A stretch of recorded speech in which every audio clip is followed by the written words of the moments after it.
to a site called Bitcoin Bay.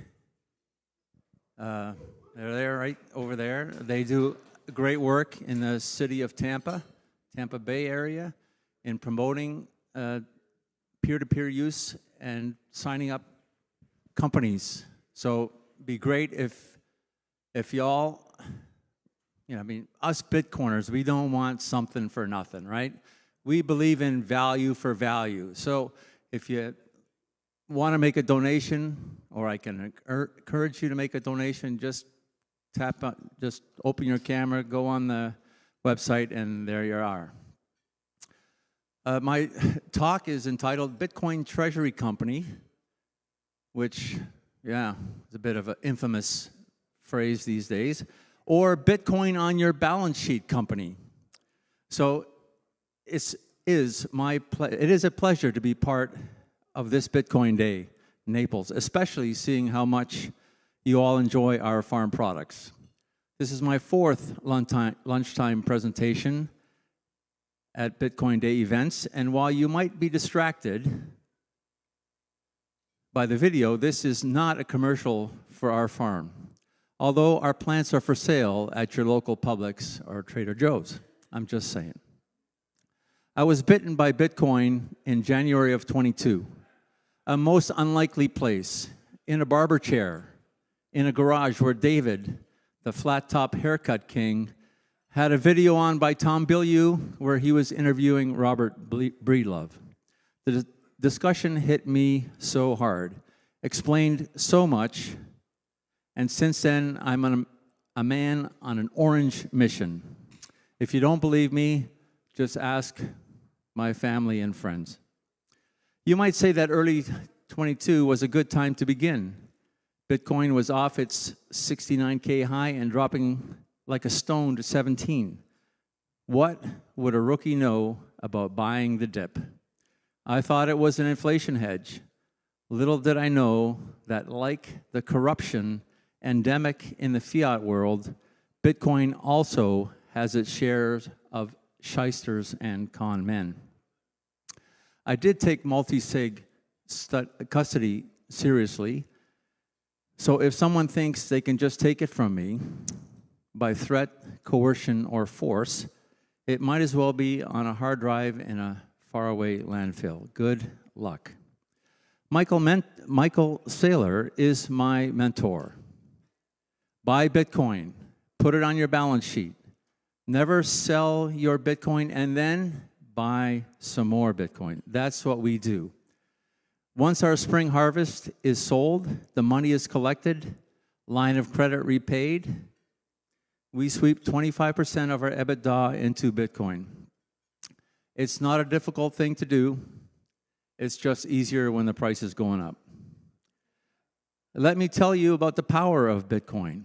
We have 115 hardworking and committed staff that work for us here in Florida, South Carolina, and Niagara, Ontario. Over the past 4 years, that means we have swept a full year of effort into Bitcoin. And since our average cost base is half of the current price, we have incredibly dropped an additional year of EBITDA to our balance sheet without a drop of sweat. But measuring Bitcoin gain in fiat is not what drives us. Us. Yes, both my business partners are real coiners, my bride and our son. Our confidence is driven by two of Bitcoin's primary attributes: a scarce asset that cannot be corrupted or stolen, whose purchasing power can only go up, and the payment network, a low cost, speed of light, no counterparty risk, non-reversible settlement, encoded in history, and I think private enough. These two reasons alone will exponentially increase Bitcoin's value. But let me tell you about growing plants in the fiat world. We are the most successful growers of calla lily in North America. We're third largest in the world. We started in 1990 We sold the plant for about $5. Our price is now $6.50. Grok tells me $1 back then has the purchasing power of $2.50 now.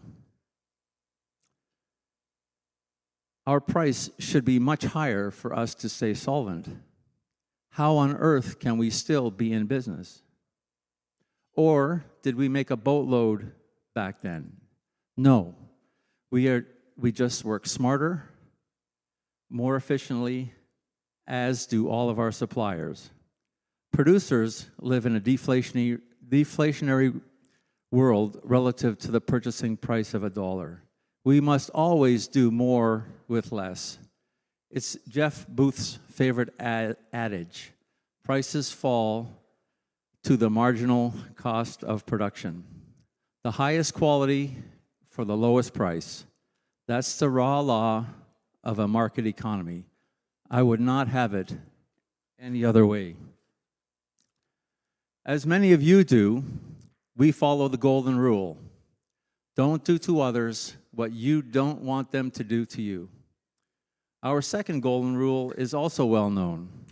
He who has the gold makes the rules. With Bitcoin, our company has a greater share in the power dynamic between lender and borrower. There are few businesses that can grow without debt. Competition is fierce. Profits alone cannot generate the capital needed to expand most capital-intensive businesses. We compete in our industry, and we also compete for scarce credit. Scarce credit. Those two words together is almost blasphemous in our circles. But it's true. Our creditworthiness is measured on many factors, not just how pretty our plants are. Ratios that shine a light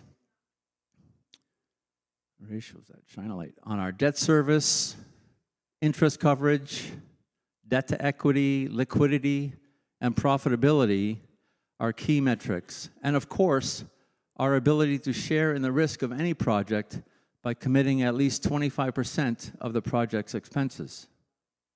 If bank money is just money printing, it would not be so hard to get. Richard Werner says something akin to, bank money should only be used to create productive assets. What happens when we pay the money back? It just disappears. Our ledger at the bank is reduced each month by the return of the principal payment. It goes back to where it came from. Nothing.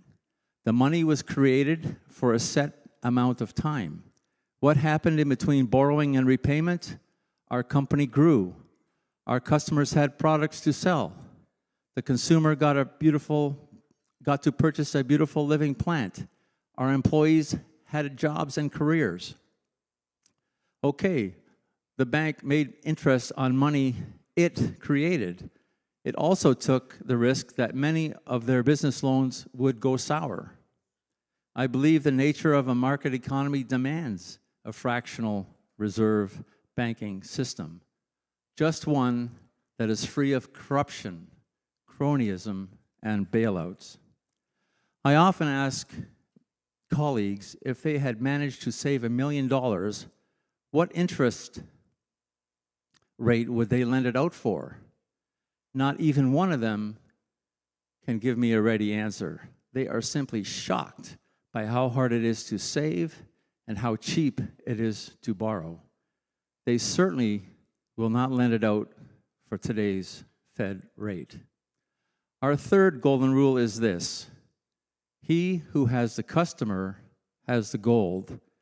In this age of consolidation, there are no new customers. We are hardened to keep our customers and earn our way into other regions and clients. I'm hopeful my message can also be understood as he who has the Bitcoin has the gold.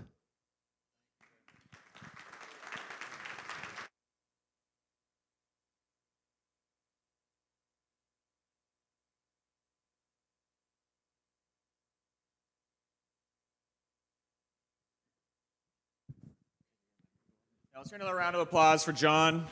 All these beautiful plants that he brought.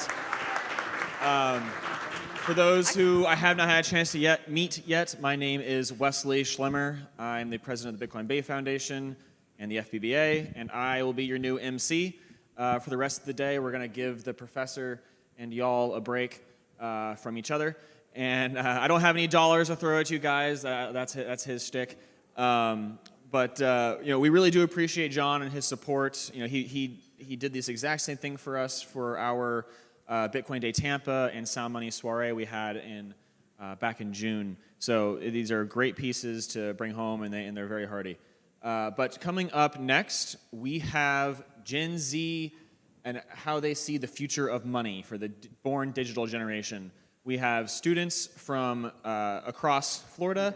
We have the professor. Will be back up here. He's not gone yet. He's going to be moderating the next panel. He is the University of Tampa economics professor. We have Ainsley, who just come up. You guys can just start coming up as I call you up. We have Ben, and we have Madison.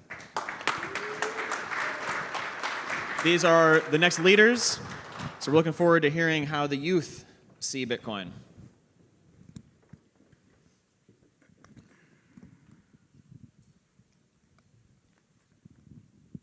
So I just want to start us off with a real quick lightning round. One word. What is Bitcoin? Freedom. Truth. Independence. I love it. I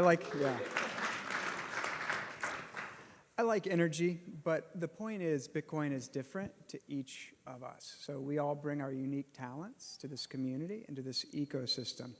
And I'm proud of you guys for representing Bitcoin in the younger generation and kind of doing that work for the community. So when I say fix the money, fix the world, what does that mean to you? Guess I'll go first. Well, first and foremost, thank you everyone for being here today. It took probably a lot of time and energy and gas money to be here, so very thankful. My name's Ainsley Costello. Just to give you a brief overview on my story, if you are at all familiar with me, you might be wondering, she's not a finance person, what is she doing here? I'm a musician, I'm a singer-songwriter, and I live in Nashville, and I think when I hear fix the money, fix the world, I also hear fix broken industries. In the music industry and the overarching entertainment industry is immensely broken the more you read up on it. I'm sure it's like the more you read up on how broken our money system is, the more you're like, oh wow, this is a serious problem. It's the same thing in the music industry. So when I hear fix the money, fix the world, I hear fix artists relegated to poverty, basically just we sign up to do the thing that we are called to do from, the moment we get here. I'm very much a believer of I'm a singer, I'm a songwriter, I'm a performer. That's what I was put here to do. And I think fixing the money and fixing the world means if we fix it for me, we fix it for every artist who is struggling, not just in Nashville, but in New York, in LA, in marginalized communities all over the world. And so I think that's a short overview on what I mean when I say fix the money, fix the world.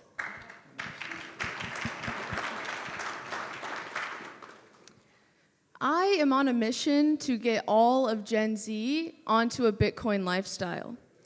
And fix the money, fix the world, what that means to me is if we don't fix the money, there will not be a world, right? There will not be a world for Gen Z. We will not be able to live the life that we thought we were going to be able to, and now we can. So if we fix the money, if Bitcoin is the perfect, money that everyone can use all over the world, then I think we'll maybe fix the world. I don't think that's going to happen in my lifetime, but the reason that I do what I do is not for my kids, but for my kids' kids, because that's what this is all about. T. All right, so my opinion on fix the money, fix the world would probably be we need to educate the younger people on what's actually wrong with the world. Many of us grow up in nice houses here in Florida and really don't have a clue of what's coming for us. Everybody assumes everything's gonna be all right, and I'm not trying to be like a downer. Hopefully everything will be all right, but as everybody here knows, some stuff isn't right in the world. So I think me being young, the education system not really getting me properly educated on the things that are actually going to matter, we're set up for a disadvantage. So I think all of us have a great opportunity being young to help all the other young people, just educate them on the problem, and then they can use their brain and find the solution that we already all know about. We just have to just teach them the problem. 100%. So just so the crowd, just so the boomers know, what does Gen Z think of Bitcoin? Let's just get some overall statistics, overall vibe. I can go. All right, so Gen Z, I'm a junior in high school. The social groups and circles can be very mean to each other sometimes. Sometimes it feels like we're separated. But everybody likes to claim on to what everybody else claims on to, like be the same, so they can feel like they're part of a group.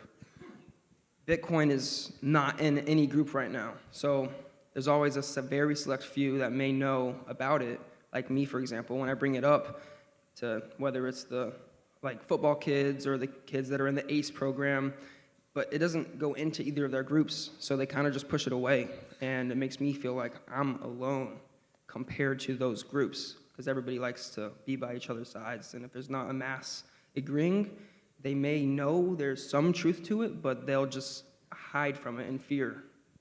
Are you saying they want to conform?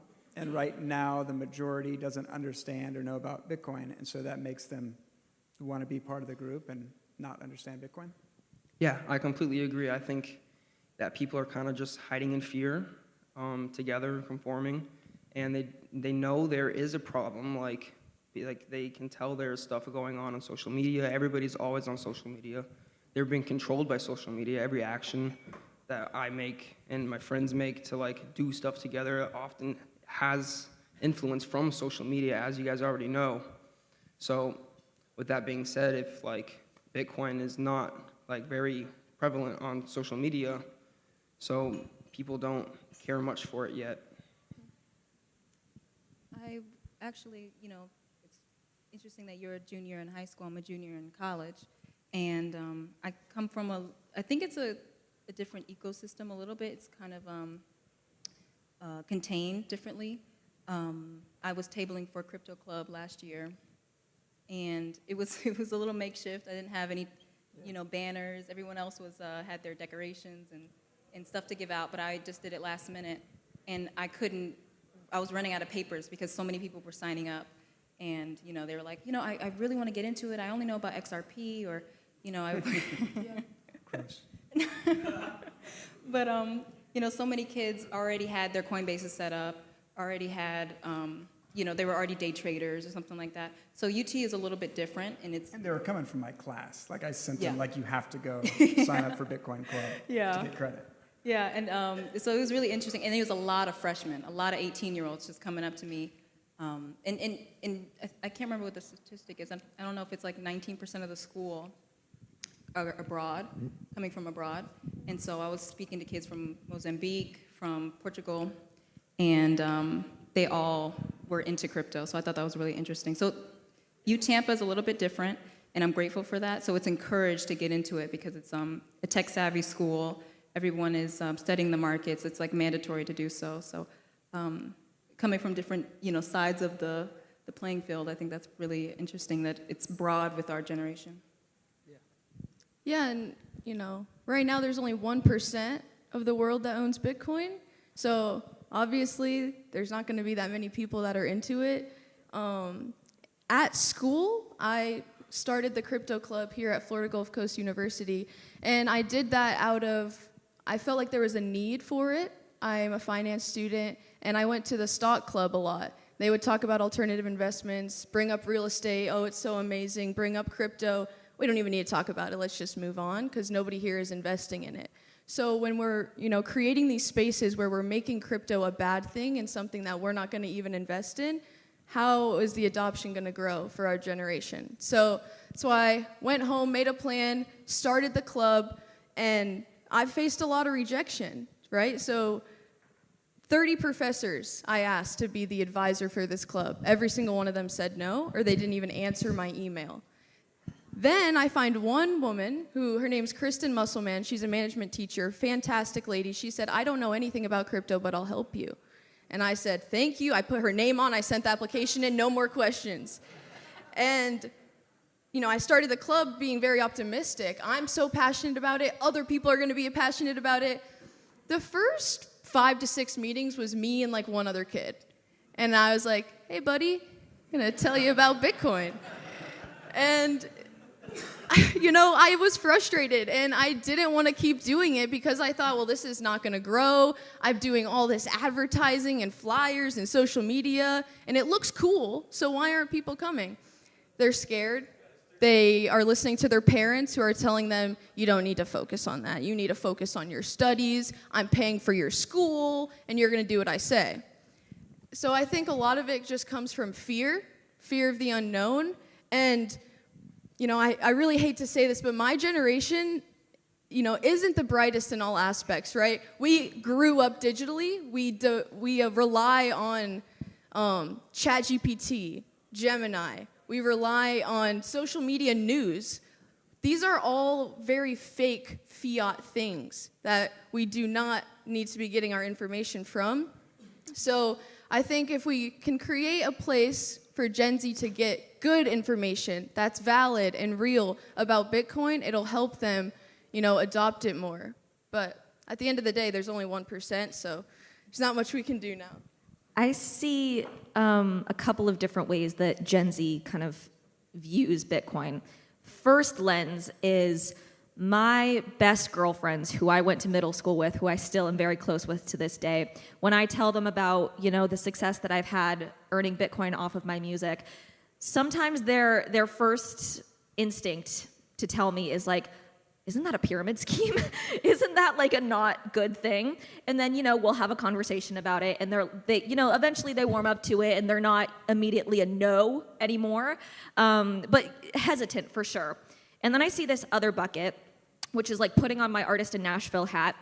And if you think about like a Venn diagram of just artists over time and then change, over here, there is always some crossover. Artists are always at the forefront of huge change, whether that's political change, whether that's like, oh my gosh, there's this new drum machine in the 80s, we all have to put this into our music. And so artists in Nashville, when I tell them about my success here, it's always a 3-hour conversation, sure, but they're also like, I get it, that's really cool. Can you teach me about how to do this? And I think my big goal right now is when I tell my artist friends in Nashville about this, and I tell them about the success that I've had, which, just to kind of fill you guys in real quick, I got into Bitcoin in July of 2023. I live in Nashville. Who'da thunk? We have this place called Bitcoin Park in Nashville. There was a Lightning Summit happening, and that's where I bumped into Sam Means, who is the founder of an up-and-coming streaming service called Wave Lake, where you can put your music up, or you can just listen to music, and you can get paid or pay in sats, in micropayments. I put up one song called Cherry on Top, and it became, apparently, and it still baffles me today, the first song to ever earn 1 million sats, and that was, thank you, I appreciate it. Wild stuff. And I got into Bitcoin when it was about 25,000, do the math. That was the first time I ever saw a full return on investment for what I put into a song and I got back out of it, which is so exciting. And also, for those of you who don't know, music is not an inexpensive thing to make. The going rate in Nashville to create one song is just $1,000. That is not counting mixing, that's not counting mastering, that's not counting photography, marketing, all the things. But my artist friends in Nashville, they get it. And when I tell them about my success, they're like, absolutely, sign me up. Where do I sign? But now I think my goal is to get every artist who comes into this space, who puts their music on Wavelake, who puts their music on Fountain, which is another great Spotify, Apple Music type replacement app. They need to have the same success that I have seen, if not more. My success that I have seen in this space needs to be the rule and not the exception, because if not, we are creating another form of the music industry with the same problems. And so those are kind of the two buckets that I see when I see Gen Z's reaction to it. It's either this really like, that's a pyramid scheme, that is a black market internet thing, don't go anywhere near it. And then other times it's like, wait, no, that's cool, I'm curious about this, tell me more about it. Let's keep going on that. You hit on a couple of them. What are some other common misconceptions that you hear when you're trying to educate people about Bitcoin and even economics? Well, I was just with my friend, and I'm often spending times with friends and their parents and stuff, and I always like to bring it up to just hear how other people think about it. One of the main things I hear is Bitcoin is crypto, and crypto is Bitcoin, and I like to try to say it's very separate, and they think it's all not trustworthy. They don't know the difference between proof of work and proof of stake, and I think that needs to be pushed more onto people so they can understand it. I noticed that they teach their kids to stay away from things they don't know about themselves. So a lot of times the kids I talk to completely shut it out because of course they trust their parents. Their parents take care of them. And sometimes they think their parents know everything, when in fact sometimes they do not. So I notice a lot of times they just are very afraid to listen to something that their parents don't agree with entirely. I think for me, the biggest thing I hear is, if I talk about, oh yeah, I buy Bitcoin, you have $100,000? No, you don't just need. buy XRP. It's only $3. Yes, the amount of times it might not even be a misconception, but it's like they are brainwashed into this whole crypto meme coin lifestyle to where I might just be talking about Bitcoin and they'll just say XRP. And I'm like, okay, but why is that better? XRP. Okay, so you obviously have no idea what you're talking about, but I think for me the biggest misconception is just the fact that they think you have to buy a whole Bitcoin. And that's not just Gen Z, but that's a lot of people that I talk to. They think you just have to buy a whole one. And some people have told me, oh, I'm waiting for it to go down because I want to be able to buy a Bitcoin. And I'm like, honey, it's not going down that far. And number two, you can buy $1 of Bitcoin on Cash App right now. Like, you do not need to be buying a whole coin. I think another misconception that I see is that people, at its core, they don't understand that it's technology. That's something that I think I've really tried to reframe when I'm talking to my artist friends, or even just like my actual like personal Ainsley the person friends. It's technology, and I think the other great thing that we could get into about this whole other like subspace of Bitcoin. Is anybody in here familiar with Nostr? Can I get a show of hands? Okay, how many people are actively on Nostr and like engage with it? Okay, everybody in this room, your hands need to be up at some point in time. That is your homework. Okay, amazing. I see a couple of people. Awesome. And when I try to give the technology framing of Bitcoin, inevitably the Nostr conversation comes up. And when I'm telling people, okay, think about how annoying it is to have one post that you have to copy and paste and go put it on Instagram, and then you have to resize it and go put it on TikTok, and then you have to resize it and go put it on Twitter. With Nostr, that's not the case. You can upload one time, and it goes to every single Nostr client, and you can get paid in micro payments, or somebody could send you an entire Bitcoin over the Lightning Network if they so choose, which is incredible. But I also try to think about it in the terms of like, if Instagram and TikTok and Twitter all go away tomorrow, what value do you retain from that? They are ones and zeros sitting on a computer in Silicon Valley somewhere. With Nostr, if I get paid an entire Bitcoin for a post that I put up today and Nostr goes away tomorrow, that whole Bitcoin, whatever amount that you chose to send me, is still going to be in my wallet. It's not going to go away, and that's something that I can put towards my music. That's something I can put towards like going and buying myself a nice blush at Ulta, you know what I'm saying? But yeah, I mean, at the end of the day, it's technology, and I think if you really think about it like that, and you don't think about the political connotations and the stigmas with it, that it's a left or a right-leaning thing, and you really just try to think about it, how it's an amazing thing for everyone, that, and also the sustainability and energy aspect piece of it. One of my best friends, she is what I would call like a very smart person, does very smart people things. She goes to WashU in St. Louis, and she does like environmental law stuff. And when I saw, there's a great film that I think everyone should watch called The Unbanked Film. And there was a couple minute segment in there about how Bitcoin can be really great for energy and sustainability. And, one of our other panelists touched on that earlier today. And I was like, oh, when I saw this, she would get it if it was framed like this. Her immediate reaction wouldn't be like, oh, isn't that like not good? And so I think it's constantly just about adjusting how you frame things for different groups of people, because you constantly have to adjust it. Pitching Bitcoin is not a one size fits all for every group that you're going to talk to. 100%. You mentioned it's a technology, it's a tool. Bitcoin is not a religion, and it's not the ends. It's a means to an ends. So when I talk about reclaiming our culture, we want to be a culture, not a cult. We want to be free thinkers who question the system that we live in and implement actionable change within our communities. So when we say Bitcoin is a tool, and Bitcoin is the best money ever invented, that's just a fact. So what are the goals that we are trying to achieve in this community through Bitcoin? I think some things that our generation is thinking that they're not going to be able to get right now, things like a nice car, or if you have a family, 2 cars, a house, a pool, a vacation at least once a year, right? I just saw a thing on Instagram the other day that said, to live the American dream, right? 2 parents, 2 kids, a couple pets, 2 cars, just an average lifestyle, $5 million. That's how much it costs to do the American dream today. So I don't think that... Over what time period was that?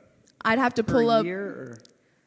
That seems a little extreme, to raise 2 kids, to have a over family, the lifetime of the kids? Yeah, probably like 18 years.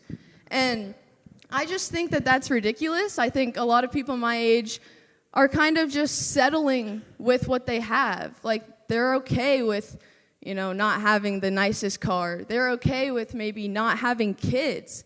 That's a really big thing that my generation is kind of giving up, just because you have to feed yourself first, and that's already so hard for us to do. And I really think that Bitcoin is a tool. A lot of people my age think that it's the main goal. They think, oh, she's already up there. She's got Bitcoin. Maybe I'll be there one day. But you won't be anywhere unless you buy Bitcoin, right? That's the tool that you need to get freedom, to have a house, to have a car, to have a family, to go on vacation, to just have a quality of life that's enjoyable. I don't think it's that much to ask for, but I think that the state that we're in right now, Bitcoin may be the only option. I really like that. I really like looking at statistics and then seeing, I think it was 2000 to 2025, the median house went from 120, essentially, like 119 to 419 now. But incomes didn't 4x. So, but you could probably afford that 419 house on a 50-year mortgage, But also, I like to see the Bitcoin as the denominator rather than the dollar. It looks depressing when you see something like that, and it's like, oh, you'll never get that median house. The average house is an average house. 3 bed, 2 bath, but the house didn't get any better. It didn't improve any better. It didn't turn into granite and marble. It's just that regular wooden house.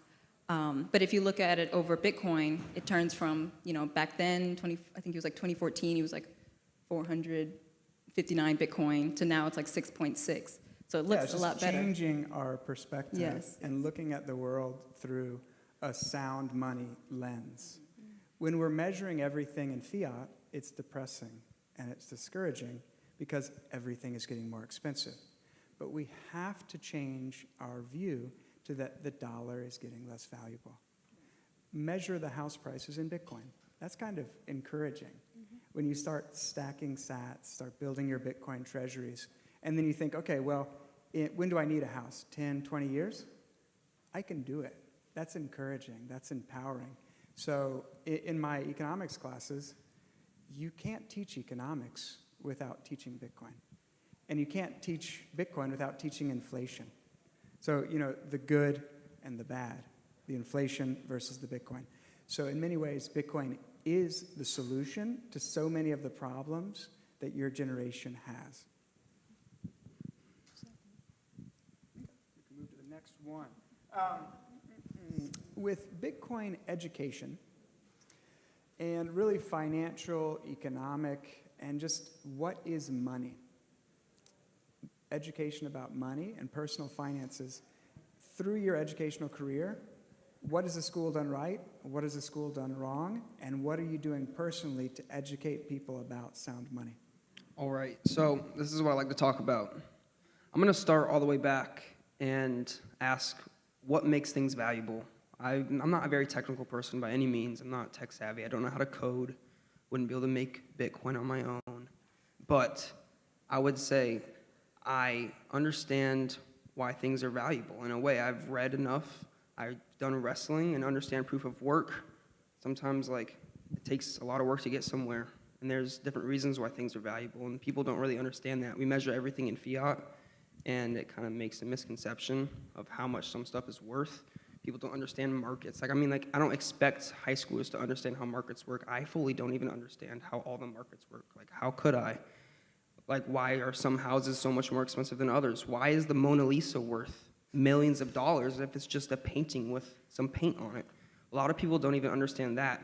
I think Bitcoin 100% is the tool to get everybody there and realize that there's not unlimited time. Bitcoin has its own time chain. If everybody could understand that, I'd say that would be a really, really big step.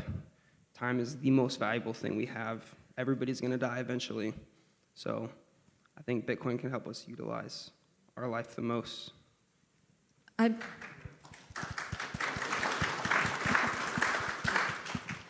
noticed that you said, what has the school done right and what has the school, failed us a little bit. I didn't really learn money in school. I didn't even learn markets. I actually learned that at UT. But I had one maybe week of credit lessons from my history teacher who went rogue. He went off script. And he was like, I need to teach you guys about credit cards right now. And I was actually, I paid attention because now, just a little backstory. I own 2 or 3 businesses, but 2 of them, one is a credit repair company and then one is a consulting company. And I make it my business to educate people about credit. And either if that means repairing it, building it, and maintaining it, or if you're a brand new 18-year-old with nothing, how to build it right, build it strong, so that at 22 you can do whatever you want. And I've made myself the guinea pig, and I've proven it. So I'm proud of that process, and my high school is proud of that process because they've invited me to their class.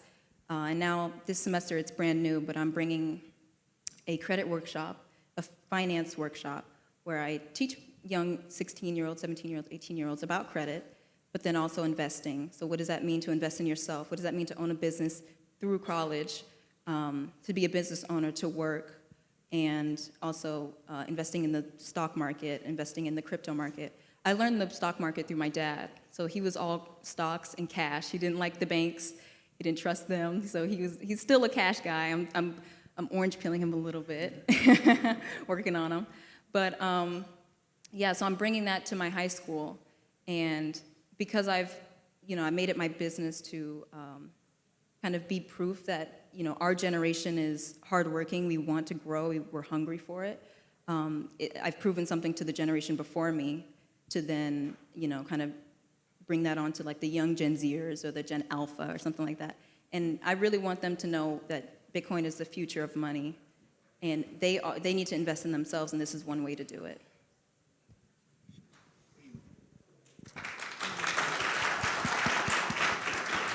100%. A little background on Melania. She's the president of our Bitcoin Club at University of Tampa. It's the largest club on campus. We teach economics, finance, health, culture, all around Bitcoin. So she was also the professor's assistant in the first Bitcoin economics class at the university level. So we had a ton of fun.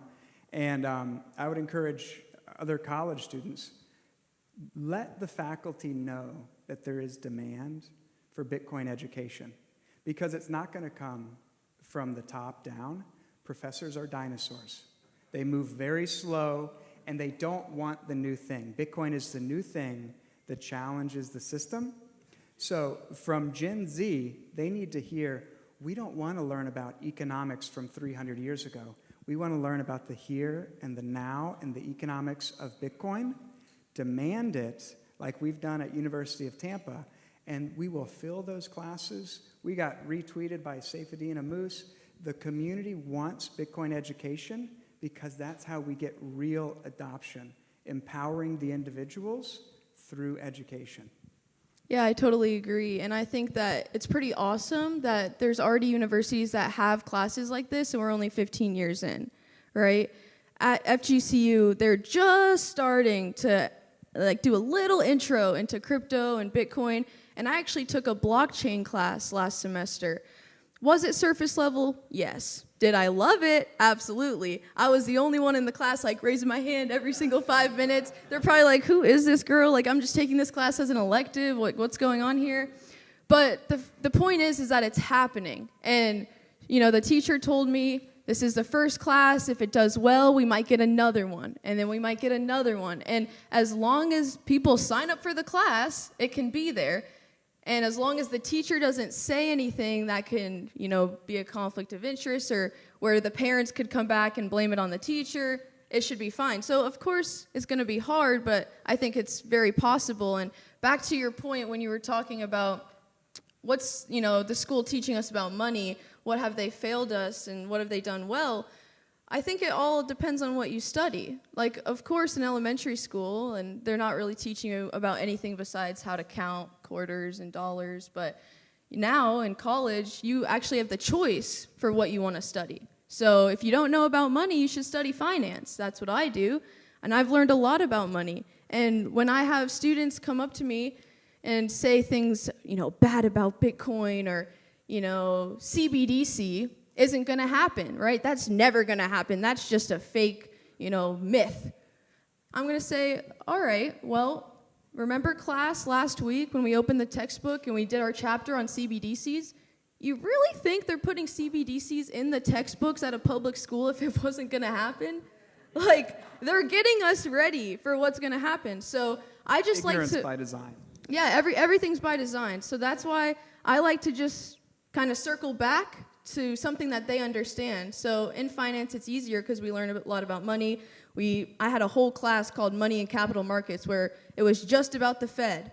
That's all we talked about was the Fed. You don't get that opportunity with a liberal arts degree. So I think it's about choice. It's about taking the initiative to learn about it. And then, once you're there, not being so closed off to it. You have to be more open-minded and accepting. Even if you don't know, you have to take the time to learn.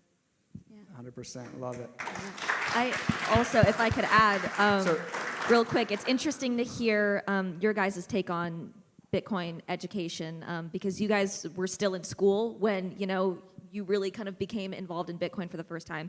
I graduated from Berklee College of Music when I was 19, very atypical schooling. Thank you, appreciate it. So I had a very atypical schooling experience, and I found out about Bitcoin a couple of months after I graduated. And so my experience with not only educating myself, but educating my target demographic and my fans, I think we can't overlook the importance of educating in real-life scenarios that aren't just in a classroom in places like this, because all of us in this room, to some extent, believe in Bitcoin. We wouldn't be here if we didn't agree with that sentiment in some way. But really where I've seen so much success is because, of what I do is just such a niche within the Bitcoin world where I talk about music and I perform music for people. Some of the most exciting ways that people have found out that this is actually a thing is, when we did Adam Curry's Boostagram Ball live at Antone's in Austin, Texas at December of 2024, which is an insanely legendary venue, but we had screens up where you could see people boosting and zapping in real times, and where your money was going straight to the artist's wallet, where they could then pay their band, and then they could then pay their travel fees. And so I think it's also really important to just think about the more that we can bring culture into educating other people on Bitcoin.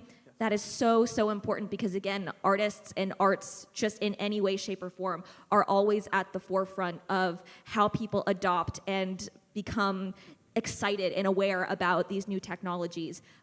So if you can find an artist on Wavelake or Fountain that you really love and you want to support, and then you can get your grandma into the Bitcoin, universe in on that. If you can get your best friend in on going and finding a movie that you love on Indie Hub, which is a great like Netflix replacement where you can buy movies and TV shows with Bitcoin.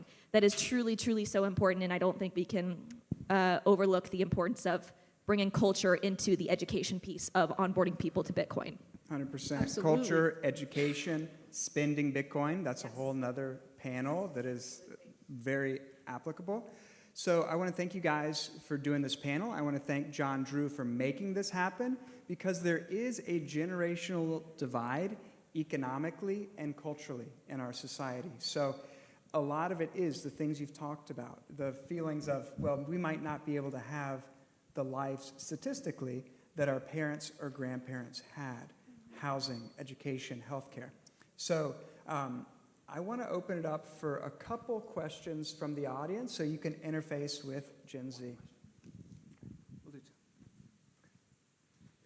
Ainsley, you mentioned Nostr. I'm glad you did that, because I'm a true believer that that is the social media of the future, because Bitcoin's integrated into it. So you can get zapped as an artist if you post a song. What is all of your other experiences with Nostr? Is it even part of the equation yet, or is it still too early? Your generation thrives on social media. So. Yeah. Well, Ainsley is actually the one who got me into it. So from, being friends with her and talking to her about her success with it, I decided to join, and she told me, the community's really welcoming, they'll love you, just, make a couple posts, follow me, and I go on there and people just start zapping me money like for no reason, and I'm like, okay, I do like this app. So, I think in the future, maybe 5-10 years, I can see it being used more, but if, again, there's only 1% of the people that are into it, not that many are Gen Z, they're already so consumed with Instagram, Facebook, Threads, Snapchat, every single other one, that once they find out they can make money off of it, then they'll probably go.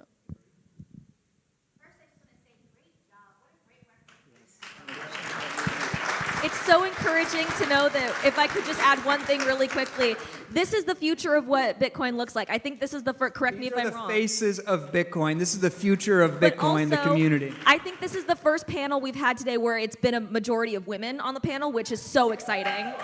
Continue with your question.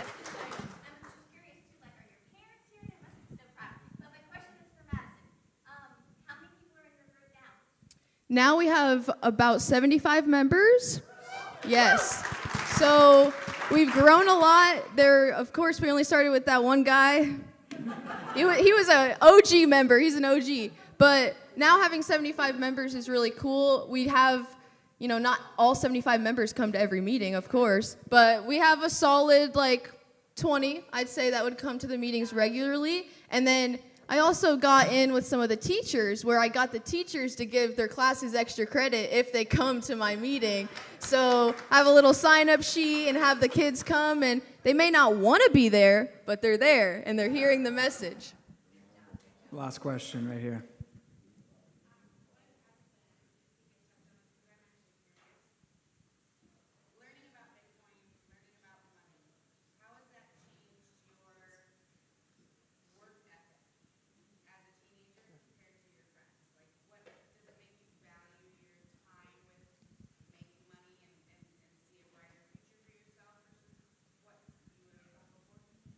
All right, so I started learning about Bitcoin probably around my 8th grade year, and I got to read a lot about it for my age, of course. And then I realized I can't work a normal job when I'm older. That was my first realization. I didn't really know why. I never wanted to work a usual job. I don't agree with working hourly a ton. That's just my personal opinion. But then with Bitcoin, I slowly realized why I feel that way. I had no clue why before. Of course, I wanted to be quote-unquote rich. I mean, who doesn't want to be in middle school? But, I didn't know why I felt any of these ways, or why my mom was always complaining about groceries or going up, or why this is more expensive or that's more expensive. So Bitcoin has really taught me that what you do with your time matters. What you do with your energy really does matter. And what you do with your brain overall matters. Like, if you're not constantly learning about stuff you care about, then you're going to fall behind. Like, what you care about is up to you. But if you don't use your brain for yourself and you just use it to doom scroll on social media and give big companies statistics, then you're just going to fall behind. That's my opinion on it. I would say one thing I want to close out with is I think we need to influence people our age to ask a lot more questions. I feel like everybody's really quiet. I can see in people's eyes when I bring it up. They know something's up. Like, I can sense it. It's an energy in the room. People are just really worried to ask questions. I think with more social media posts over time, with more crazy stuff happening with the government, people are going to slowly realize that something is wrong. People have to realize there's something wrong first before they go looking for the solution. We, of course, already have both those steps done, but the first one for teenagers and young adults is they need to know something's wrong. They have no clue. She pays for all my food. I live under a roof. I don't really have to do much. I mean, she got me my car. I drive to high school every day, talk to my friends, have fun. Of course, I work a lot as well. I care about my future, but I'm a general high schooler still. And if I didn't have Bitcoin, I would be lost. I mean, I'd have to go to college, get into debt. She couldn't pay for my college right now. Just, sorry, Mom. Just the truth. A lot of people are set up that way. So I think Bitcoin is really the only answer, and we just need to push onto people to use their own brains to think. Bitcoin is hope. The future face of Bitcoin. Let's give him a round of applause. Also, say happy birthday to Madison. It's her 21st birthday. Happy birthday! Thank you, thank you. In true Gen Z fashion, we yapped and went 7 minutes over. Sorry, everyone. You just take that back to stage, and I'll keep your guys' too. Thank you. Yeah, thank you, guys.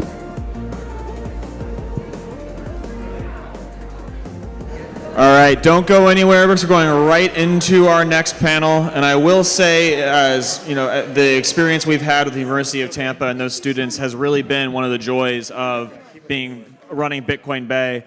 Seeing the students grow over the past 4 years and watching them get into jobs and build the clubs from the one person. I mean, I remember meeting Ben when he was 13, you know, at Bitcoin Day.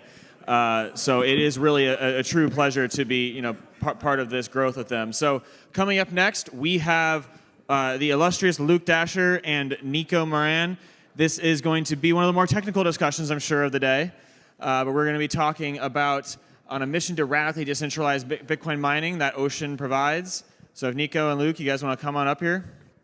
And we're going to talk about how the work that Luke has done and his efforts in defending the protocol. So this is going to be we're taking out from the culture, we're getting into the technicals here, I'm assuming anyways. So let's hear it for Luke and Nico, guys.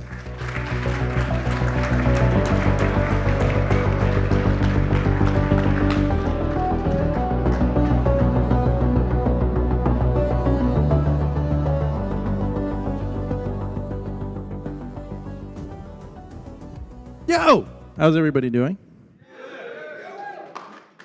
Lunch was good? Fantastic.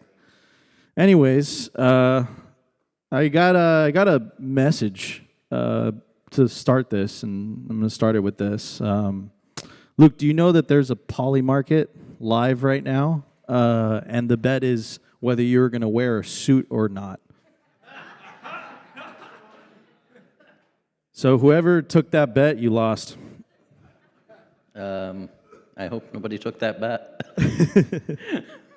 Anyways, it's an honor to be on stage here with you, Luke. Luke, this is the third time this year I've had the honor of being able to talk about this very important topic with Luke on a stage, and it's something that a lot of people don't fully appreciate.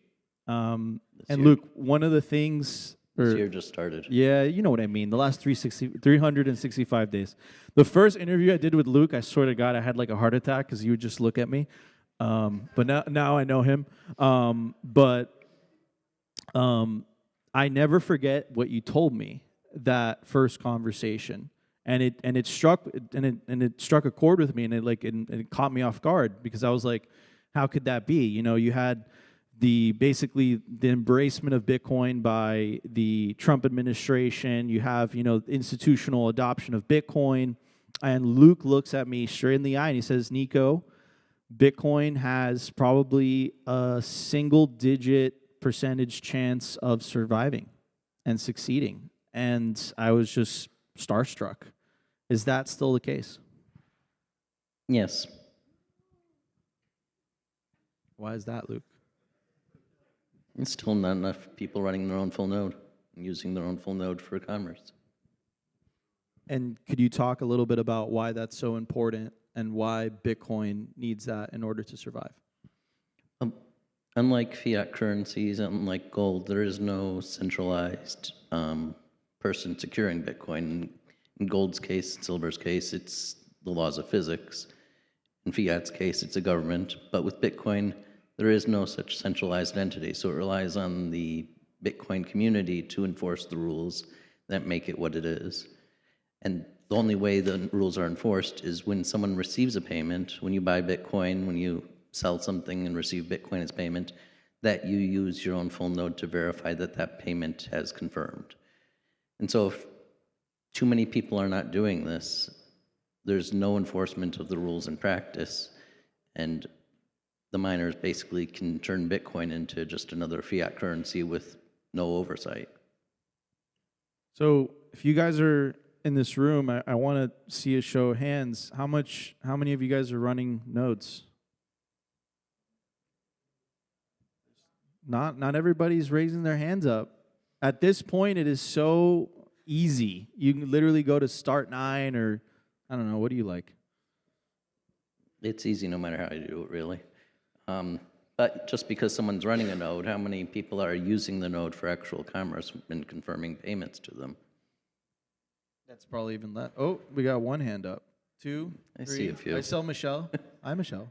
Sometimes. And that is not always as easy as just starting your node. That can be more difficult. People use hardware wallets, people use phone wallets, and not all of those are very easy to pair. Unfortunately, that process can be somewhat difficult today. Yeah, I do agree with that. I mean, like, the process of, because you have to install Tor on your computer and then connect it with your, it's a multi-step process. It's not a plug-and-play type of solution. So I'd agree with you. It's not easy, but it's definitely a lot easier than it was before. Like, you can literally buy a pre-built hardware device where you could be running a Bitcoin node. It's plug-and-play. It used to be a lot more complicated and sophisticated. But syncing that with the actual wallet that you use and to transact, that's another step. I agree. I think syncing it with a mobile wallet is like, it literally desyncs all the time or just doesn't sync. It just doesn't work very well. But on the computer, it works pretty well. It's pretty effective, in my opinion. Yeah, the pre-made wallet or node machines usually have the ability to actually run an Electrum server, and they try to make it easier, but I think there's still much room for improvement there. Yeah, absolutely. I completely agree. Even on the Mac, you still have to install Tor on the back end, and then you can connect it with your node. It's not a simple plug-and-play solution. It's somewhat complicated, but again, this is what Bitcoin is all about. Everybody should be running their own version of the Bitcoin software, and you shouldn't be trusting someone else's node every time you want to send a Bitcoin transaction. Because if you're not using your own Bitcoin node, you're using someone else's. It's when you receive that it matters, not when you send. There we go. I'm getting corrected. Why is it when you receive and not when you send? It's when you receive that you verify that that those are real Bitcoins you're being paid and not some altcoin that's just trying to trick you. And when you send, it's not you you're trusting yourself, basically. You know your Bitcoins are your Bitcoins. It's the other person who needs to verify that you're actually sending them. So everyone who did not raise their hands, you should be ashamed of yourself. Heard it from Luke himself. Go run a node. At this point, you shouldn't have an excuse, and there's so many tutorials out there that you should go for it. Luke, I want to talk about something that has been somewhat controversial in the in the Bitcoin community in the last couple of years or so, and it's the core versus knots debate. I've been pressured so many times by people to pick a side. I eventually picked a side. Of course, I picked the not side. But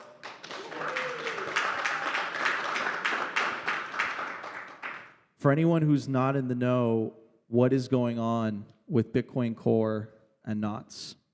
I dislike the phrasing it as a debate. It's that the Bitcoin Core project has been taken over by bad actors, and the latest version, Core 30, is actually malware that attacks the Bitcoin network. It's not really about knots per se, because knots is just one implementation of a Bitcoin node.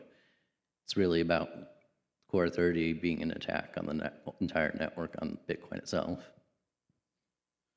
So you're not making the case for running a node even easier, are you, Luke?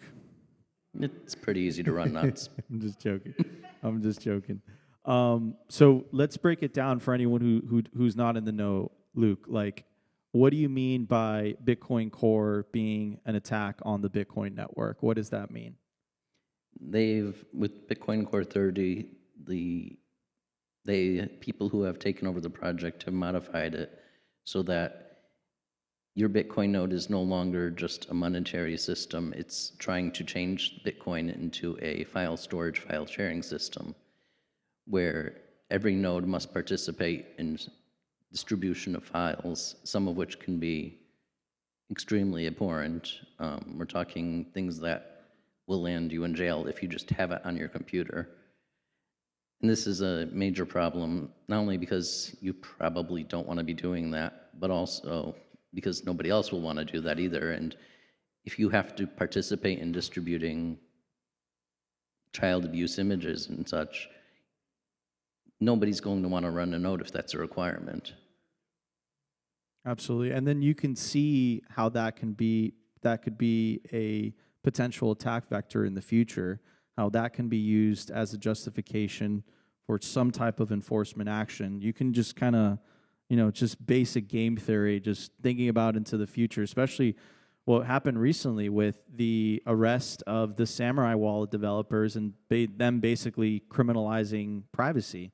You can kind of see how, you could see the direction of how they can potentially use this as a way to attack Bitcoin in the future. So you don't even need to speculate. It was a few years ago, some government apparently, I don't know which government, actually did this. They got Bcash to modify the system in exactly the same way, and I think it was within days there was an illegal data posted on Bcash, and that resulted in Bcash miners and nodes being heavily regulated, and you can't run a Bcash node or a miner without having very strict content censorship involved. And I want to talk about kind of the incentives behind this, Luke, because I'm assuming the people behind Bitcoin Core, I'm assuming they're not dumb, right? I'm assuming they know what they're doing. What are their incentives? If they know that this is a potential attack vector, if they know that this could potentially hurt Bitcoin in the future, why do you think they're doing this? First of all, the people who are in control of Bitcoin Core today are not the same people who have been working on Bitcoin Core since the early days. Due to various events that happened, the maintainers have kind of cycled to largely being novices at this point. As for their motives for trying to destroy Bitcoin, I can only speculate. I don't want to say something that I'm not sure of 100%, but it only really makes sense if they've already given up on Bitcoin and are just trying to, I don't know, cash out or whatever while they can. Let's follow the money. Who funds them? There's lots of people that fund developers. I don't know that there's necessarily a correlation between the bad actors and any particular funding source, but a large amount of it goes through chain code and the kind of spin-off called Brink. But there's also OpenSats. I think HRF might fund a few developers, probably others. I would say some of those organizations,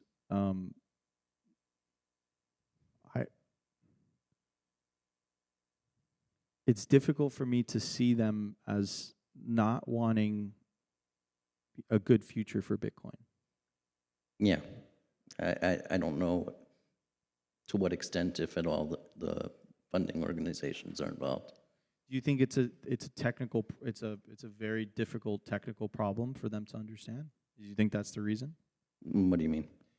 Like, if this is such a a core threat to Bitcoin's future, you would think that they would think twice before funding the very developers that are rolling this out. You would think. Fair enough. So if you are to give a call to action for the people, shame on you, who are not running a node in the audience today, what would that call to action be? And please explain and lay out how important this is and what's at stake. Well, I mean, action, obviously, install a node, start using it for when people pay you, when you buy Bitcoins to verify it. But as for importance, at the end of the day, if the miners try to change the rules of Bitcoin, if they want to print more Bitcoins out of thin air, it's going to come down to the economy to reject that change. And if it's only a few people in their basement running full nodes who have very little economic influence, it's not going to put a stop to it. It has to be a supermajority of the ecosystem. And the reason I say a supermajority is a simple majority fluctuates. The amount of economic activity anyone's doing at a given time can go up and down. People sleep, the other side of the world, if the other side of the world isn't running a full node, they'll get off on a new chain with the wrong rules. So you need something where it's a constant level, significantly above just a simple majority, so that the rules are firmly enforced at all times. Gotcha. So you guys know that I made a fortune on Polymarket, right? The bet was whether Luke Dash was going to have a Dr. Pepper on stage today. And I bet against that, and the odds were like 1 to 99. So like I made $1 million off of like a $10 investment. Just kidding. Hi, Michelle. Of course you can.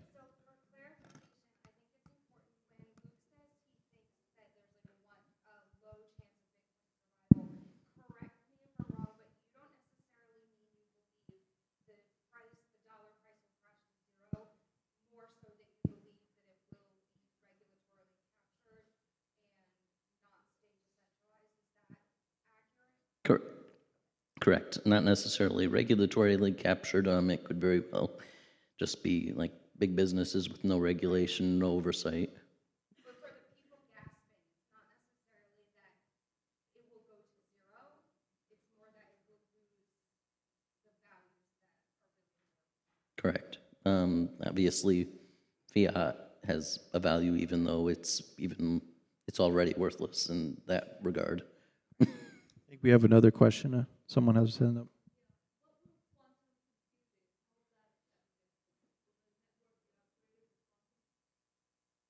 If quantum computing is ever a thing, then Bitcoin will have to adapt, but realistically, that's not likely to happen anytime soon.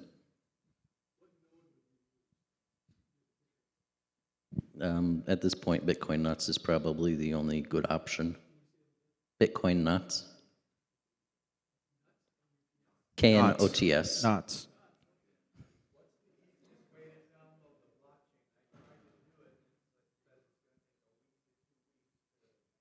Yeah, that is part of the trouble for getting people to run full nodes, is it can take a while if you don't have a really high-end computer.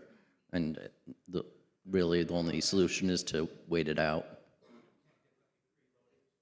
if you get it preloaded, then you're trusting whoever preloaded it, and kind of defeats the point.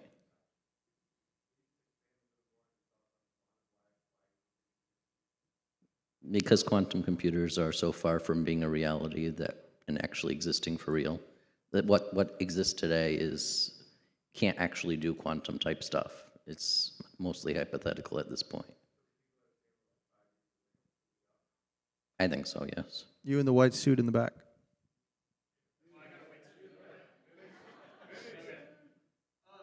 So many comments, and then I'll finish with a question.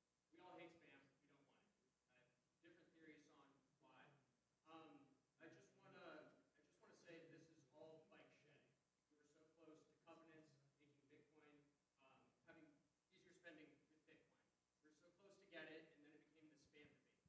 There's a long history of spam with Bitcoin, of fake public keys, fake SPKs. There's Satoshi Dice. This isn't a new thing.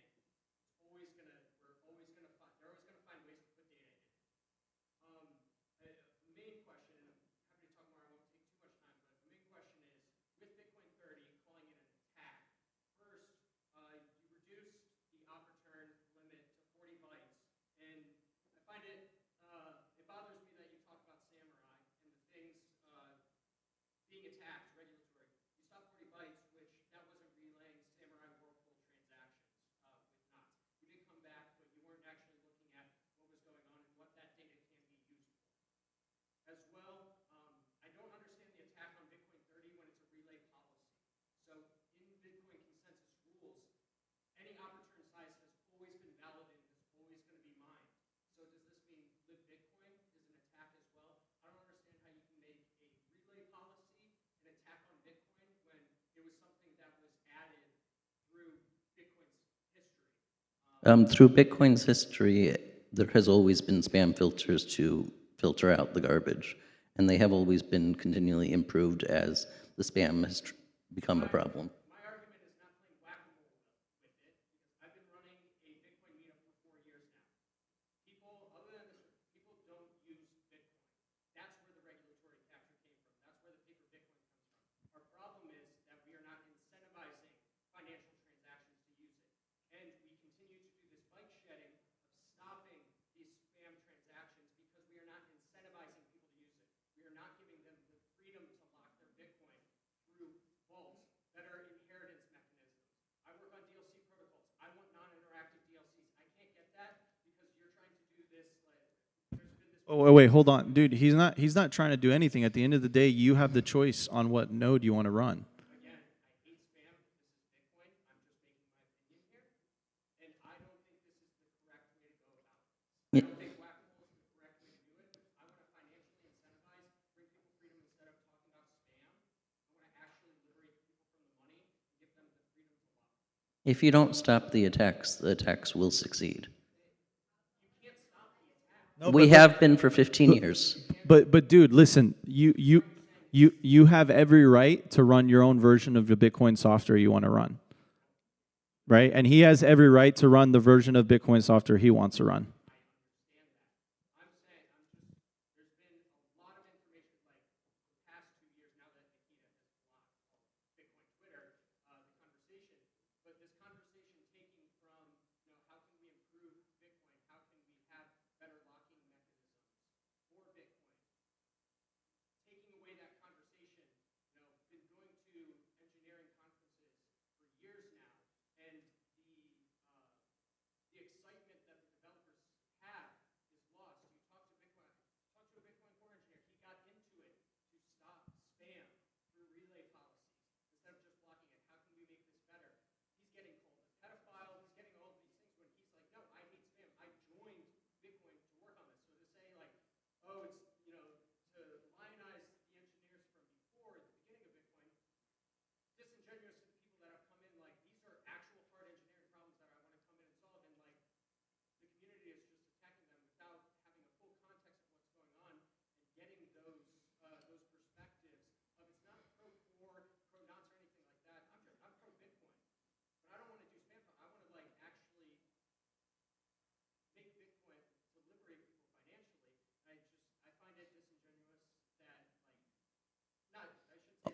Core could have simply not attacked and we wouldn't be having this problem.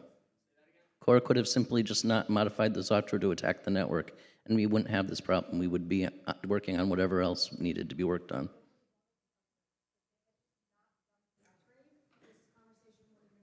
And by the way, the community made This is not something that I have, or any anti-spam people have instigated. by the way, the community made their voice known.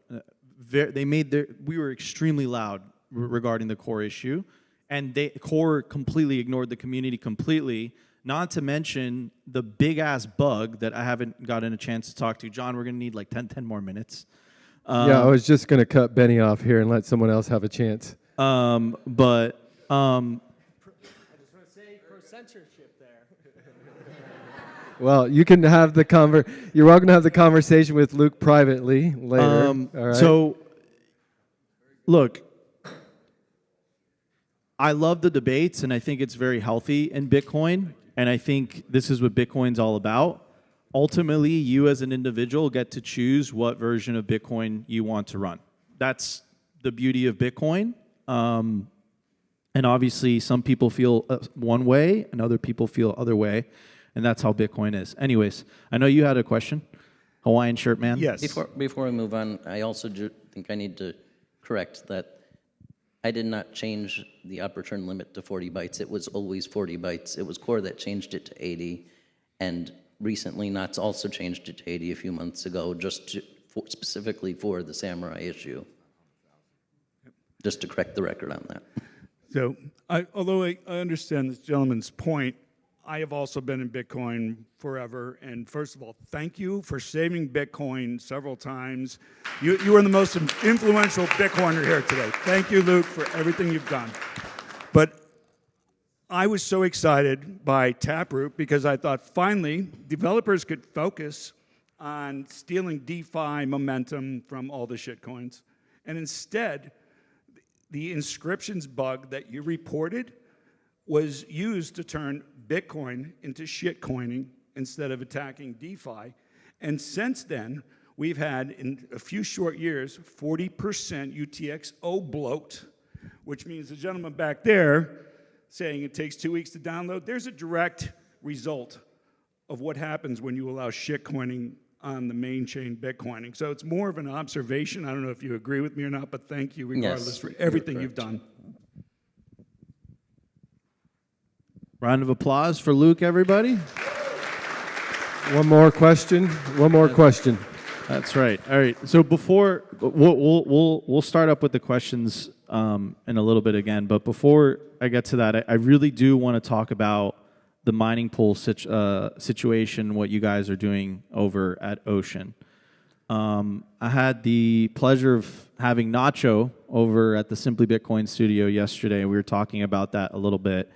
Luke, could you break down what the mining pool situation is in Bitcoin and what the risks are?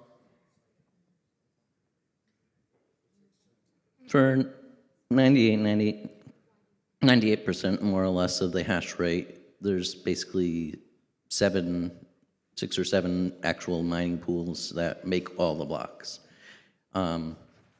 That's been a centralizing problem ongoing for several years. A couple of years ago, I relaunched Ocean.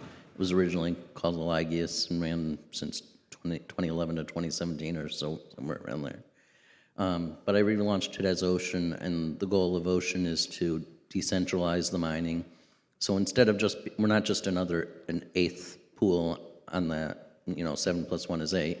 Instead of that, the miners are making their own blocks. The miners run their own full node, they make the blocks, and we just coordinate between the miners the sharing of the reward. So instead of just going from 7 to 8, it's 7 plus however many miners are using Ocean. You can look at our website and see, or any website that shows the blockchain usually, and see what miners are making the blocks. There's quite a few common names that make the blocks for Ocean, and once in a while we get a small miner that pops up and made the block themselves. What is the problem that Ocean's seeking to solve? The mining centralization problem. which is pretty much just those 7 entities making pretty much all the blocks. And you guys represent what percentage of the hash rate today? Today it's just 1% to 2%, but one nice thing is that no matter how large we get, even if it's like 60% of the network, that normally for a pool that would be major security risk for Bitcoin. But as long as it's the miners making their own blocks, even if they're all sharing the rewards with the ocean, it's not actually a problem. It's still decentralizing. What's the incentive for a miner to mine with Ocean versus mining with one of the other pools? I would hope the primary incentive is to make Bitcoin stronger, but also the rewards have consistently shown to be higher mining with Ocean as well. What percentage higher? It varies. Some miners have reported much higher. But I believe the year-end average for last year was 3-point-something%. Why do you think that happens? Why do you think the reward ends up being so much higher if someone mines with Ocean versus mining with another pool?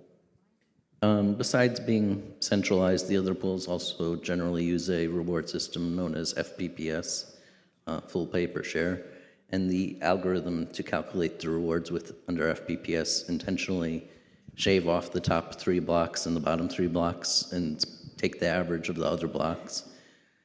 And that results in the highest fee blocks basically being just kept by the pool. So, Luke, could you break down what is the core issue, no pun intended, with the mining pool centralization? Like, what is the worst case scenario that comes out of that? Even if you run a full node, your confirmations are not necessarily secure unless you, depending on how large the pools are. But if a pool as a pool approaches 50% of the total network hash rate, it becomes possible for them to undo transactions on the network. And if they reach 50%, then no matter how long you wait, how many blocks you wait for your transaction to confirm, it's always possible for that pool with 50% of the network hash rate to go back and reverse that transaction. With Ant Pool and Foundry at the size they are now, to be secure, if they want to reverse your transaction, you really have to wait 1,000 blocks at this point. So if you guys have any hash rate, go to ocean.xyz. Don't ask what Bitcoin could do, ask what you can do for Bitcoin. So if you're not running a node by the end of this conversation, John told me you're not going to be allowed to come to the conference next year. And if you're not mining with Ocean, man, I can't curse. Go F yourself. We have a question. Yeah, concerning the spam problem, Luke, what is your position on the Bitcoin Improvement Proposal 110? And if you don't approve of it, how would you improve it, or what would you do? The reduced data soft fork, that proposal that you're referring to, which is actually also assigned BIP number 444,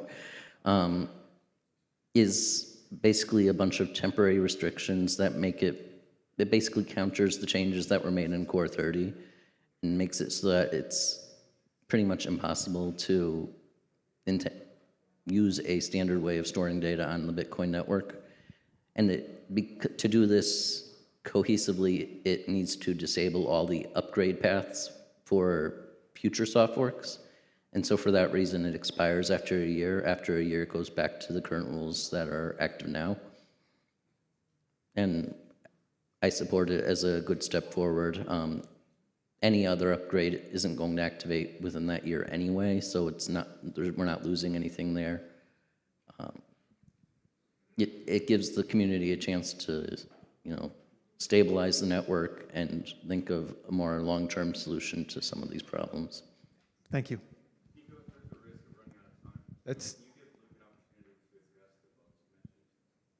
Yeah, of course. So there was a bug with a recent implementation of Core 30.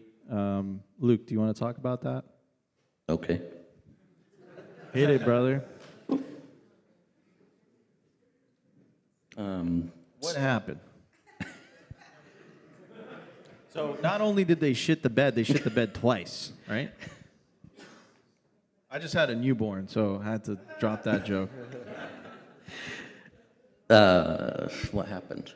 Basically, over the years, the wallet in Bitcoin Core and also the same one that's used in Bitcoin Nuts has had several upgrades. If you made a wallet in, I don't know, 2020, it's going to be different from a wallet made in 2022 and so on. So anyone who had a wallet that was created before a certain year, I forget which year, I think, was it 2021? I don't know. When they upgraded to Core 30, which is a bad idea in itself, but let's not get back into that. If you upgraded to Core 30, it would prompt you have to do a migration from the old version to the new version to load your wallet anymore because they removed support for the old version wallets. And if your wallet was from that particular time period, if anything went wrong in that process, it would just permanently delete the wallet from your computer, and there would be no way to get it back unless you had a backup somewhere else, which you should have. So it seems like they were focusing on the wrong things, huh? Ladies and gentlemen, Jack Dorsey calls this gentleman the guardian angel of Bitcoin. You guys have an opportunity to ask this legend a question. Please raise your hand, and if not... No. One last question. Oh, let's do two. We got two more, Joe. We got two hands. Where do you got? All right, lady in the orange. Lady in the orange with the hand up. Not sure how to ask this question, but do we need to be worried about UTXO being captured by bigger whales with more power and then us not being able to get transactions through? Is that in controversy out there? I'm not sure I'm understanding that.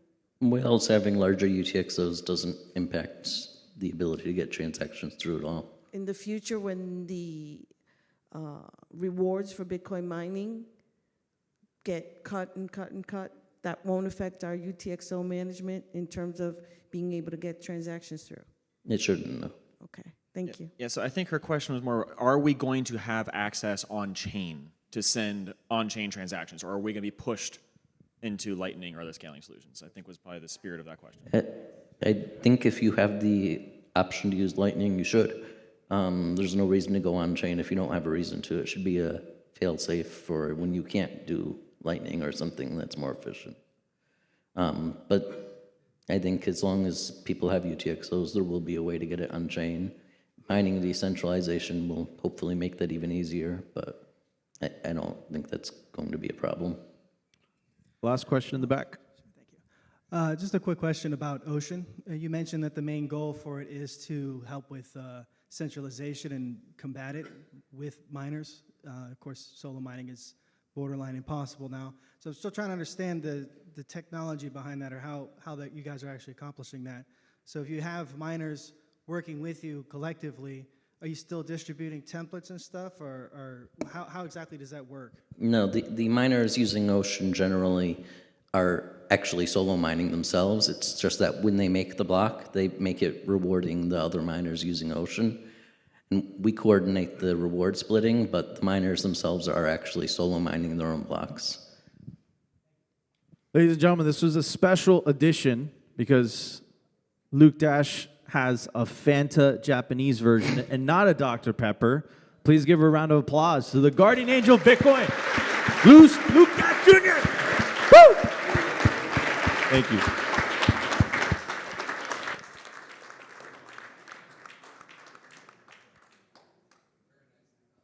Right, you only get that kind of high signal talk at a Bitcoin day. This is, it may not, for those, this might be one of your first kind of conferences. This is very unique that the speakers and the industry leaders are in the room and at your table, and you're able to go and talk to them after the thing.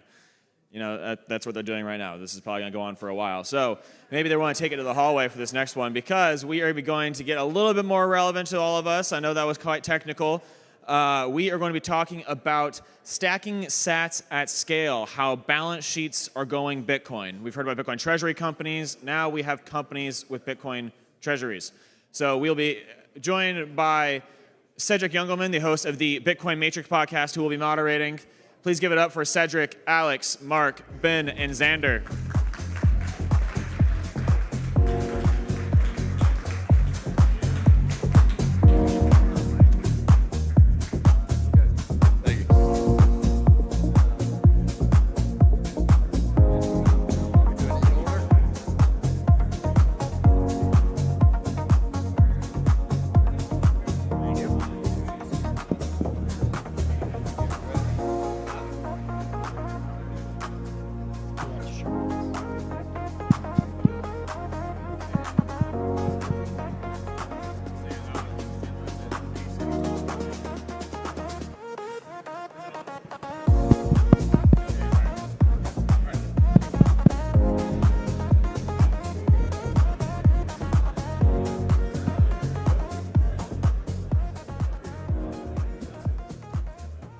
What's up, everybody?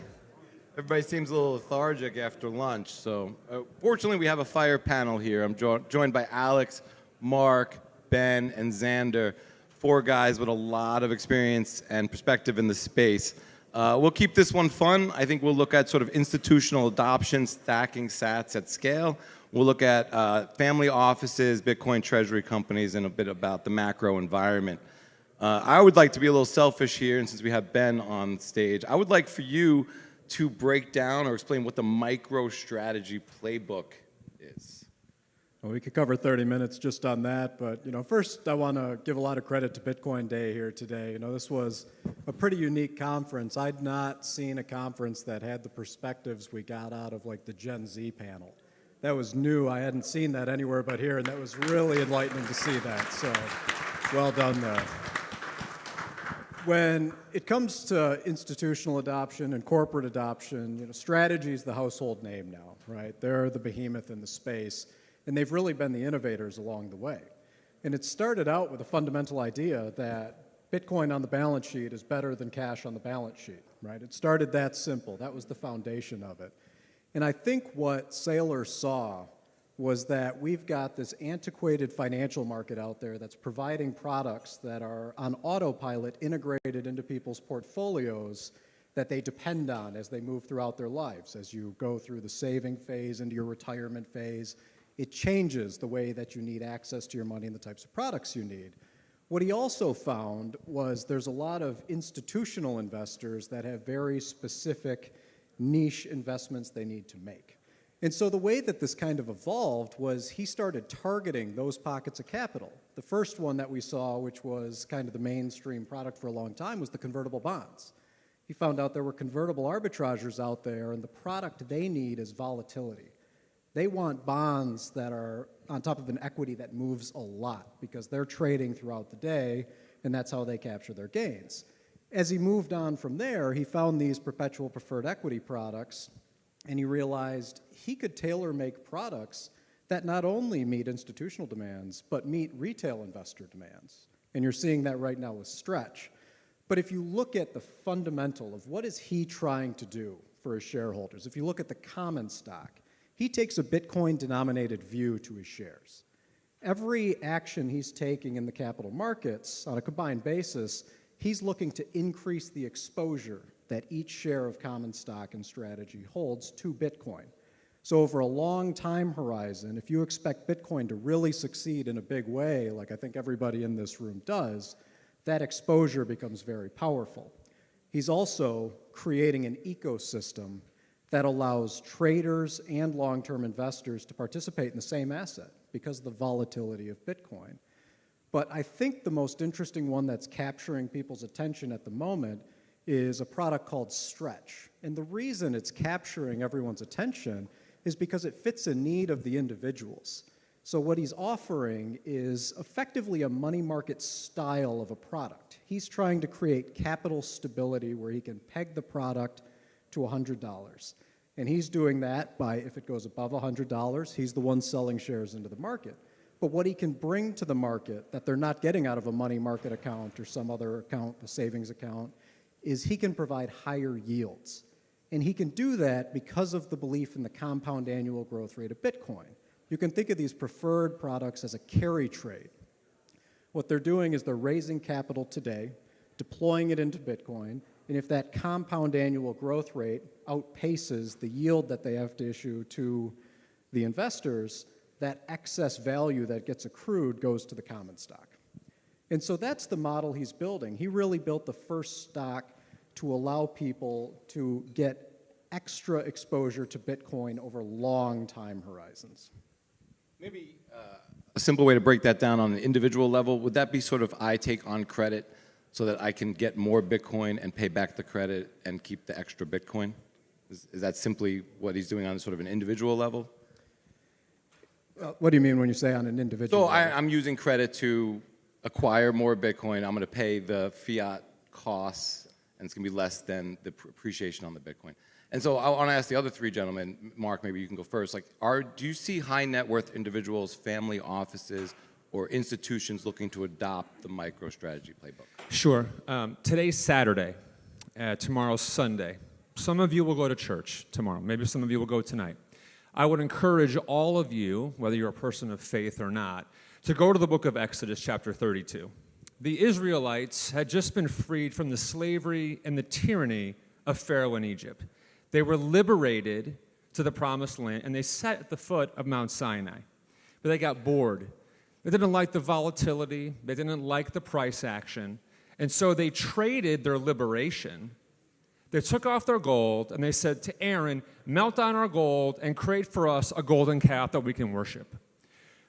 Bitcoin is the only asset since the beginning of mankind has existed that all of us were able to front-run Wall Street.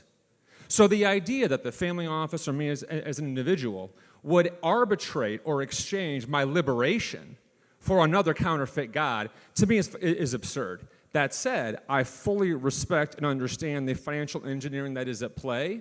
My primary issue as Stretch is what is Stretch's source of capital to pay the dividends? It is the direct dilution of MSTR common stock holders who, oh, by the way, have the junior claim in the capital stack to the BTC that MSTR owns. So they're arbitrary. They are. If you have an idea that you should sell Bitcoin or take your fiat and put it into common stock, which you are junior to the preferred, for a reduced claim to the preferred, and you're going to get diluted to pay the preferred dividend, I think that is absolutely insane. So that said, the family office, our allocation is about 10%. It's actually only in Bitcoin, and probably will only ever be in Bitcoin. Are they looking to borrow, lever into? I'm assuming not then. It's just... From a strict financial perspective, this is the cold reality of our world. We can get an 85% advance rate on equities, north of 90% advance rate on treasuries at SOFR plus 50, 60 bips. Even if we wanted to use our Bitcoin holdings as collateral, it's far more advantageous to simply borrow against our book of securities at a much higher advance and a much, much lower cost of capital. That makes sense. Alex, like, how would you describe 2025 and sort of, right now we're probably 8,000 down year over year, but only 100 days ago we had all-time highs, and Bitcoin has been sideways for a year, and primarily the biggest year of Bitcoin treasury companies. So what do you see as sort of the narrative coming out of 2025?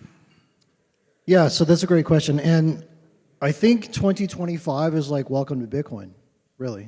Bitcoin typically goes sideways to down most of the time. If you look at any given year in Bitcoin, there's something like 10 to 15 days each year that the vast majority of the gains, something like 80+% of the gains occur in those 10 to 15 days. Aside from that, it's pretty much a slog. And as you're waiting, that can be super, super painful. If you've not been around for a really long time, if you bought near the all-time high of 126K, it's probably real painful for you. I can remember back in, I think it was 2021, that we hit that 69K top, and then the following spring and summer, it went all the way down to 16K. How many were here for that ride? Okay, so like a third of the room. Everybody else is like, oh my gosh, what's happening? Hey, get used to it. This is the way it is, right? So I think it was completely normal, but in those terms. But aside from that, I think structurally, I think what happened in 2025 was actually really, really important, because during that period of time, we're basically chopping sideways somewhere between, let's call it like I don't know, 85K, 90K, up to 126K, somewhere in this range. This is a much, much higher range where a tremendous amount of Bitcoin turned over, changed hands. We saw a lot of liquidity. And some people are like, oh my gosh, this is horrible. Look at all these OGs they're selling and they're cashing out. Have they lost faith in Bitcoin? Is this like really bad? The thing is that there's two sides to everything, right? There's also a bid there. Who the heck is buying all of that Bitcoin? That is the more interesting point to me. It's not that the OGs were selling. If you think of it like this, the first 8 years of Bitcoin's existence, we mined something like 15.75 million, if my numbers are correct, of the total supply. That's a huge amount of Bitcoin, all at a price point, either buying it or mining it, sub 1,000 cost basis. At 100K, that's a 100x. And people are like, well, why would the OGs sell it? Have they completely lost faith? With like, they got 100x. Wouldn't you maybe sell some of it and like live the life you want to live? So I don't begrudge those people for doing that at all. In fact, it's absolutely necessary to sort of reset the entire ecosystem in the current price range, which is foundational to go to the next 10x. So I would say just chill and wait because it's coming. Maybe to speak to what's coming, Xander, what have you seen institutionally in this space besides maybe just adoption of buying Bitcoin? Yeah, so the big driver, especially as we zoom out, I love this the touch point on everyone getting all excited about a price drop from 120 plus down to where we're sitting right now, stagnant 95. I think 6 years ago everyone was oh, we're going to break 60, we're going to get to 70. So I totally agree with the zoom out and just keep DCAing and holding. On the macro side and what we're saying, so by way of background, I help run a company that focuses on infrastructure for large institutions. So we do wallets, we do institutional grade custody. And this year, obviously regulation has been a massive driver for institutional adoption. And that's the broad spectrum, but specifically as it relates to the Bitcoin ecosystem, for one, we have companies now coming onto the table that 5 years ago I used to beg to try to get a dream of a conversation with. I mean, think about tier one banks, think about IBMs of the world, these large scale institutions, and the distribution that they have. For instance, we signed a deal with IBM where they fully white labeled our infrastructure, and they created their entire own digital asset infrastructure product called Digital Asset Haven, which means every single IBM customer in the world, whether it's a financial institution, whether it's a government, all has access now natively within either their on-prem environment and their HSMs, or their cloud environment as well. Then they can have access to this Bitcoin wallet, and all they have to do is flip it on. So these are things that we're starting to see more and more of, not only at the tier one banks that are all looking now into buy, sell, hold use cases, and then all the additional, I always call it like orange pilling for the institutions, where it's going to start with the craze of, okay, we want interoperability for stablecoin or whatever it might be, and then it's all kind of piggybacking into this vertical of like, we know that Bitcoin not only is a treasury asset, but also as the utility function, whether that's global payments for remittance or other use cases. These are starting to come up more and more and more. So it's a very exciting time, and I think 2025 was an unbelievable inflection point for institutional adoption of the asset class entirely. And everything we're seeing now, whether it's European guidelines with MiCA or everything that's happening with the Genius Act here in the US and Latin America, they're all replicating a lot of the MiCA standard. We're seeing this just rapid increase in the adoption cycle at scale, and that's all backed to start with the infrastructure to be able to support it, whether that's how governance is concerned in terms of internal policies or signatures, and that ownership of that actual underlying key structure. So yeah, I think it's going to be a very, very exciting 2026. Well, speaking of 2026, maybe Ben, like why would Bitcoiners, or why should they be excited about Bitcoin treasury companies, maybe even versus ETFs? Let's say they have already Bitcoin. Are they excited about it because maybe non-Bitcoiners are going to be interested in these products, or should they be excited about it because they can use these things in their own lives? Yeah, certainly. And I think one of the big things that came out over the last year when treasury companies emerged is people thought that treasuries are a replacement of Bitcoin. I think that that's what they really thought that the ethos was people were telling you, don't buy Bitcoin, buy treasury companies. And that's just not the case. Like even in my own personal life, right, Bitcoin's always going to be the foundation. right? If it works for a corporation, if it works for a country, it's going to work for me as an individual. So the foundation should always be Bitcoin. What treasury companies are going to offer are different flavors of exposure and access from different types of investors. And I think in 2026, you're going to see a lot of scaling start to happen, right? The first year, I would say it was more about people just emerging into the market and giving the markets kind of a master class in what finance looks like. You know, he brought up a conversation about capital structure. You were never hearing conversations about capital structure from retail investors, probably until this year, I would say. I mean, what Saylor's been building really does put a highlight to what a capital structure for a corporation looks like. Most people would never know. But what I think you're seeing this year is the pivot, and you are starting to see the emergence of the digital credit products coming into the market, and I think those are really transformational. When you look at the age of a lot of the investors out there in the market, you have this massive swath of people that are starting to reach retirement and move more towards the fixed income portion of their portfolio. And if you look at things like the traditional draws you'd put on a portfolio in retirement, they tell you 4 to 5%, and then you'll be set forever. If you're able to blend in products, you might just see that, you know, a stretch offers 11% or a SAID offers 12.25%. If those products blend in and raise the average that you're generating out of the fixed income, that's a massive change to people's lives. And if you can do it while managing the volatility, which is what scares a lot of people away from Bitcoin, you can make a real difference in that capital still onboarding into the Bitcoin network, which I think is very important.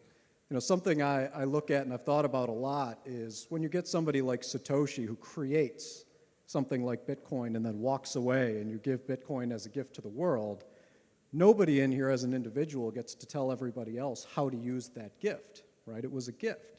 And we're going to see building on top of this. And what I want to see is Bitcoin intertwined into the fabric of our financial markets, of our capital markets, because I think the more structurally important and the more you can facilitate that transition off of fiat rails and onto Bitcoin, the more unassailable the asset's going to become. So I see this evolution as being very important. What I also see are companies that are likely major players in the future. You know, you ask yourself, there's a lot of discussion about companies that have put Bitcoin on the balance sheet. Are they trading at a premium? Are they trading at a discount? You know, the first thing is they put Bitcoin on the balance sheet. Massive step. If it's right for you as an individual to hold Bitcoin as your core capital asset and as your money, it's the right idea for businesses. I think what a lot of people want to see is traditional businesses that they're used to also coming and putting it on there. But I see the structured finance component of this as being massive. And I think you'll see more large players. You've got Metaplanet, who's starting to step into this in Japan, who's going to help bring new yield-type products to the Japanese markets, which have been starved for yield forever. You know, I just think that we're going to see an evolution that probably none of us expected. And the companies that are capitalizing themselves on Bitcoin today, if you look 10 years down the road, 20 years down the road, if you have even a moderate belief in what Bitcoin's going to do and how important it's going to be, having a balance sheet full of capital is never going to be the wrong answer.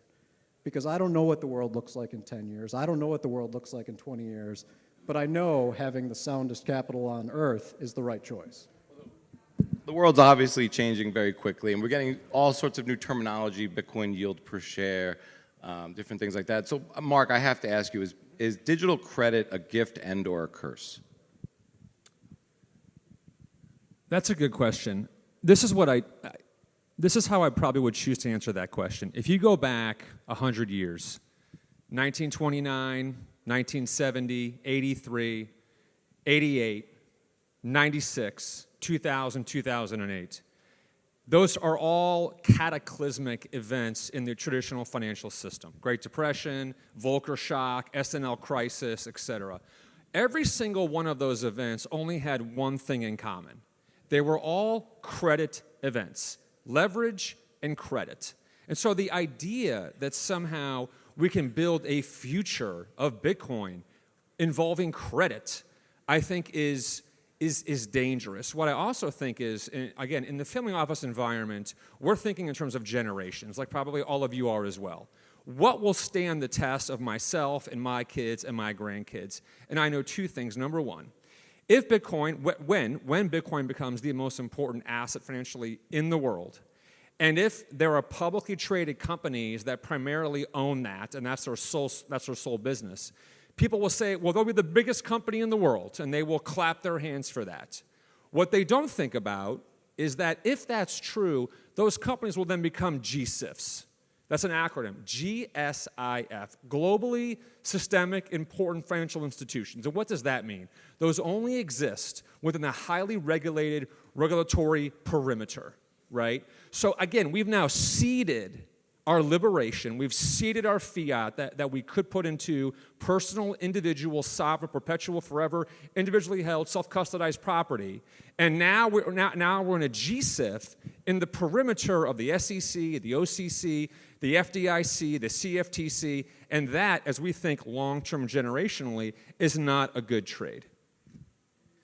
So, Alex, do you think the DATs and the Bitcoin ETFs and these things are evidence that Bitcoin is eating Wall Street, or is Wall Street eating Bitcoin? Okay, so that's an interesting question, but I'm going to answer it perhaps in a different way than you're thinking. Mark, I'm going to say that you are obviously a very sovereign-minded individual, right? We have this massive regulatory environment. It's probably going to keep continuing unless it, for some reason, doesn't continue. So, irregardless of how all this pans out, whether we add more Bitcoin to that system or not, that system will probably continue unless it doesn't continue. I think the only way it doesn't continue is if enough people get to the point where they're shunting massive amounts of economic energy into a system that doesn't continue to feed that system. Okay, so I guess my point with that is that to me it doesn't matter one way or another because that system will continue to exist. I think that we're talking about scaling Bitcoin. Earlier today there was a panel where Gary Cardone was saying that like the rest of the world doesn't necessarily see Bitcoin the way some of us from the early days of Bitcoin see Bitcoin. The first couple of generations of people that came to Bitcoin, the cypherpunks originally, and then you have like what I call the sovereign finance individuals that came to Bitcoin. I think that's most of the cohort here. For the rest of the world, they don't get that. Like there's a very small percentage of the human population that actually thinks that way, right? So I'm of the belief that as ambassadors for Bitcoin, we have to start meeting people where they are and understanding where they're coming from and understand that there is the reason that all of these different financial products exist, the credit products, the derivatives, they exist because there is a wide spectrum of investors and they all have different needs. A sovereign investor is going to have certain kinds of needs. An individual is going to have certain kinds of needs. A family office is going to have certain kinds of needs. An institution with fiduciaries is going to have very, very different needs, right? So, and then you have central banks and you have all the other things, right? So I don't think the derivative thing is going to go away. Derivatives have been with us for a really long time. Our entire system is constructed of derivatives, essentially. The US dollar, what is a derivative? Let's talk basic stuff. A derivative means that something is derived from something else. Orange juice is derived from an orange. You might say an orange is the underlying base asset, right? And orange juice is the derivative, is one way to look at it. US dollar is a derivative of gold.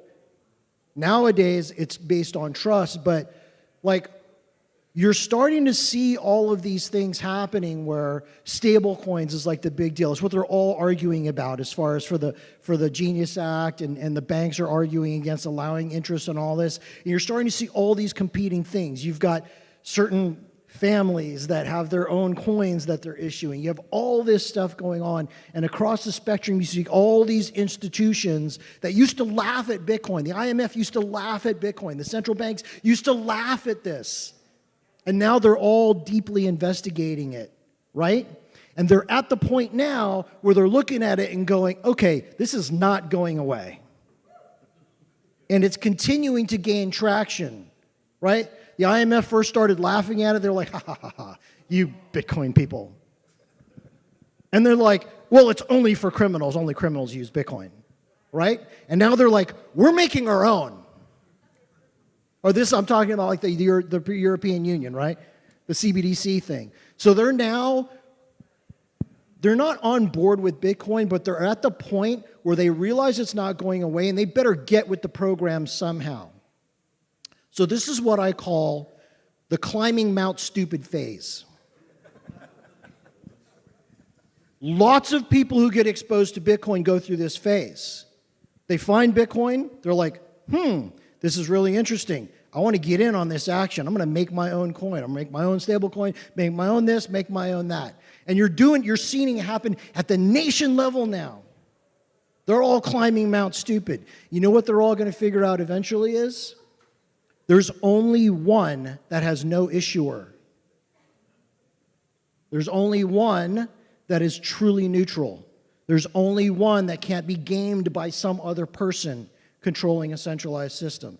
So my view is that if you look 20, 30, 50 years out, I think Bitcoin is going to become the de facto base layer, pristine collateral asset for the digital financial system, which will be composed of tons of derivatives. And whoever owns Bitcoin today, my opinion, may sound crazy, but I think you guys are going to be the Rockefellers and the JP Morgans of the future.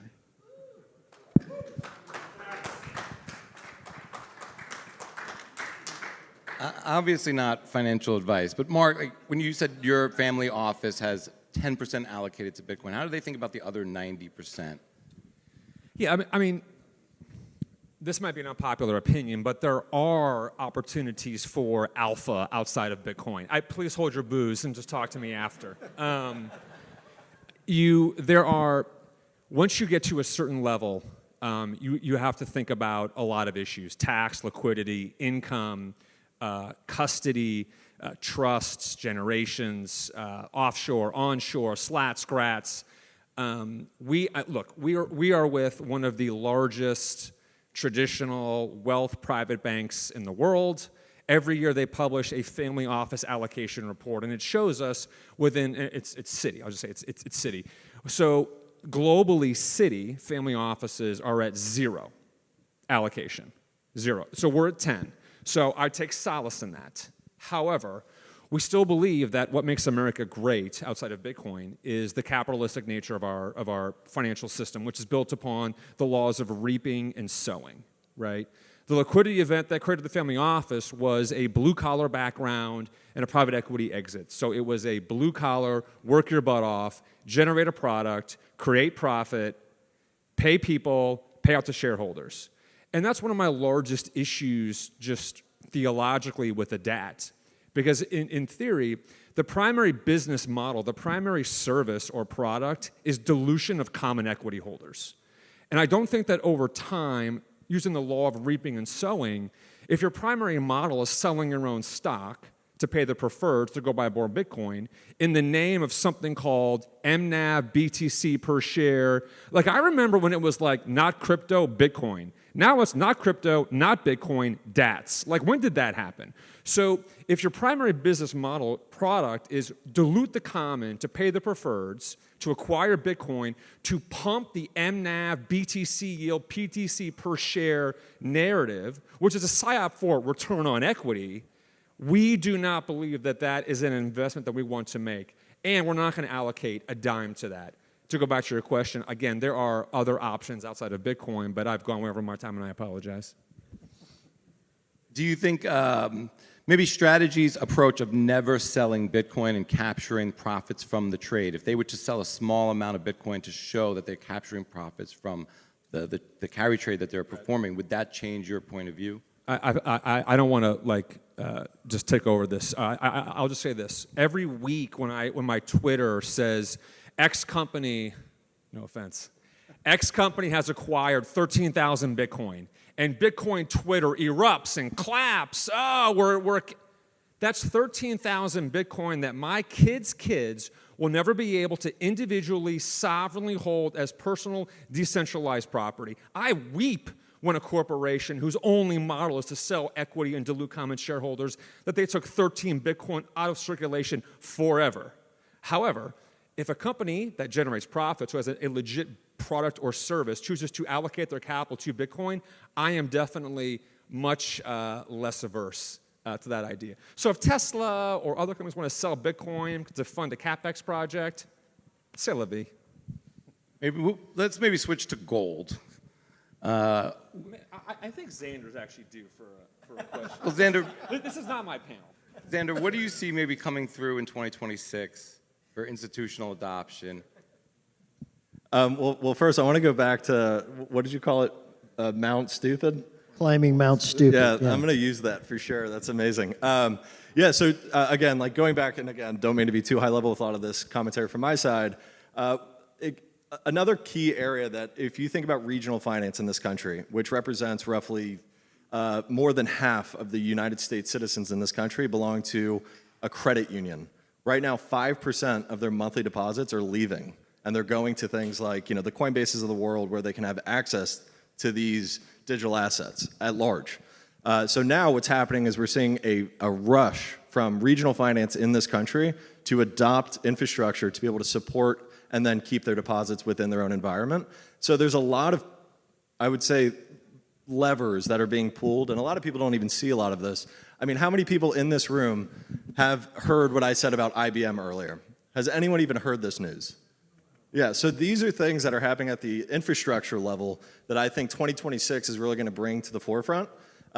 Just so you guys know, 75% of every single financial transaction that happens crosses an IBM mainframe at some point, whether it's the initiation, the throughput, or by the very end. So just by that and these activations, we're seeing more adoption from, think of companies like some of the largest consulting agencies or, technology infrastructure companies, traditional, that are now adopting digital asset strategies, because not only is it something that they're saying, okay, there's a business here, but it's also recognizing the fact that this market changed in 365 days due to the regulatory environment. So it's now, what I mentioned earlier, I've been in the Bitcoin space building infrastructure for a long time.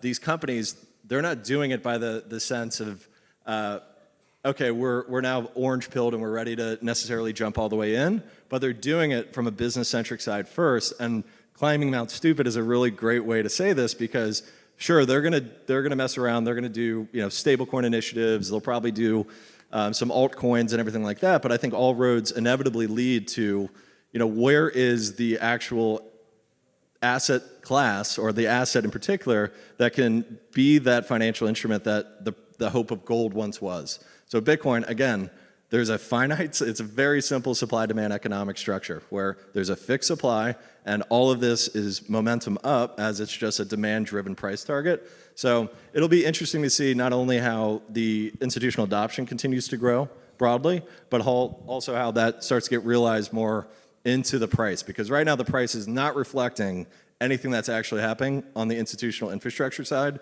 And then the debate between DATs and treasury companies, I think that's a very prevalent debate within Bitcoin right now. But we'll start to see these instruments, I'm sure, continue, and then we'll also see, to your earlier point, I think the companies that are adding it to the balance sheet in a way that benefits their entire market cap, and also strategically for maybe it's just to have a timeless balance sheet. I think that is, we'll see inevitably more of that. And say what you want about DATs, I think what Michael Saylor has done is open the eyes of the institutional world in a way that it's a humongous advantage, not only for everybody that's been early in Bitcoin, as price will continue to appreciate, but also from the perspective of institutions are now at the table, and it takes massive movers at one point, like a Michael Saylor, who has done he's moved miles for not only the adoption of Bitcoin globally, but also bringing Bitcoin into a legitimized, TradFi world, which I know sounds a little contradictory, as we live in a very, this room, Bitcoin is very decentralized, but it will continue to be Bitcoin. If you want to buy Bitcoin, it's still the best way to buy Bitcoin is buy Bitcoin. It's not going to be buy a derivative of it, in my opinion. Mark, maybe we'll have some fun with this. If you were running a Bitcoin treasury company, what would be your vision? Let's say we handed you strategy today as is. Michael Saylor's a genius. There's no doubt about it. I mean, he is. What he's been able to do financially, I would agree. No human being on earth over the last 5 years has done more for Bitcoin than him. Full stop, all respect, tip of the cap, 100%, 100%.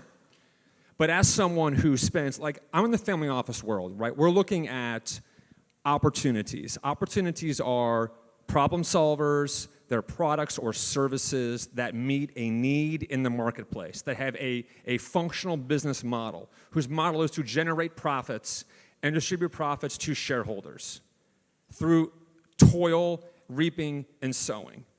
So if I was a CEO, if I said, hey, let's turn into a DAT, I'd say, okay, how will we actually be able to differentiate ourselves besides who has the coolest preferred, who can do a put option call spread and kind of generate yield that way? How can we have an actual business, a cash flowing business that redistributes, repurposes, reallocates investor capital, EBITDA, net income, whatever you want to call it, into Bitcoin? I haven't given that any thought because I've never actually thought about doing that, your question. But I think if there is going to be a 2.0 of what we have with DATs, the answer probably should be a cash-flowing business that figures out how to take all that generated capital, all of that return, and pour it into Bitcoin, but again, meets an actual need in the marketplace. I don't know, we definitely have maybe 5 minutes for Q&A if anybody has any questions.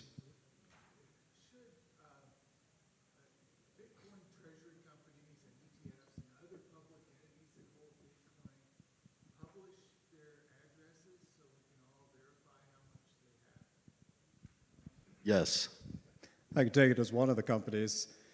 So far we haven't, and it largely follows the logic that Strategy's had at the moment, where when you're operating as a fiduciary to shareholders, no matter how infantilely small the possibility is, what you don't want to do is open yourself up to a direct honeypot and have people focus on your individual addresses. Now, in Bitcoin, there's a lot of the addresses that get discovered anyways, right? Anyone who's ever been out on an Arkham or anything, people are clever, they're finding these addresses, they're publishing them regardless. But, Saylor said before, they'll do proof of reserves when they can do it with like a zero proof where they don't have to put the actual address out there. You've got a divide around that at the moment, and I think all of us are looking at that because with the ethos of Bitcoin, you would like to be able to do that proof of reserves and just have it be transparent and stay with the transparency of Bitcoin. I think that's a great outcome. This is all very new at the corporate level, right, to the point, which is why there becomes so much passion both for and against it, right? This is completely new that's out there. We're all treading through this territory. I think you'll start to see it trend that way over time, is the honest answer. I think in the early days, you're using these qualified custodians, you're making sure you're mitigating your risk. Part of the issue with how you have to do custody as a corporation is you have to be able to put risk controls in place to make sure that no individuals within the organization can take an action on their own that could adversely affect your shareholders. So we'll see this evolve, and I think that there's going to be people that create solutions along with this that make that a reality and make it very easy for everybody to do that. Yeah, I'll add to that. I completely agree, especially sharing, like you said, all the addresses already been, you can just see, like, someone says they're going to buy 13 million Bitcoin, you could usually track where it is. 13,000 Bitcoin, sorry. The other side of the way to do proof of reserves as well is to look at the custodian. So in these omnibus models, which means the custodian is pooling together all the Bitcoin that they hold for all of their customers, it's not of a very clear understanding. If you have a segregated wallet and you're at this custodian, that's one way to do it at a high level, where even just by saying, okay, our custodian, at the custodian level, we have a segregated wallet, we can verify that. But I totally agree. There's also something called dusting.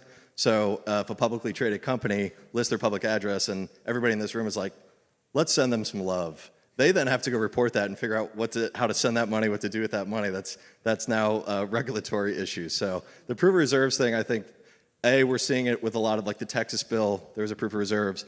I think the way that's going to have to happen is going to be it's going to come from the regulatory side, and then there'll be, safeguards to, I think, everything that you're mentioning. Yeah, dusting was always very interesting because all of a sudden you start seeing these mini micro donations showing up in your wallets. And, but yeah, what they're doing is throwing little dust into there, and they're trying to track that wallet as it starts to move. So it happens, every time a new wallet gets spun up. Ben, I don't know if you guys have discussed this at Strive or you have any thoughts on strategy, but would any of these companies start a Bitcoin trading desk, like Goldman Sachs style, and start to commander and see a lot more of the flow and sort of maximize and monetize the deal flow that way? It's possible over time. I mean, I still think we're just so early in this journey that for the companies that have gotten out of the gate now, you're looking for what is the biggest opportunity in front of you. and you're trying to evolve ways for people who might not natively find Bitcoin on their own to still get some of the benefits of what Bitcoin provides.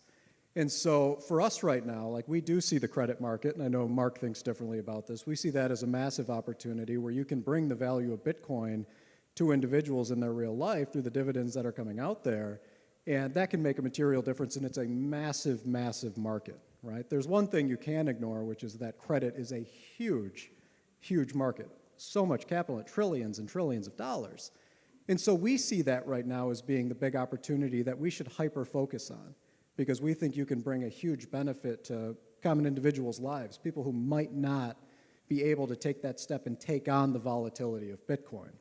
You know, to Mark's point about dilution, right? Dilution became this word that comes up now with these companies because, yes, you are issuing shares at a premium, you're capturing a spread, you're raising the book value underneath each of those shares. Where we probably differ is I view both the common equity and the preferred equities as products. You don't realize how much of the financial markets run on volatility. If you go to Wall Street and you go to any one of those shops down there, what they're looking for is the best asset to provide them their returns that they need to achieve. Bitcoin was incredibly unique in that manner, right? This was a very volatile asset. It moved a lot, but you didn't really have the vehicles that gave them the ability to trade constantly and to be able to make those profits and outperform their peers. This is massive in the hedge fund space. And now you're starting to see that. So what I have with my common equity is because, you know, we're effectively amplified or levered long to Bitcoin, however you want to phrase it, our equity is actually more volatile than Bitcoin. Same thing strategies was. It was more volatile than Bitcoin, which accelerates their ability to meet their mandates. So I agree with Mark's utopia of I would love for Bitcoin to have become this complete grassroots where it's all individuals taking over the money on a short time frame. But I think there's also a reality that we have a world and a structure out there that needs to be onboarded, needs to be transitioned, and I'm not going to look at that reality and stay away from it. I see a way to bring capital into the Bitcoin network, and we can disagree on the way that that is done, right? And I think you will see the cash flowing businesses coming out that have the Bitcoin balance sheets, and when we see a lot of that, we should applaud like heck. Because Bitcoin belongs on every balance sheet. You don't have to be a DAT to have Bitcoin on the balance sheet. I think it belongs on every corporate balance sheet that exists. And so we're going to see the evolution happen.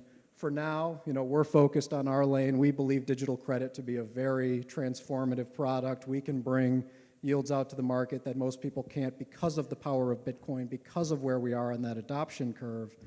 But you're going to see 1,000 different models for how people integrate Bitcoin into their businesses and the types of businesses that they create with it.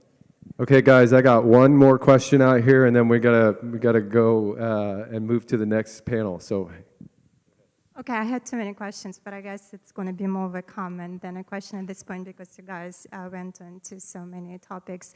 A couple of points. I do believe that credit is going to be $1 trillion market on corporate level and individual level. Look, even we just saw the digital natives, right? Like they're going to be, you know, transacting in digital money, crypto, and for example, I even worked on a project like credit history, right? You can't just look at the fiat part of the system and discount the digital assets part of the system. And just going back to Sailor, I think many people, I think Mike is fantastic. I think he's the monster marketing machine for Bitcoin. Having said that, I think the truth is in the middle, and I think the issue, it's not the what and the how.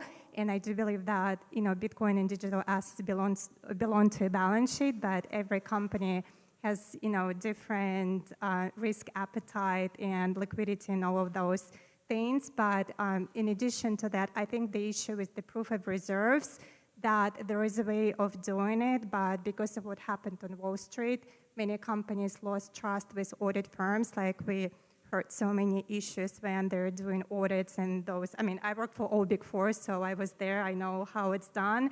But I do believe that regulation is going to catch up, but also I do think that an average investor, I don't care if you're putting 5K or 10 million, and this is where I agree with Mark, they want to have full transparency and proof reserves is critical because I'm not taking somebody's word for it. And in my experience, I'm not taking even Big Four word for it because I want to see it on chain, and there is a way to do it technically. It's just a question of time. But thank you, guys. Any comments, guys? One last comment from each of you?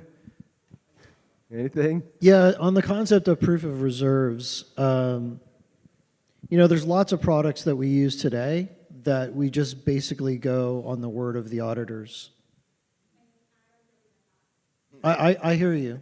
And as Bitcoiners, the whole Bitcoiner ethos is don't trust, verify, right? And I get it. I feel that way. I get you.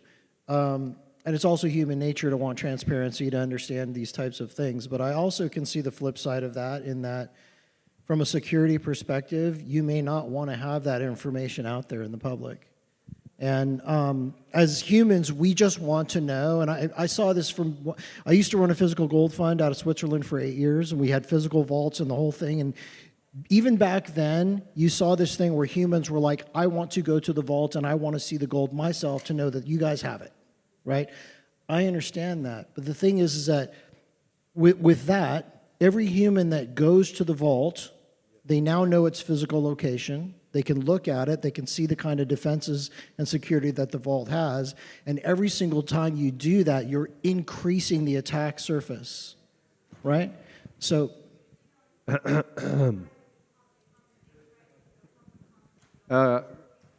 we got to cut this off, guys. We'll take this offline, guys. Yeah, we're going to give them a round of applause. Round of applause. Hey, they're going to be, these guys will be around. They're going to hang out with us for the evening, so you can talk to them out in the hallway or over the breaks. And let's get the next panel up. Wesley.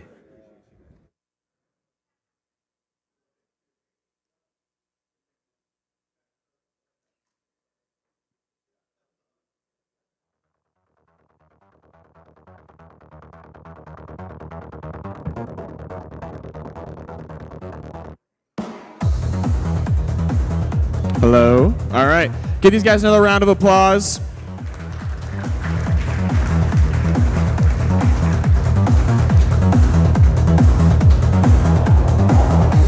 All right. So we've talked a lot about building balance sheets. We've talked a lot about buying Bitcoin, transacting in Bitcoin, on-chain technicals.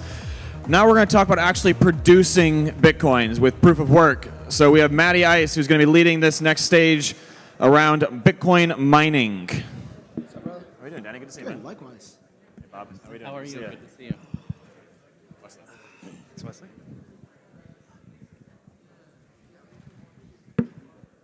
How's everybody liking the conference so far? Yeah. Great job, John, with Bitcoin Day over there. Got to give him a shout out. This is quite a venue, quite an experience, quite a spread of food and desserts, and great job, man. Great job.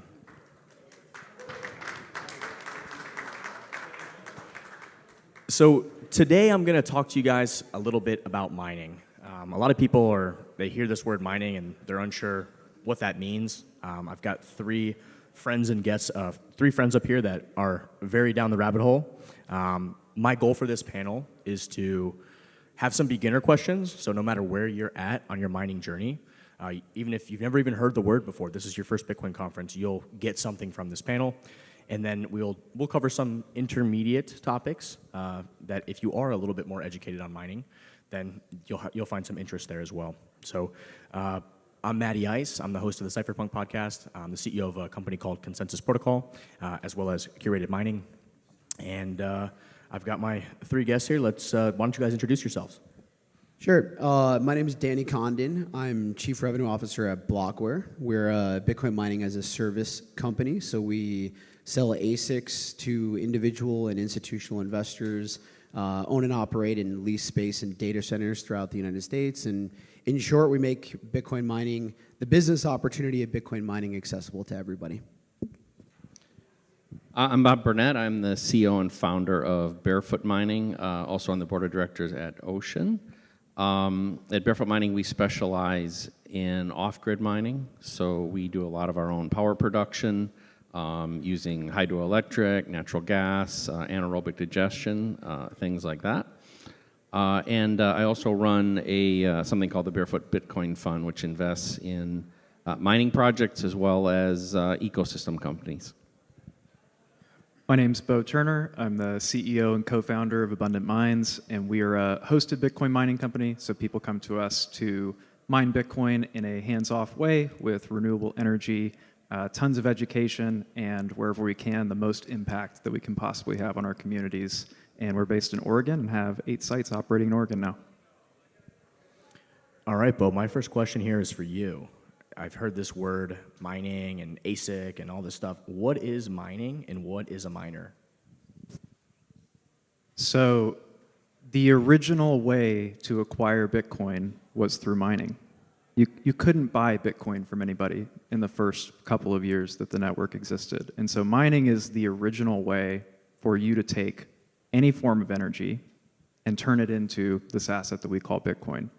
And mining is just the process of taking raw energy, running it through a computing process, and then getting this information product that we call Bitcoin. You're effectively taking the transient kilowatt hour and immortalizing it into digital property. And the more efficiently that you can run through that conversion process, the more successful you are as a miner. And ASICs, the Bitcoin miners, are just the most refined tool that we have to this point to execute that process in the most efficient way. So are you telling me that like Bitcoins can't just be made out of thin air? There can't be just people that decide we're gonna make 50% more Bitcoin? That you actually there's a real energy process that goes into processing transactions and creating the new inflation? Is that what you're saying here? If there's a way of doing it other than that, I haven't figured it out.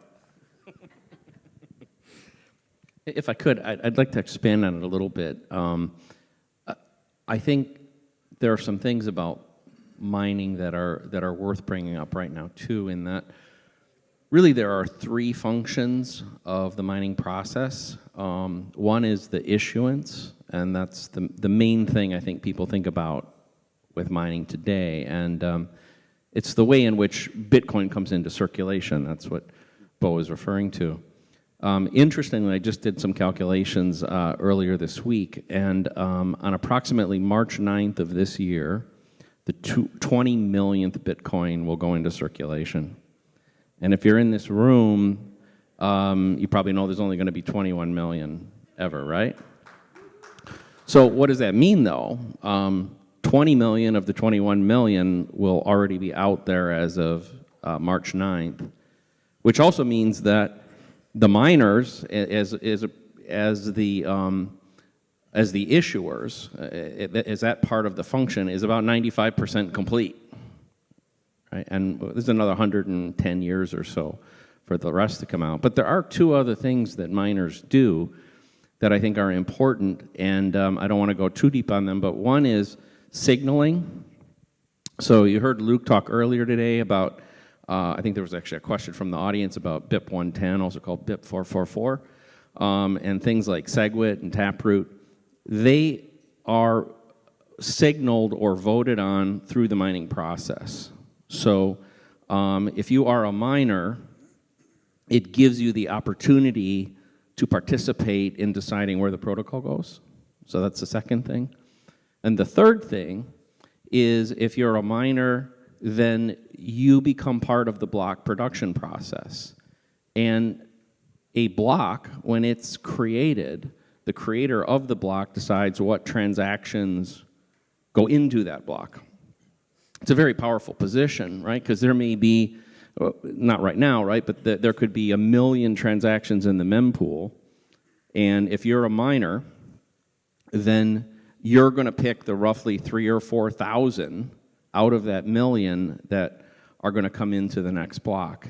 And it's very important. And as we go forward, as I said, the days of Bitcoin mining being about issuance are numbered.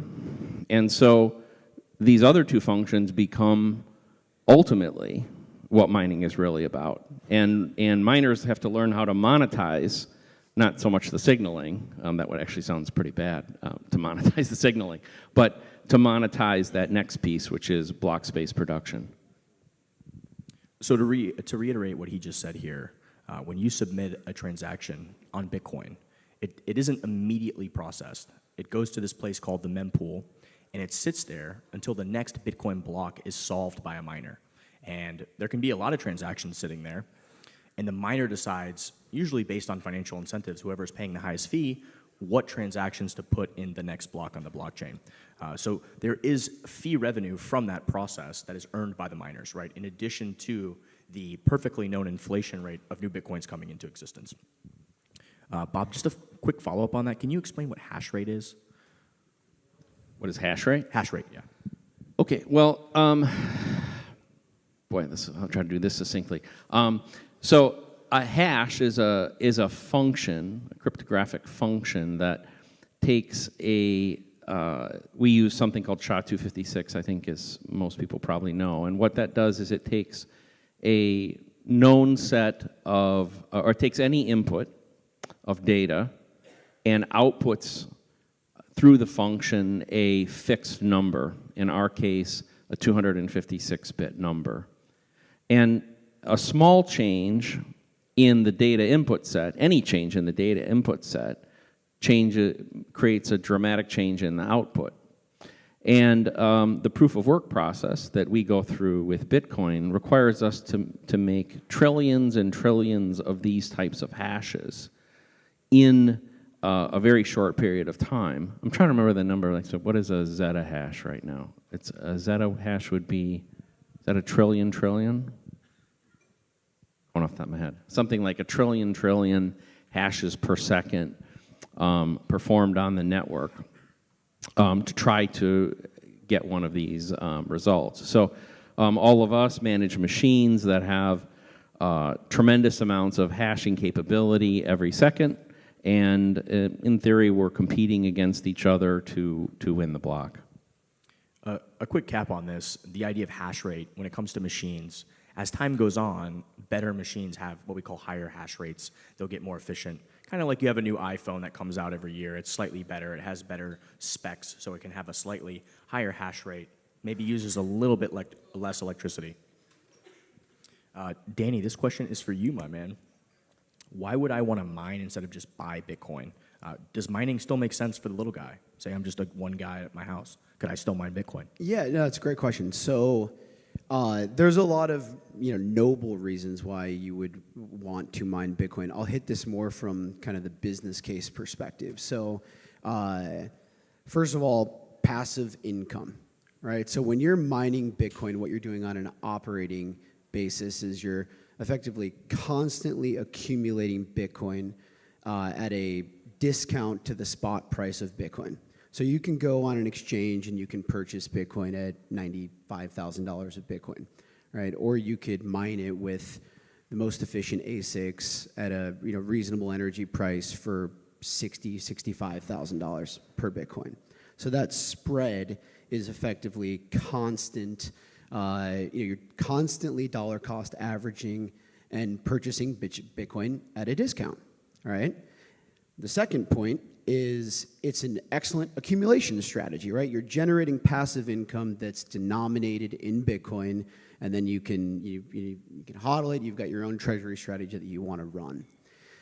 The third, and this is kind of a boomerang that came back as frankly a very significant kind of incentive, is with the passing of the big beautiful bill this summer, right? It brought back year one 100% bonus depreciation.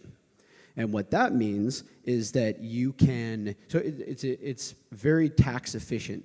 You can, rather than paying the federal or state government taxes, you can take that capital and you can purchase Bitcoin mining servers, ASICs, and you can deduct that against your income. So basically the short of it is, would I rather pay the government, or would I rather go buy money printers, right?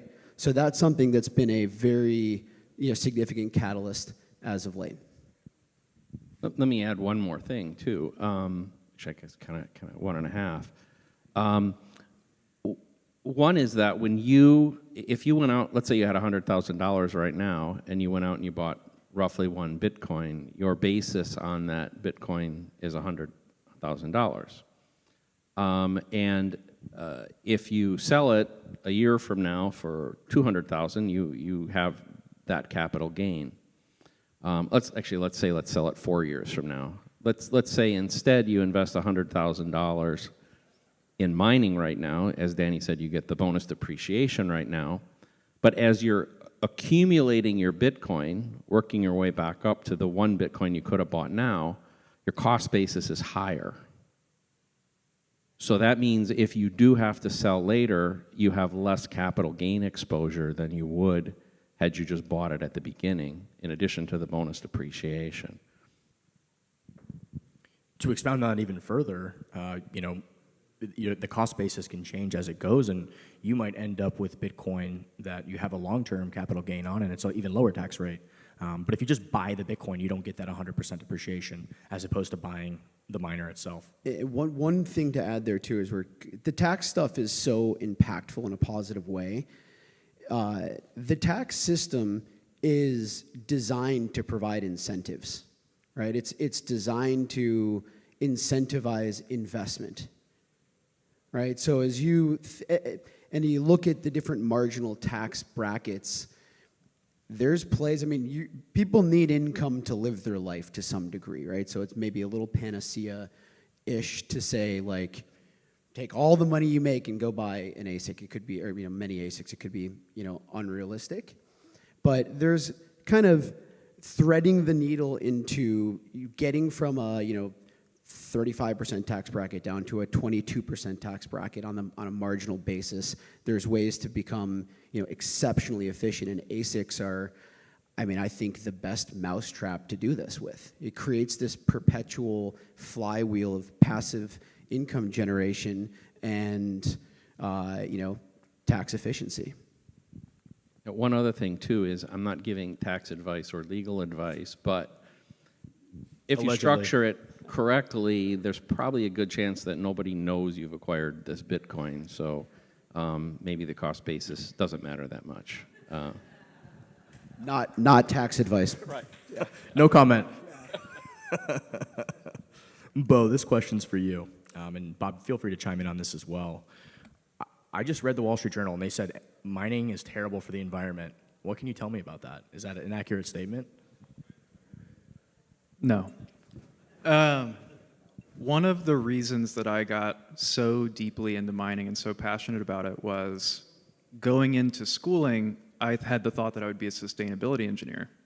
And it's all about finding ways to optimize what we've got with minimal impact and most positive benefit to people. And several years after this was when I was really introduced to the mining FUD. This was like 2021, 22, 23. So I'd been in the space for a while, but really hadn't done the deep dive on mining. And kept seeing all these articles and hit pieces, and it was enough to get me curious. Why are they saying all of these things? And what I found to be true was, contrary to what many of these reporters were saying about Bitcoin mining, I actually saw it as probably the coolest sustainability tool that I had ever come across. I mean, this was a way of monetizing and mitigating pollutants, bringing more sustainability and balance to our energy grids, improving the efficiency of our energy system altogether. And there's no emissions. I mean, there's no direct emissions from what we do. And so every single point that's ever come up in an article, a study, was just pretty handily debunked. And I'm happy to say that almost none of those are coming out anymore. We've kind of crossed that point in Bitcoin's timeline where there was any validity that people ascribe to these pieces.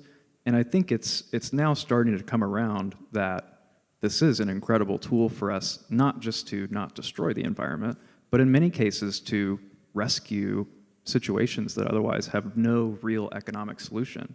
I mean, before Bitcoin mining, there was nobody that would see a landfill and go, opportunity. That's something for me to go make money and clean up the world.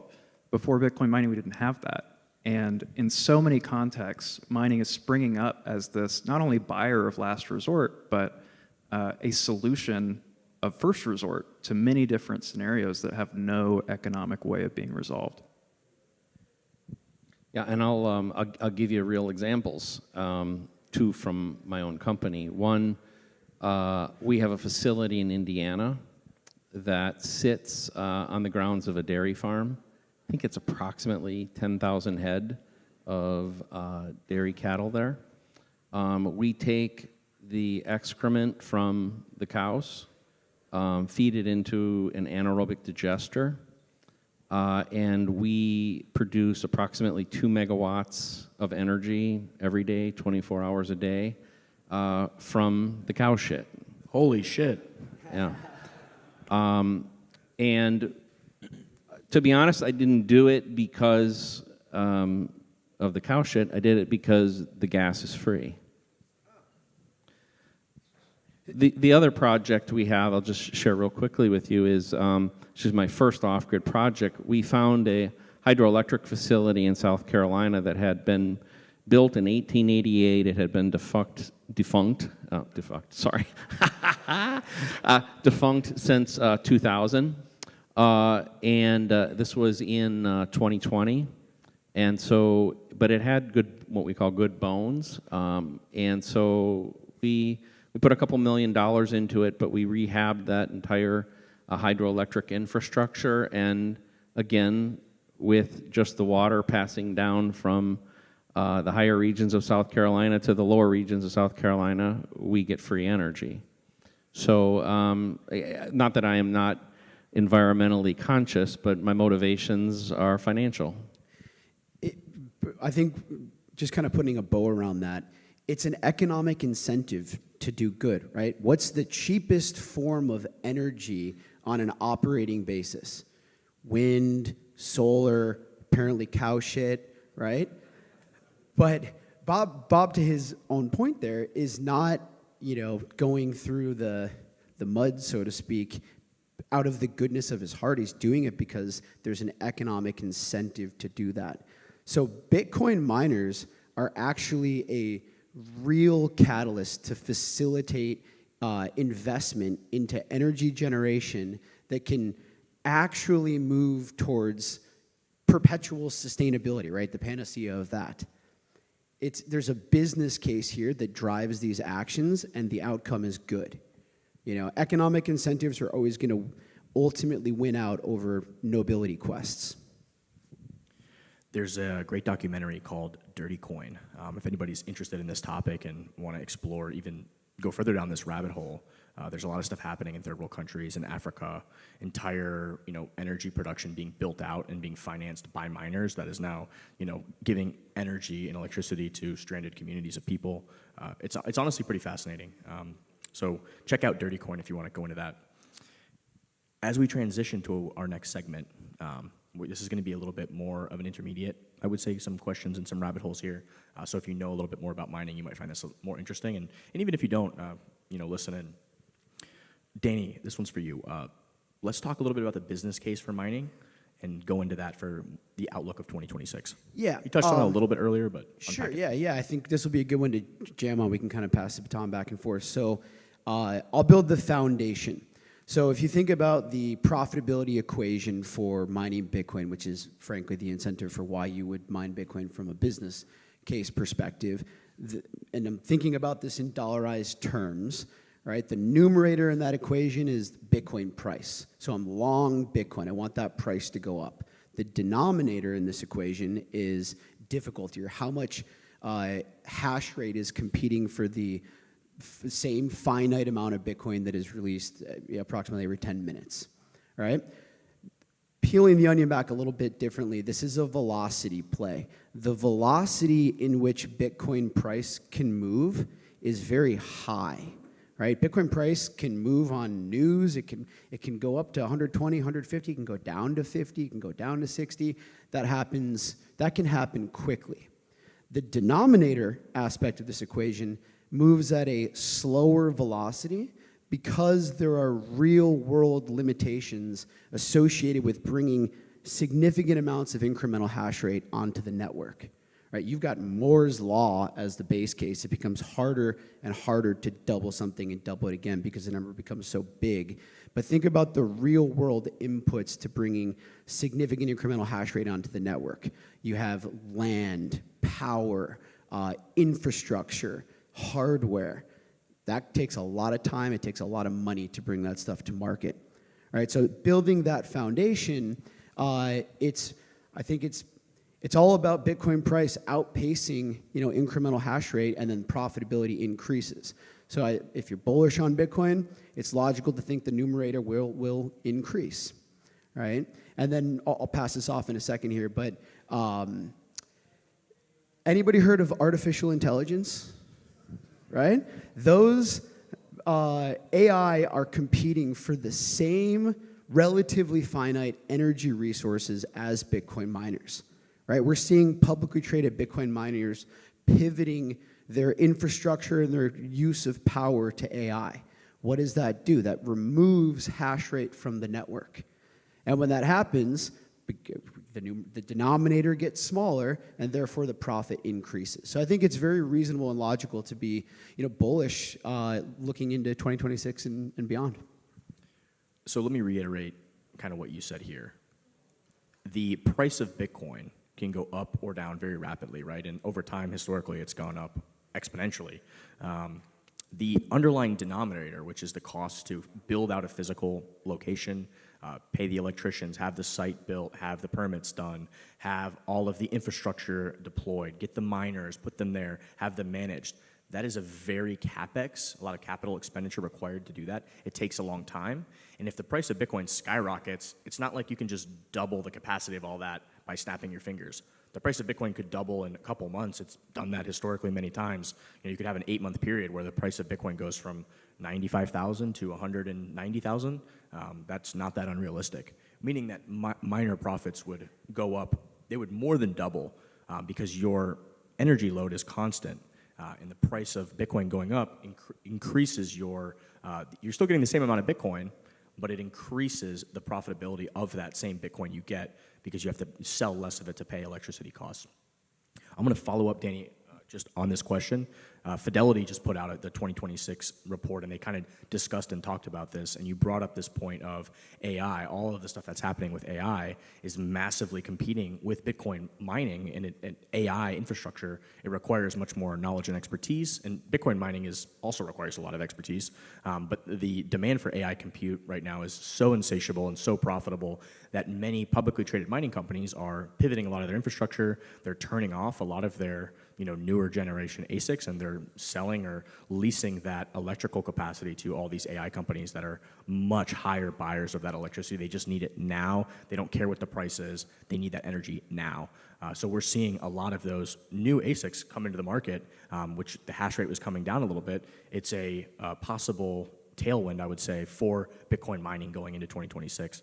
Do you have any further thoughts on that? Yeah, no, I think you nailed it. And like a hard data point here is 4 of the 5 last difficulty adjustments have been negative. The forecast for the difficulty adjustment in the next probably week is like 5% decrease.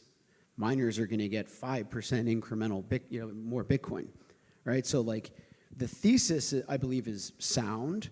And then we're actually seeing the results, backing that thesis. Pass it to you guys on this one. Yeah, hey, Paul, I had a chart. Is there any chance of putting that up? We're going to try to make that happen. So if he can't, but what I've got is a chart. Hopefully we'll be able to share it. There it is. It's up. And I can't see it, but I made it, so I know what it says. So what I did was I took all the energy produced, all the electricity produced in the world on a global basis, and I plotted it by price point. And so that's what you'll see is somewhat of a bell curve centered around about 12 cents per kilowatt hour. This is both commercial and residential, and again, it's global. There are about 30,000 terawatt hours of electricity produced on grid on a global basis annually. Now, of those, there's an area called the mining zone that you'll see on there. I categorize that as roughly sub 6 cents per kilowatt hour. I'm talking just the electricity cost, by the way. So if you can't get electricity at that price or cheaper, I mean, I would recommend cheaper, by the way, that you probably should not be in the mining business, at least not for economic reasons. Now, some of that chart, by the way, the very origin part of that chart actually shows negative electricity costs. Now, though that part of the electricity, as well as let's say the sub 2.5 cent energy, is typically not available consistently. So it's brief periods of time where maybe there's excess electricity being produced. It's one of the issues with a lot of the green energy sources. So that energy is attractive for miners because we can adapt to those kind of environments. It's not attractive, by the way, to the AI guys who typically need to run all the time. Now, there's some dispute, Matty and I talked about this chart earlier, as to how big the AI chart really is, how much of that energy is actually viable to them. I would say this probably represents what I would consider to be the long-term future state, that let's say the next, if we're looking at 3 or 4 or 5 years out, that you won't see a lot of, let's say, more than 8 or 9 cent energy used there. But what you also see is a big overlap between what I call the AI zone and the mining zone, and that's the most important part. And right now, the AI guys are willing to pay more. Yeah. And so what's happening, Danny mentioned these negative adjustments. Bitcoin mining is starting to lose part of its power allocation against this chart to the AI and the data center world. And so my prediction, it's just a prediction, one guy's guess, is that we're not going to see, at least on grid, a lot of new energy come into Bitcoin for the foreseeable future. What we will see is improvement in ASIC technology. ASIC's actually the chip, not the system. But the efficiency of those chips will improve based on Moore's law. And what that means is that we're probably at best on a 2 to 3 year doubling cycle for hash rate, which is dramatically slower than we've seen in the future. And kind of even to wrap it all back to the economics, that's good for people in the mining business, whether you're a smaller guy that has 5 or 10 or 20 units hosted with Danny or Bo, or you're trying to set up your own commercial operation. Pretty good answer there. I like that. Yeah, I think what Bob touched on is on that chart. I think that green area is a lot bigger than what's shown on the chart because I think the demand for AI right now is just so parabolically insane. I know people paying, on the much higher end of that and still massively profitable renting out compute infrastructure. But let's move along here, Bo. Let's bring you back into the fold here. You've been quiet for a little while. Let's get you cooking again. Talk to us about the real-world implications of mining when it comes to jobs and careers for people, and kind of counter that energy FUD a little bit. So part of sustainability to me is not just the energy portion, which most people like to focus on, but how sustainable something is for the entire community, the entire all of the stakeholders. And when I think about that specifically as it applies to mining, we do one thing that most people are aware of, which is we use a lot of energy. But what people are not aware of is that we often put these facilities in places where there's not much else in terms of economic opportunity. They're often very rural sites. They're places with low populations, usually not a booming economic hub. And so when we as miners go into these places, we're often one of the biggest impacts on that local community. And I think of the first place where we set up a site as an example of this, where it's a town of 1,000 people, not much going on, declining industry over the last few decades, and they were not utilizing all of their power. They had about 25, 30% utilization on their system, and half of that city's total budget was from their electric utility. And so by going in and making use of what's already sitting there, that's available, not being used, not being optimized. We brought in a revenue source for that city that allowed them to make more of what they already had, essentially double the city's revenue, qualify for grants to actually increase the amount of capacity, add more infrastructure, and attract other types of businesses that essentially they had no opportunity for because they weren't using what they already had. Couple that with, one of the most rewarding things for me is when people want to work in this space, but they don't have the opportunity to. One young kid saw one of our podcast episodes or saw one of our ads on a podcast and noticed that the town and in the B-roll it looked really familiar to him. And so this guy, I use it as an example because he was able to get a job in a space, a technical job, a well-paying job in a space where he wanted to work, but he thought he had to move somewhere else to be a part of it. And he had basically two choices. He could stay and work in grocery because that was about all that was available in that area, or he could move out of his area and contribute to the brain drain that just decimates communities over time. And so this industry is so impactful, not just from the energy standpoint, what we can do for grids, what we can do for waste products, what we can do economically, but also giving a chance for communities that have people, have resources that aren't being utilized, and keeping them where they are and making the most, bloom where you're planted. This gives them a chance to make the most of where they've been brought up and actually be a part of their community and increase the overall economic prosperity and ability to keep jobs and opportunity in the places where people are. Yeah, to recap what he said here, I think people don't fully understand the second and third order implications of somebody setting up a 20 megawatt mining facility or a 10 megawatt mining facility.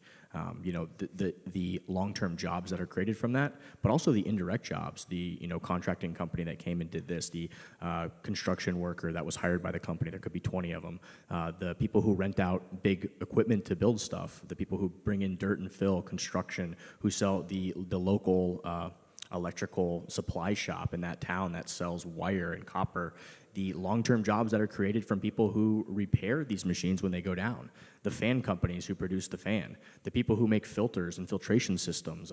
I could go on and on and on and on and on and on for a very long time here, but there is a lot of opportunity created, and a lot of times it's not understood by people. So I think this panel has given a good job of demonstrating some of that, and that's what I was looking for on this panel, to kind of bring you all into the fold here a little bit and take you inside of our world.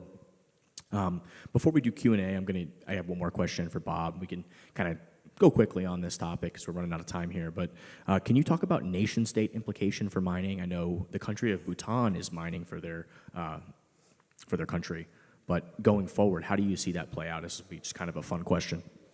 Sure. Well, there's two levels to it. Remember when I said, hey, what are the functions of a miner? There's signaling, there's issuance, and there's block space control. So the issuance is obvious, right? A country like Bhutan mining gets Bitcoin, and that's a very common discussion point, building strategic Bitcoin reserves or sovereign wealth funds acquiring Bitcoin. So that's obvious, and it gives them a mechanism to acquire Bitcoin without without being dependent on a third party.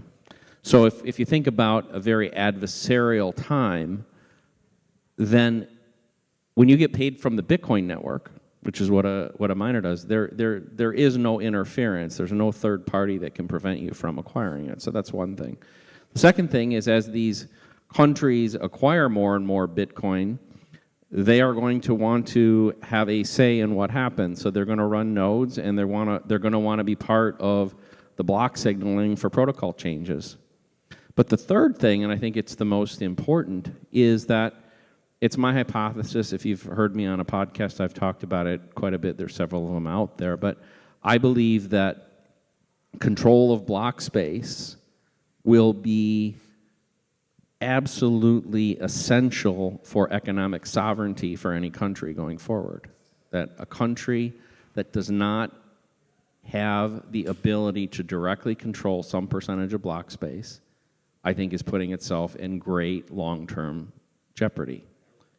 And so my advice, and I've been able to give it directly to a few different people in different governments around the world is, hey, if you're, I'll just use an example, Israel's not one of them, but I'm going to use it as an example. If you're a country like Israel, you're in a very controversial situation and you never know whether or not you're going to get kicked off of the global economic system or censored in some way. Well, Bitcoin is your savior.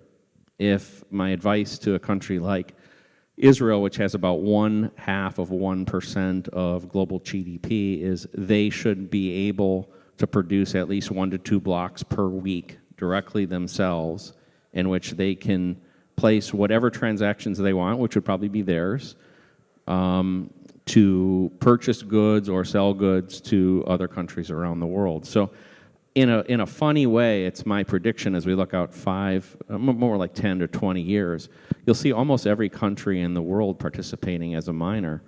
Initially, it may help to centralize the network in a weird way by actually having a couple hundred different block template creators, but none of them in a position to control the network.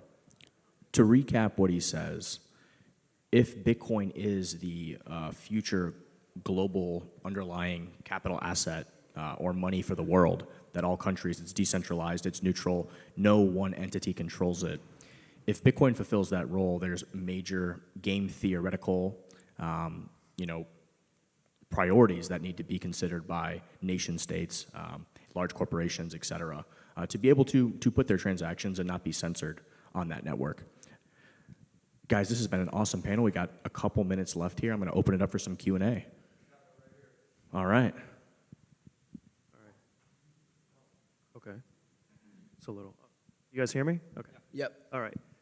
No, thank you, everyone. So I appreciate all the time you guys spent today on Bitcoin mining, and great job with the panel as well, the questions. My question is really pertaining to, Bo, what you mentioned earlier, how you're talking about the white glove service, kind of if you can go into a little bit of detail about what that entails, and then from a competitive advantage, just because I come from a financial perspective, Bob and Danny, what do you guys kind of offer in your company when it comes to mining? So it's just really, what's the differentiating points between the three of you? It's kind of a loaded question, but I figure I ask. Sorry, you guys. Want to see an arm wrestling contest? Here, let me kick this off real quick. We operate a company called Curated Mining, and we will go to these guys and we'll use them to try to find the best possible deal when we're deploying capital. So think about what we do almost like we're kind of like your business partner. We want the best possible deal. And we'll go to these guys and try to work out the best possible deal. We also have, obviously, if you've been in the industry, there's a lot of asymmetry of information, right? So that you would partner with somebody like us, or if you were just wanting a couple machines, if you were at smaller scale, and you just wanted to kind of get into mining, you could go directly to these guys, and you could go directly to these guys anyway. But yeah, I can pass the mic here, and you can all touch on that. I think we're gonna turn into a pumpkin. This is a good follow-up discussion. All of our businesses are a little bit different, I'd say, but there's a lot of commonality. And what we're all doing is we're enabling individuals to get access to the business opportunity that is mining Bitcoin in a capital-efficient, hands-off capacity, while mitigating risk to the greatest extent possible in doing something that is simple but definitely not easy, right? So TBD, to be. We can pick back There's up. things that you know, things that you know that you don't know, and then there's things you don't know that you don't know, right? So how about that? What I might do that's slightly different from probably, to my knowledge, maybe just about anybody else, is that what I do is every time I bring up a new site, I create a unique LLC, and so my main business model is people coming in as investors into that site. And at this point, I'm almost always the power producer as well, so the investor is buying not only the mining part, but also buying into the power production. I'll say that among mining companies, there's so many different ways that it's structured, and even among the good ones, there's trade-offs no matter how you go. And I'll just say that the way that we built our company was specifically to solve the problem that my wife and I had getting into the industry, which was not good information, not good communication, not transparent pricing, and then a bunch of extra costs that came in through the experience. And so the way that we designed the model was to be all-inclusive, truly passive, with everything that you could ever need as you navigate the Bitcoin space, especially because so many of the people that we serve have never set up a wallet before, are really looking for that full stack solution to navigate the space and not just convert energy into Bitcoin through mining, but they're looking at the way to navigate the space to convert their life energy into Bitcoin, to properly secure that. And so, you know, there's so many good people that you can work with, and I'll just say that's what we've optimized for, is set it, forget it, all in one. Yeah, one thing I'll add there, just as advice as you're thinking about this opportunity, this is a risk management exercise. If you set it and forget it and this thing rips, you're going to win, especially now with the tax incentives and financial tools that enable you to, you know, for example, take, you know, loans against Bitcoin. Like, you can crank this thing. So you want to be thinking about risk concentration, geopolitical risk, you know, diversifying locations of machines, liquidity. Do you have the ability to sell machines at some point in time? Lead time, you know, counterparty risk. Pricing is obviously very important, but in many things in life, as many things in life, the lowest price isn't always going to be the best outcome, right? And most folks that enter this space, you don't know what you don't know, to Matty's point. So, you could do a whole nother 45 minute panel panel on this. I know we're gonna get booted here in a sec, but you know, simple, not easy. Manage risk effectively. You know, pick the right counterparties that can, you know, execute on that mission. All right, let's get one or two more No, questions. no, that's it. Oh, that's it? Last Yeah, one? we're going to cut it off. You guys all are right. out of time. Give them a round of Thank you all. applause.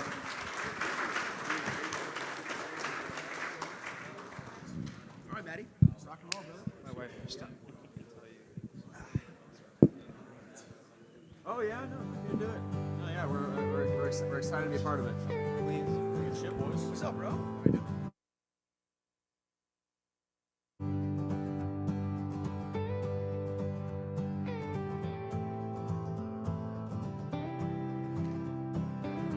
All right, yeah, I think for the next time we have a conference, we're going to have to get one of those shepherd hooks so we can start just kind of yanking people off stage. But let's hear it again for the mining panel. It's an underappreciated side of the industry. We are going to be moving now. We've been talking about building your wealth. We've been talking about protecting your wealth. Now we are now focused on your health.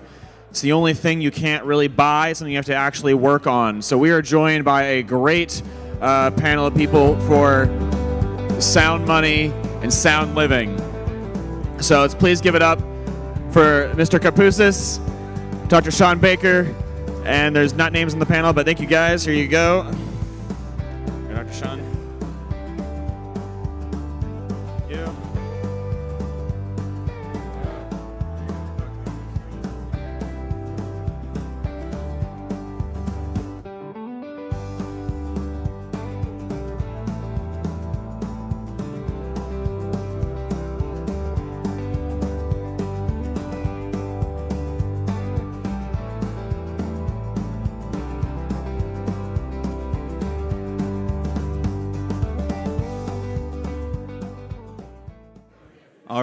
All right. Welcome to the panel, guys. I'm joined by some really awesome people that I'm excited to talk to and also for you guys to hear about. Unlike the last few panels, this is not going to be technical at all. It's going to focus more on something that we all have in common, which is our health, taking care of our health, centralized healthcare, and making sure our lives are not just long, but have a good quality of life. So I'll let everyone here introduce themselves, and then we'll get started. Yeah, thanks for having me here, guys. My name is Dr. Shawn Baker. I am the Chief Medical Officer and co-founder of a company called Rivero Health. We focus on root cause treatment. We get people off medications. We put diseases into remission. And I also am known as the author of the carnivore diet. So I also dabble in eating a lot of meat. My name is Alfie Oaks, owner and founder of Seed to Table and Oaks Farms. Yes, give it up to Seed to Table. Yeah. I hope to see you all at Seed to Table tonight. No, we've been big into organic farming, regenerative farming, and even some of our commercial farming. We've discontinued products like Roundup, glyphosate, and diet has been a big part of the last 20 years of my life of educating people. We have a field trip farm, and I'm actually collaborating with Dan here on putting some wellness domes at the old Oaks Farms location that went underwater in the hurricane. You're maybe, if you're familiar with that location, I'm hoping to do a new store there with an anti-aging kind of biohacking cellular health clinic there soon. And we're all about eating good healthy food and getting rid of the processed garbage that so many people are consuming today. Hello, my name's Dan Schmidt. I'm a startup entrepreneur. I'm going to be the guy on the panel that nobody knows and maybe nobody will ever know. Or we're going to be very loud here in a few months because we're partnering with Alfie. There's about 4 or 5 sites in Naples.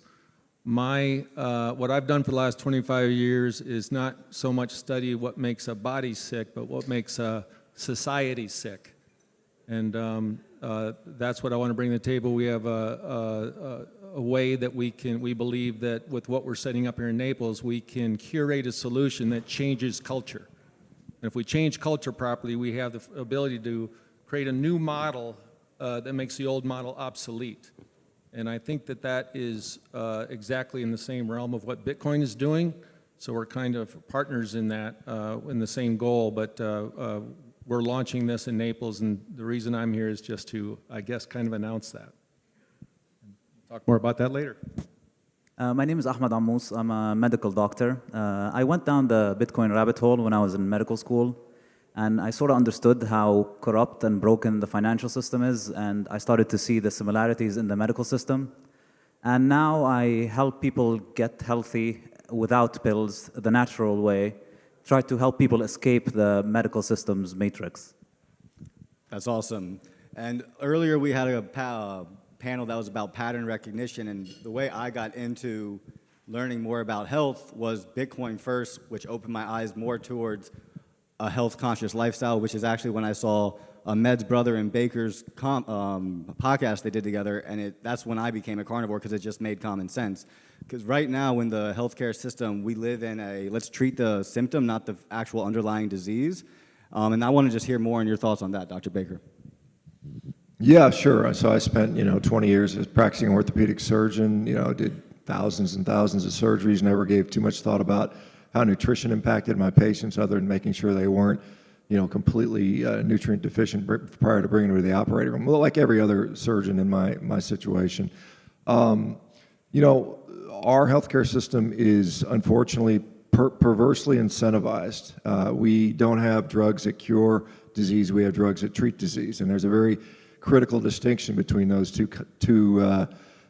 concepts, and there's a very significant financial difference between those as well. As you guys see, more and more drugs are developed. The more drugs we have, the more disease we have to treat, and we create markets with disease. I would say, within the Bitcoin community, one thing you always hear about is time preference. Wait, have patience. Well, that's wonderful and all, and having good financial health is certainly correlated with good health.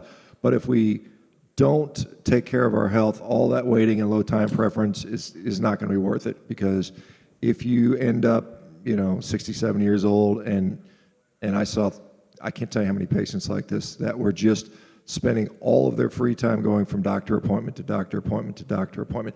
That is, in my view, almost 100% avoidable if you are willing to do a little bit of work and basically give up some of the stuff that might seem convenient, might seem temporarily pleasurable, but by doing that, you greatly improve your quality of life.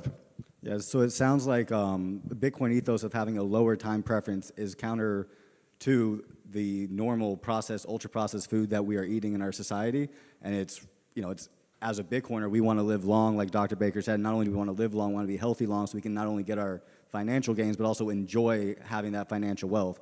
Alfie, how did you get into regenerative farming and that entire story? Well, so actually, I started my business selling out of a pickup truck, opened my first little retail store when I was 18, and just started farming a little bit of tomatoes and strawberries to just have a U-pick. And then I did pretty well with that, and the next year did the first commercial farm.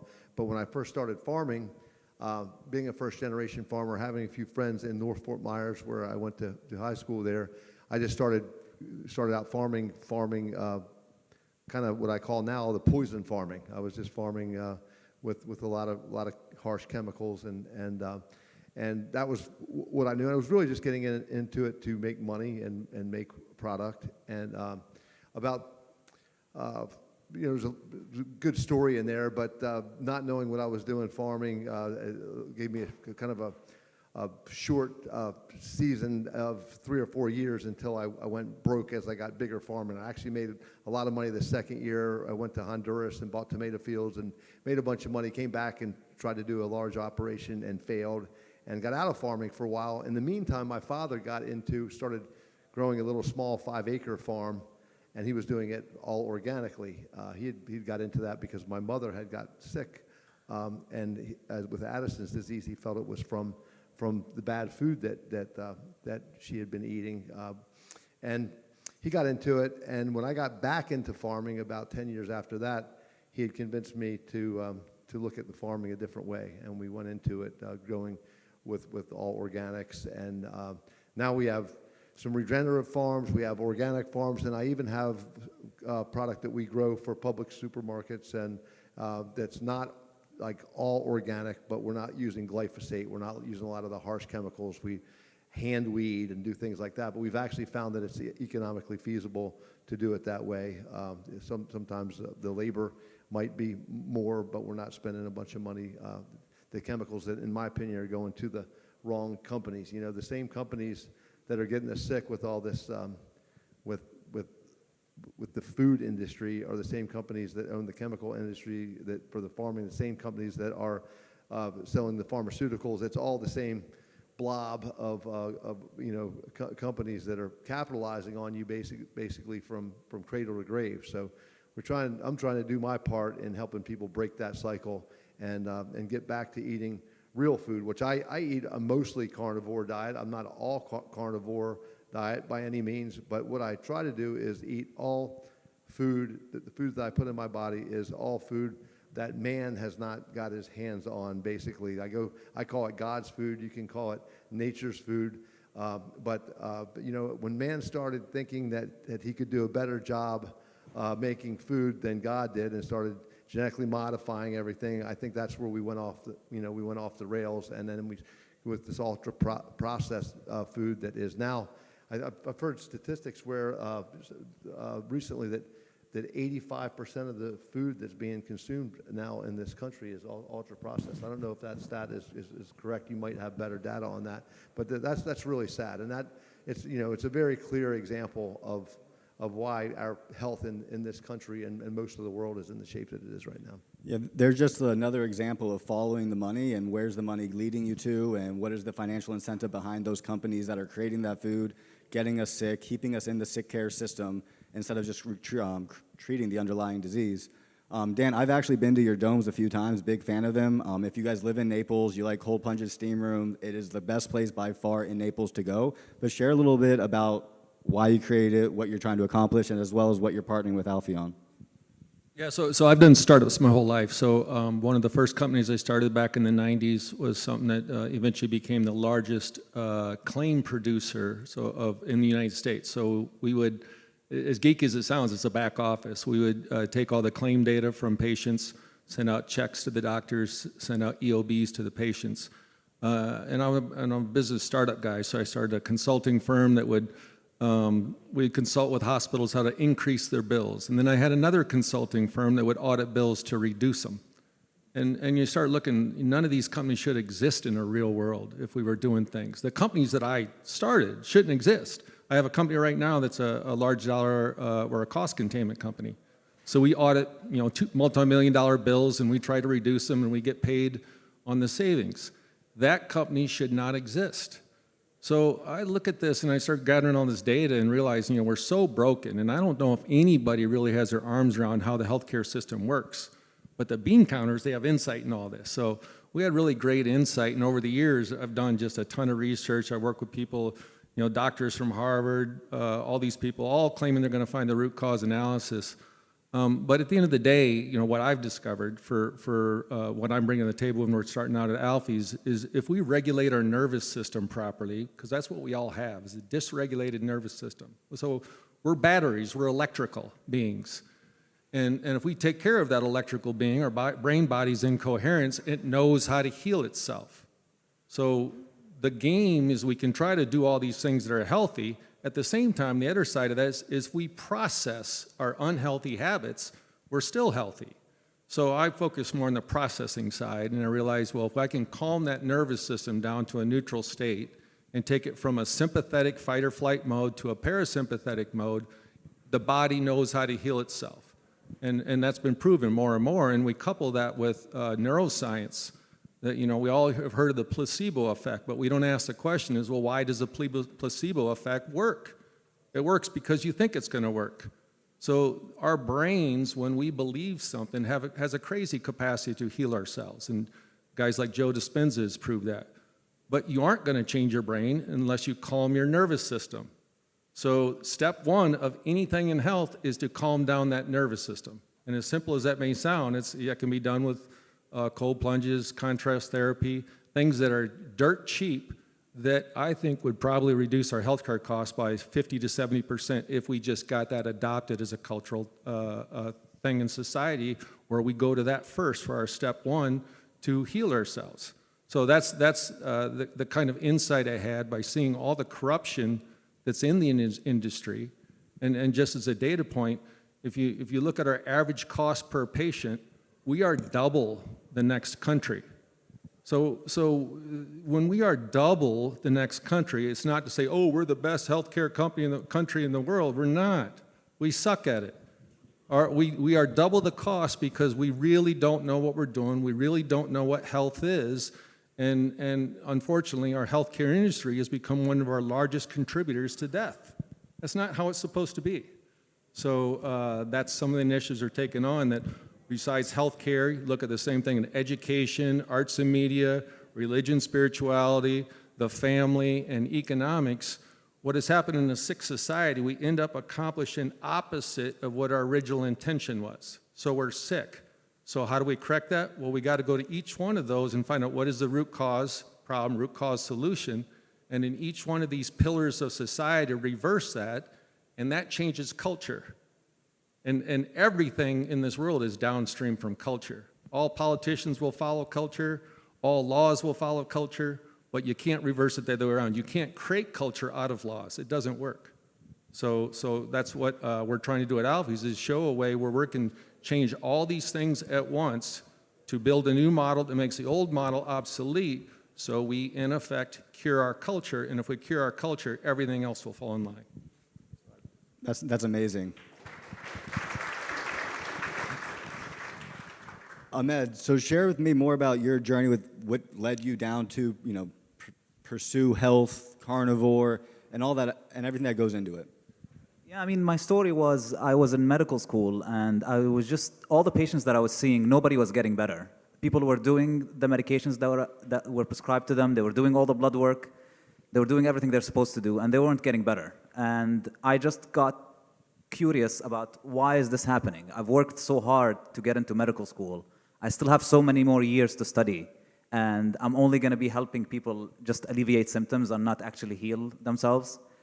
And I got curious, and I started reading, and I discovered that, well, actually online, people heal themselves with diet. People heal themselves by going outside, by moving. And this is how you actually heal disease, is you address the root cause, which is lifestyle. Pills will never heal anyone. Pills just alleviate symptoms. And I think we underestimate how toxic and harmful pills are. Pills are the third leading cause of death in the Western world. And so this is pills that are prescribed the way they should be. pills are absolutely toxic to the body, but nobody wants to talk about that because the studies discussing this are written by the pharmaceutical industry. So it's a giant scam. It's a huge system that is in control of so much of our lives, and so many people are stuck in the medical system, stuck on pills. And the easy answer, the way out of this is just reconnecting with nature, reconnecting with your body, eating healthy, living a healthy lifestyle, fixing your nervous system, fixing your relationships. But no doctor will ever tell you that. I wonder if there's a financial incentive for them not to tell you that. So you and Dr. Baker both were in medical school. You spent time learning how to heal patients. How much of that time did they focus on nutrition? Yeah, I mean, it's not surprising. We don't spend a lot of time. We get some basic training in nutrition, fundamentals about what deficiencies cause what diseases, and a little bit of the typical kind of USDA food guide guidelines, but not much beyond that. I never once in my life learned how a diet change could lessen the symptoms of arthritis. I never once in my life learned that a diet could put depression into remission. And these are things I see clinically every single day. So again, it's not that physicians are bad people. It's not that physicians don't care or want to help. They just don't have the tools to do it other than what they've been trained in. And again, what they've been trained in is pharmacology for the most part, and some surgical procedures. And that is the more profitable model, and that is what the healthcare system is. And if you don't, sort of regurgitate that, then you are considered a quack or an outcast or a heretic. And honestly, I'm quite proud to wear I have that all those in label. my Twitter profile. I was labeled the #1 misinfluencer in the world recently by the World Economic Forum Eat Lancet group. So anyway. Ahmed, what was your experience similar, or what would you like to add to that? What I would like to add is it's not just a free market problem where the pharmaceutical industry is so big and so rich, and that's why this is what's happening. What's happening is the reason the pharmaceutical industry is so big is because it's supported by the government. The reason the pharmaceutical industry makes so much money is because there are patents which governments enforce. And this, again, why this relates to Bitcoin and why I'm on this stage right now is all of this started in the early 1900s when, of course, around the same time the Federal Reserve was created, was when the American Medical Association was created. And the goal of the American Medical Association was to suppress any form of medicine that was not pharmaceutical or pill-based. And that was, in 1910, the Flexner Report was published, and it shut down more than 60% of US medical schools. And these were medical schools that were teaching, natural healing, looking at lifestyle, looking at how to address the root cause. All of that was shut down in order to promote pharmaceutical medicine. And this is not possible if we didn't have a government with endless amount of money, if our government can't print money out of nowhere. And this is why we're in this mess we're in right now, and this is why Bitcoin fixes it. So again, another thing that Bitcoin fixes. If it's a problem, Bitcoin fixes it. If Bitcoin can't fix it, it's not a problem. So speaking of Bitcoin, Alfie, I'm interested to hear your perspective on Bitcoin just in general. Mine? So I was surprised when I was invited to a Bitcoin event. I don't have $1 worth of Bitcoin. But I did have someone that if you watch the news, I had a second in command that has stolen many millions of dollars from the company over the last 5 years. And one of the things that I found out after the feds got involved is that at one of my refrigeration facilities out in Immokalee, he had about 100 Bitcoin mine machines hooked up in the back of the cooler there, just feeding off. So when you get the electric for free, I guess you can do pretty good with the Bitcoin miners. So that's really my only exposure I've ever had to Bitcoin is providing the electricity to someone that was stealing it from me. But you've had a chance during today to hear a little bit about Bitcoin. Have you been persuaded maybe to buy some? I'm more persuaded to maybe look into taking Bitcoin, accepting Bitcoin at seed to table, getting set up to do something like that. So who here has been to seed to table? If seed to table accepted Bitcoin, who would be happy? Also, if you've never been to seed to table, they have the best urinals in town. Highly recommend going there. You have some great art. Naples people know. Dan, what is your experience with Bitcoin and your health? I have a very direct experience. About 10 years ago, I took a bunch of high school kids to an entrepreneur day. And so they were presenting their business plan to a bunch of academics. And one kid said, hey, I'm going to start a Bitcoin mining company. And the academics were reviewing, and they weren't sure what that was. They evaluated, so on. Another person was describing this idea of creating this little pole device. It was 3 feet long that you'd put on the side of your 10-speed of your bike, because the law said that you can't go closer than 3 feet to a bicyclist. And that sounded so cute and neat. This kid won first place. And it was just ridiculous. It's a product that'll never work, never go anywhere, and the Bitcoin kid didn't win anything. So that was my start of it, but what I became personally more interested in was how can our academics be so stupid? And they are everywhere. You know, professors in college, and sorry if anybody here is a professor, but they're so far removed from the real world, they are actually literally stupid. And when you get an education system that teaches people that the accumulation of knowledge is the ultimate pinnacle, and they ignore the accumulation of experience, that's when we have a corrupt education system. We're teaching exactly the wrong thing. We need to have an education system that helps people gain experience, because that is the ultimate knowledge we have as human beings, is to gain experience so we can determine what is good and pursue that which is good by the human cognition, not by an economic model that serves the accumulation of capital just for the sake of capital. If we're not doing good in our startups, what are we doing startups for? Where have we lost the way? Because if we're doing the startups the correct way, we're there to serve society, to actually solve a problem or an opportunity that does good, and you get paid well for that. That's been replaced since the year 2000, where people find all kinds of ways to make money on money for the sake of money, and that is the disease that I think Bitcoin can help correct in a decentralized network if we also at the same time decentralize innovation, which for the first time in history I think we have the capability of doing. So.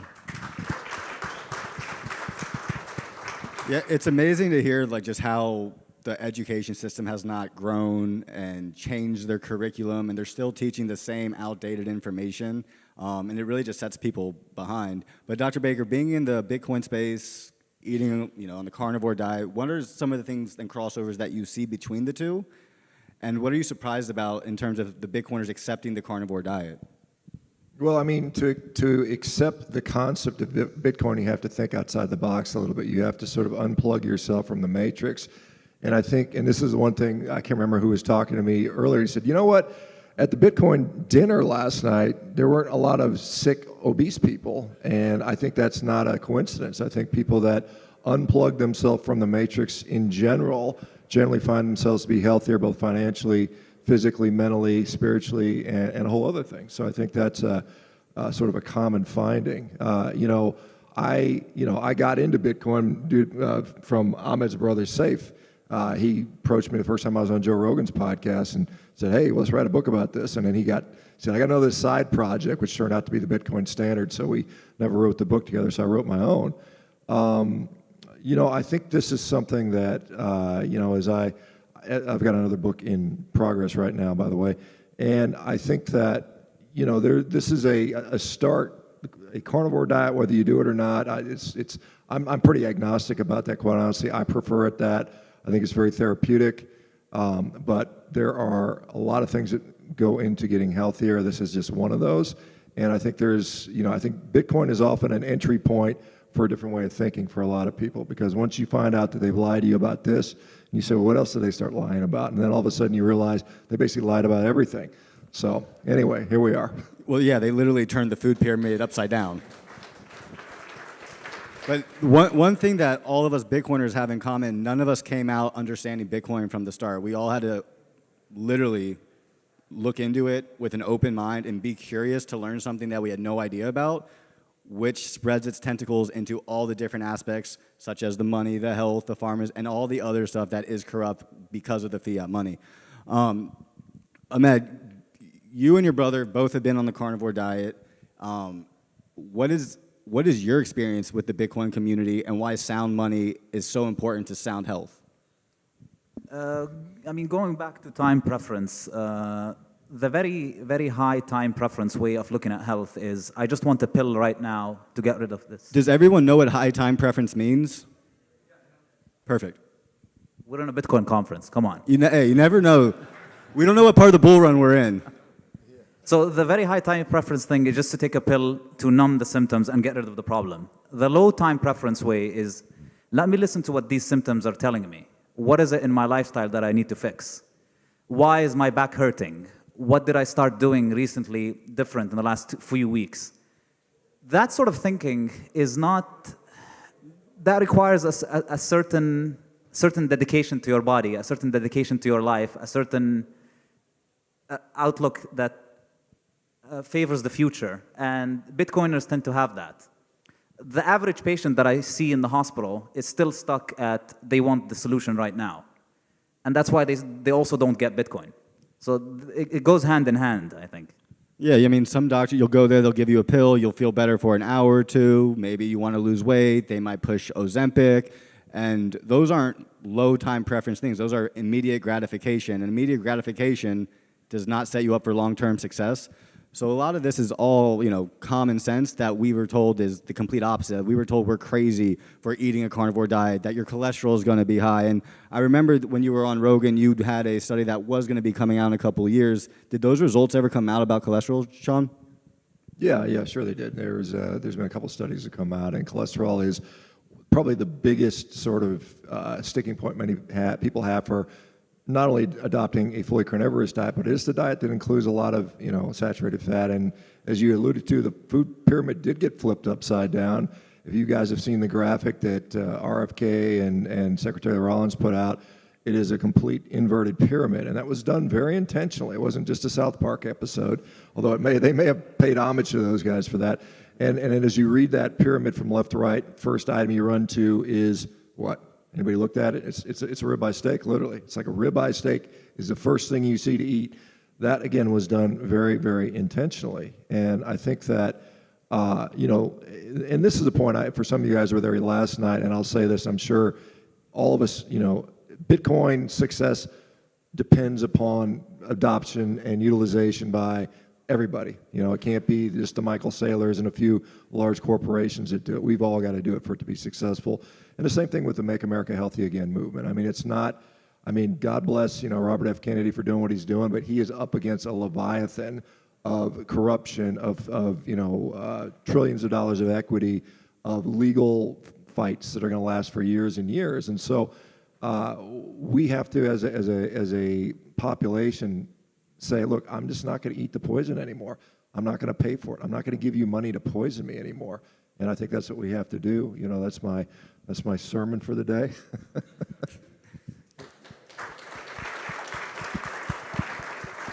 So, Alfie, you have a grocery store. Like most grocery stores, if you shop on the outside aisles and you really just ignore the middle aisles, you're going to eat more of God's food.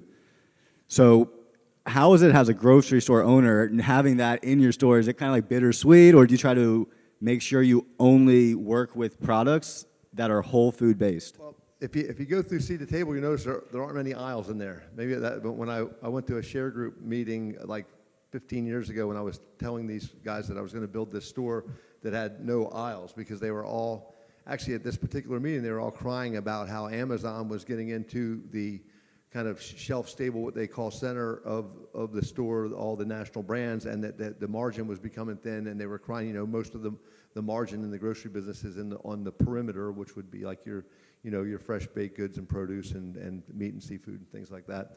So So I told them I was going to build a store that didn't have any aisles in it, and because I didn't want to sell any of the national brand garbage anyway, right? So and I knew how bad it was, and so that was kind of like the initial thought that started Seed at Table. Then I wanted to make it a place.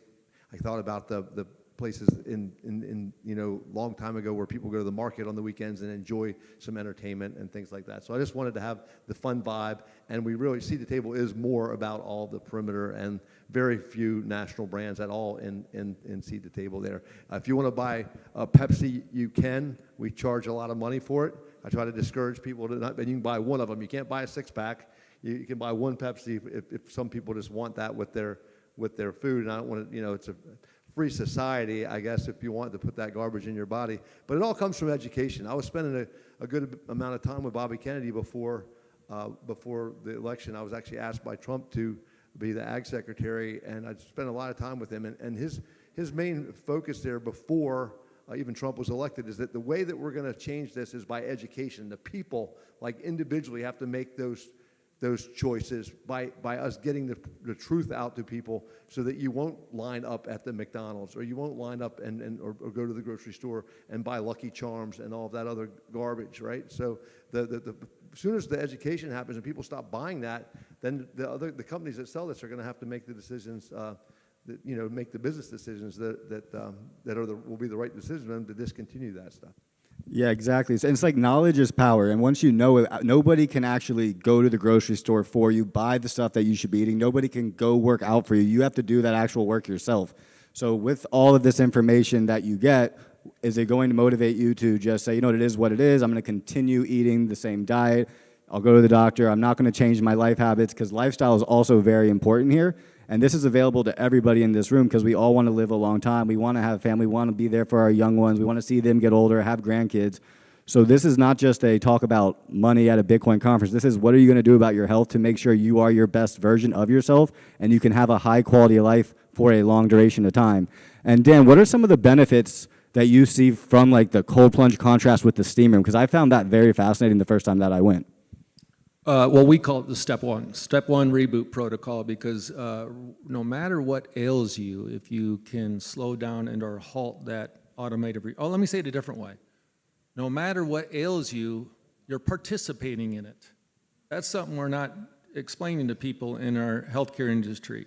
And what I mean by that, whether it's consciously, lifestyle, yeah, I'm doing this, eating this crap, and blah, blah, blah, or it's unconscious, where you're doing a lot of things, which is actually more common, it's unconscious. So if we want to change a habit, we have to rewrite the neural pathways. And if you're hijacked all the time because you're eating crap, you're not exercising, you're doing different things, when you're hijacked, your body's in fight or flight mode, which means, no, we're just going to continue to do the same thing, because that's the easiest thing to do.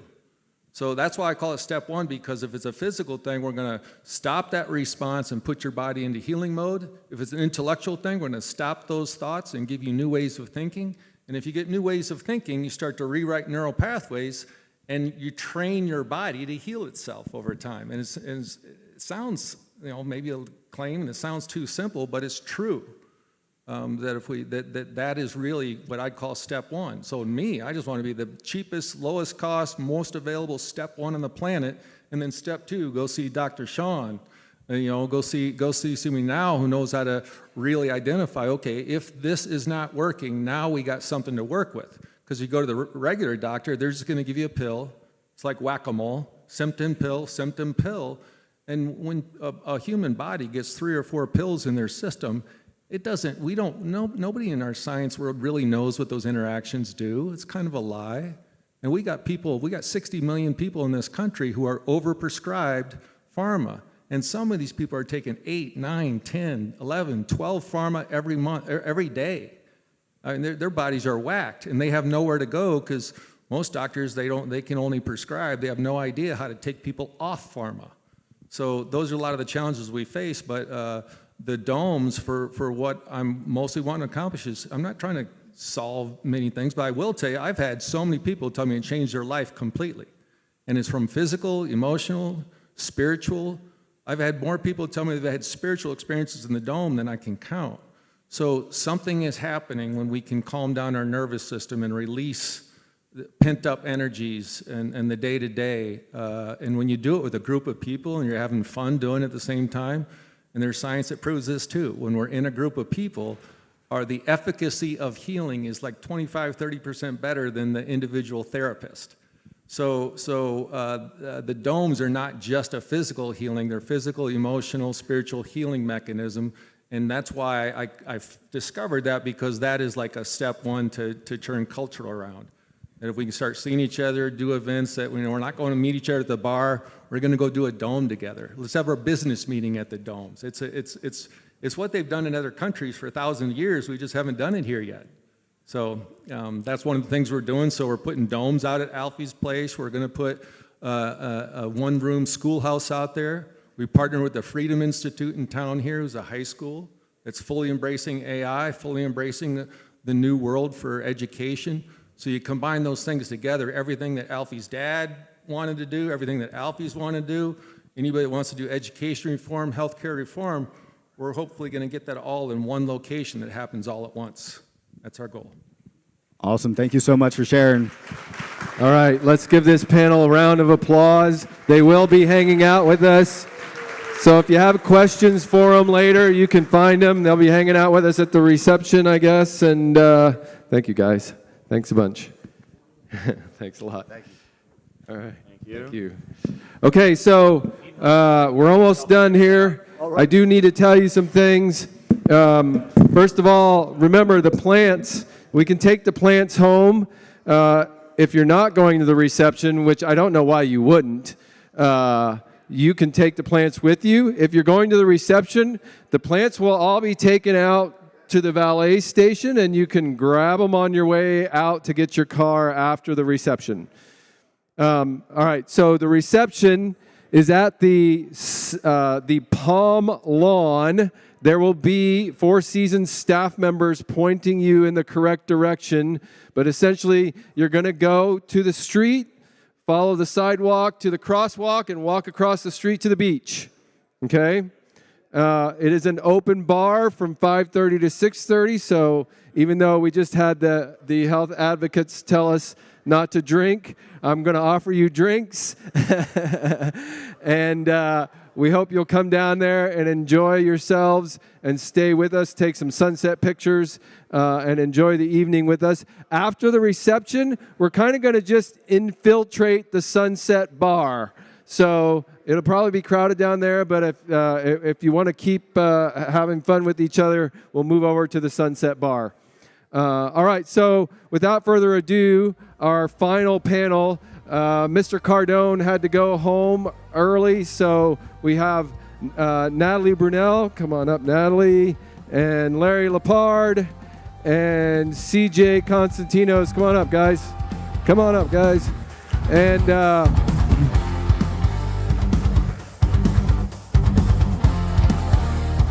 this is an audience Q&A. We're going to have some mic runners. So if you have a question you want to ask this excellent panel of experts, please raise your hand and we'll bring you a mic. Who wants to go first? What? No questions? Oh, there we go.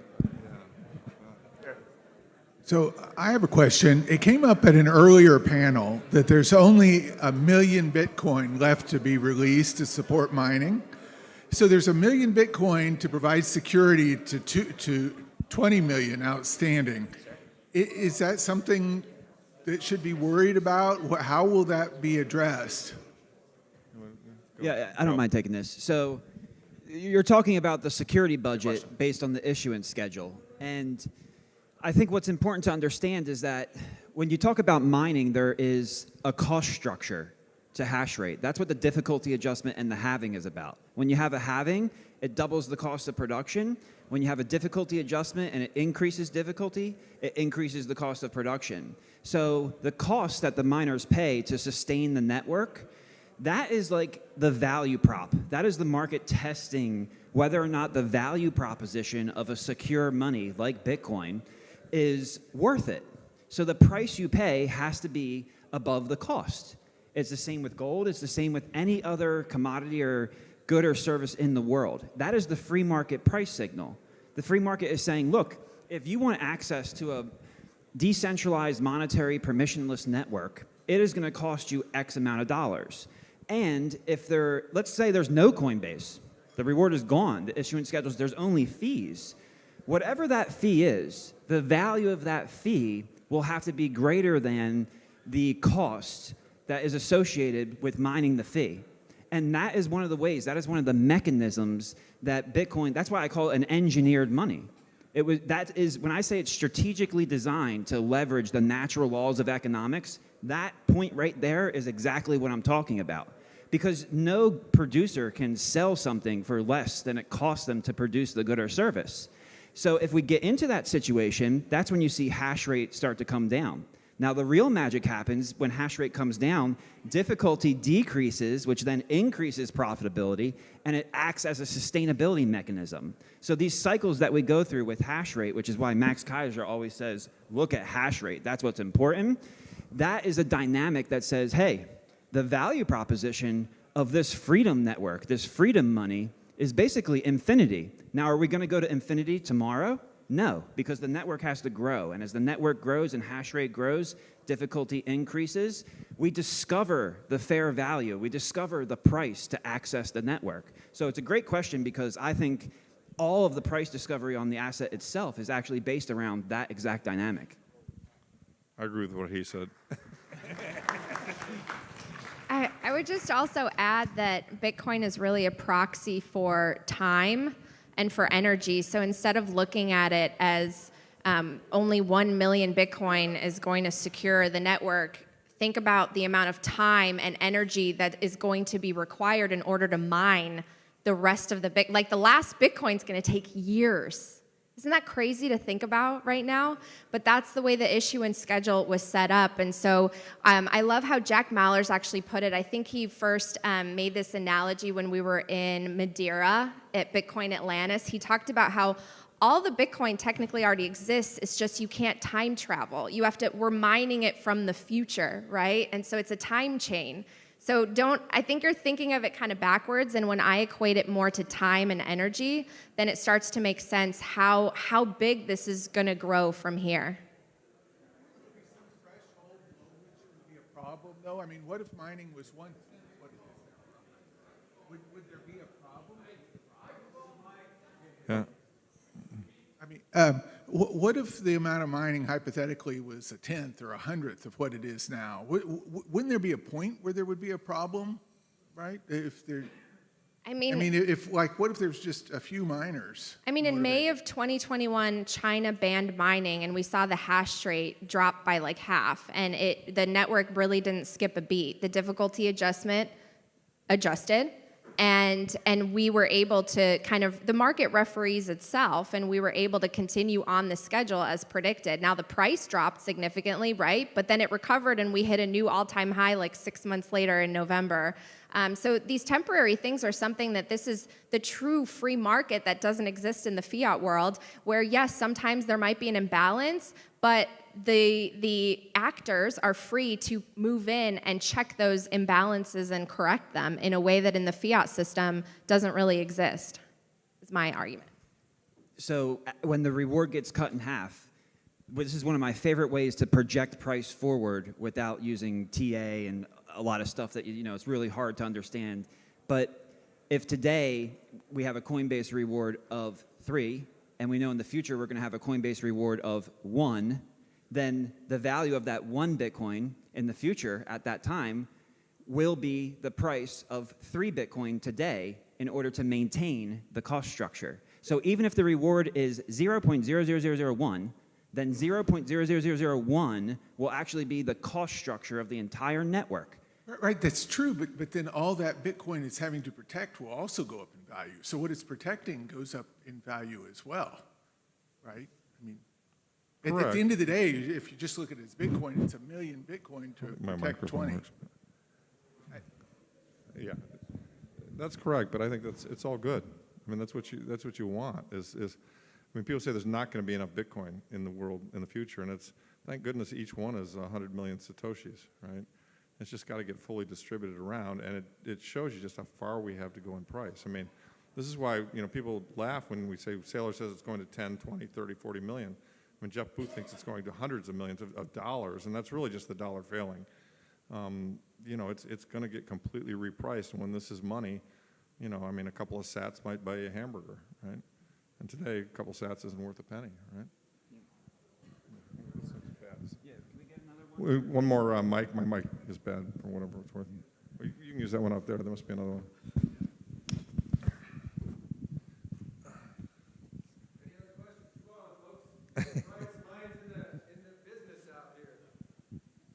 Hey, Larry. Yeah. What's it cost to mine an ounce of silver these days? That's a great question. The average, it varies, and in the gold and silver mining businesses, they call it the all-in sustaining cost, which is the dollars necessary to pull an ounce out of the ground, accounting for the fact that every ounce you pull out, you got to find a new ounce. And the average in the industry today for silver is about $20 or $25. And the average in the today for gold, just because people might be interested, is about $1,600. So this is why the silver stocks have gone nuts, and this is why it's a very interesting time to be involved in that whole area, because that average goes up, and that average goes up every year based on inflation, explosive costs, labor, oil, et cetera. And, so it marches up at 10% a year. Well, when silver was at $30 at the beginning of this year, right, and $32, $25 mining costs, you're making $7, you got to cover your capex and everything else. Not a very good business, right? Silver at $80, think of what happened to your profit margin. I mean, you just went from a skinny profit margin to a ginormous profit margin, right? And it's kind of amazing what's happened, yeah. So what does that mean for the future amount of silver that will be mined? Well, clearly it's going to go up. There will be a supply response. But here's the thing, and this is where sometimes Bitcoiners, I think, make an error in this area, because I see it on Twitter. People say, oh, yeah, well, we're going to mine a ton of silver, and this price is going to come right back down. True. Leave the prices high enough, long enough, and we will mine more. But let me tell you, from the time when you discover a new deposit to the time when it comes out of the ground, it's typically 10 to 15 years. So you can take the price up a lot, and it's not like a faucet, and you can go say, oh, gosh, the price is higher, therefore let's just turn on the supply. Yeah, at the margin, people will start building more silver mines, and in 10 years they'll be around. But, they're not going to be around tomorrow, right? I also just want to put a spotlight on Luke Groman's analysis. If you guys don't subscribe to his newsletters, I know Larry and I are big followers, and he's been discussing silver lately because of its applications for artificial intelligence and different industrial and military applications. And so batteries today, they found like a new way to construct a battery that works better than lithium ion, but you need 5 grams of silver per battery. And so this is one of the reasons also why there's a rush for critical minerals. And one thing Luke points out is that there are actually very few pure silver mines out there, the way that there are gold mines. It's actually the byproduct of refining and processing other minerals. And who has the monopoly over those processes? China does. And so I think it's going to be really interesting as this plays out, because obviously this administration has made it a priority to reindustrialize and reshore. But to Larry's point, and what Luke writes about, is you can't snap your fingers and make that happen. This takes 15, 20 years, and especially here because we have so many regulations and so much red tape to even get one of these infrastructure operations regulated and approved. It takes forever, right? And so we've literally made it a policy that we're going to ship all of this out overseas. We don't want these dirty smelting factories here. And that process didn't happen overnight. It happened over decades. So we can't snap our fingers and just bring the skilled workers here and make us into a superpower again when it comes to refining the things that we need for all of these applications, whether they are military, radar, EVs, our phones and satellites. And that's really why I think that things are moving to this material ledger, and that's what's becoming more important again: commodities, energy, industrial capacity, and the financial ledger, which we've been printing out of thin air, is starting to come second to that. That's a great point. I want to piggyback on that real quick to maybe clarify my answer for this gentleman right here, because the question is actually really an astute question, because that's free market price discovery. The price goes up because of the demand. It increases the profit margin, which then increases the supply of the underlying commodity. because of the demand. So we have to ask ourselves, even with that Coinbase going to zero, is the demand on the network going to produce a scenario where the buyer is always going to be willing to pay whatever price necessary because they want to store their economic value? So it's those laws of supply and demand and the value proposition of silver and its use case across the economy, the value proposition of Bitcoin and its use case across the economy. Both of those are laws of economics that secure the fundamental value regardless of a Coinbase reward or the margin. But another really important point to make, I think most people in this room understand it, but I just want to emphasize it. Bitcoin's really unique, and the reason it trades the way it trades, it's a wild animal, is we've never, and the reason why so many people get it wrong, in my view, is we've actually never had this before. It'd be like, you know, trying to explain space flight to somebody in the 17th century. You know, it's like, what the hell is that? I don't get it. And what is it that we've never had before? We've never had absolute digital scarcity, and we've never had a commodity that does not respond to price. Every single other commodity, corn, oil, gold, silver, whatever, price goes up, we'll make more of it. We'll figure out how to make more of it. This is algorithmically set at 21 million. The price goes up and the price goes up. You want more of it? Sorry, there isn't any more. So it's perfectly inelastic in terms of its supply. And this is how you have a commodity. This is why there's paper Bitcoin out there right now. Woe be it to the people who've sold paper Bitcoin. They're going to get their asses handed to them. And the reason is this thing has the ability to go up 6x in 3 months because it did it in 2020. And it's going to do it again. It's going to go from 90 to 270. And people are going to be like, what the fuck happened? You know, right? And yeah, I get it. With each cycle, though, it does calm down, right? I mean, if you look at how far it went up in the first couple of cycles when Max and Stacy were buying it, you know, I mean, and even Saylor shows there's a decreasing amount in terms of the drawdowns are getting smaller, right? And the multiples up are getting smaller, and that's because it's becoming more widely adopted. But, you know, I'll take 3x. I mean, 270 sometime in the next 2 years, that works. I think everybody in this room will be happy. You know what another cool dynamic is that Bitcoin is the only asset in the world that can change its cost of production. Silver cannot determine that it should be more expensive to earn. Gold cannot make that determination. That is why I think the halving and the difficulty adjustment actually act as the central reserve bank, right? The Federal Reserve of Bitcoin is actually algorithmically programmed, and it regulates itself. It's a self-regulating algorithm that controls cost. There is no other asset in the world that determines its costs, and all costs trend down, right, over time. That's a great point. I had never thought of it in those terms, but yeah, I mean, the brilliance of the difficulty adjustment is just not to be underestimated, right? It's stunning. Yeah, next question here. So Larry, when's the big print? Everybody's asking me. I don't know. I hope soon so I don't look like a dummy.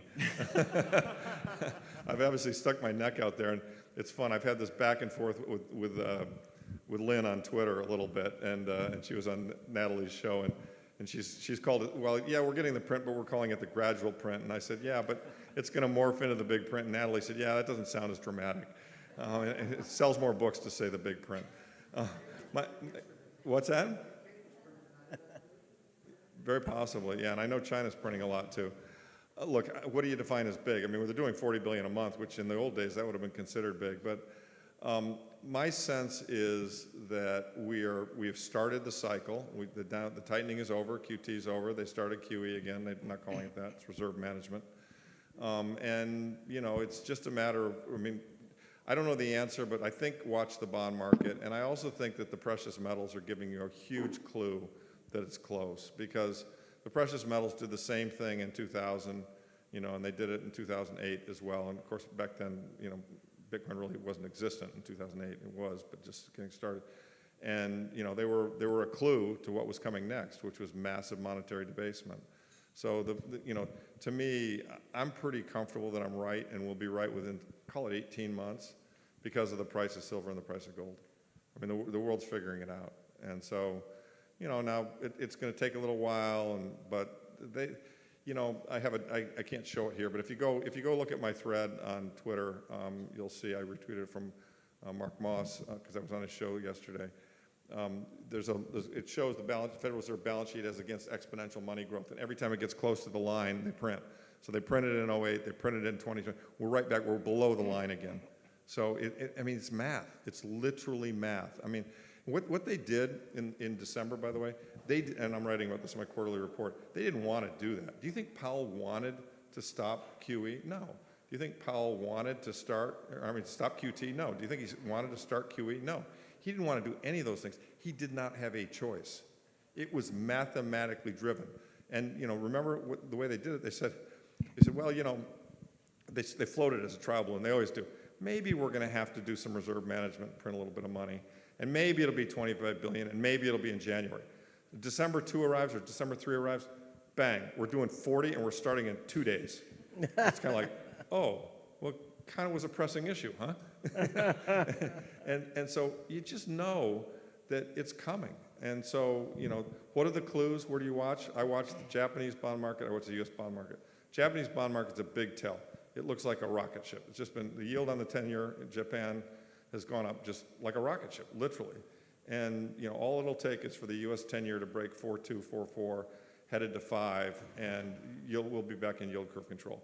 I mean, Bacentis as much as said it, and Moran said it. When Moran was getting approved for the Senate, or for the Federal Reserve Board, he gave testimony that said there's a strong argument to be made that the Federal Reserve might have to be involved in setting the long-term interest rate. Well, that is, read that carefully, that is yield curve control. We are going to buy whatever is necessary to hold rates down and let our balance sheet go wherever it goes.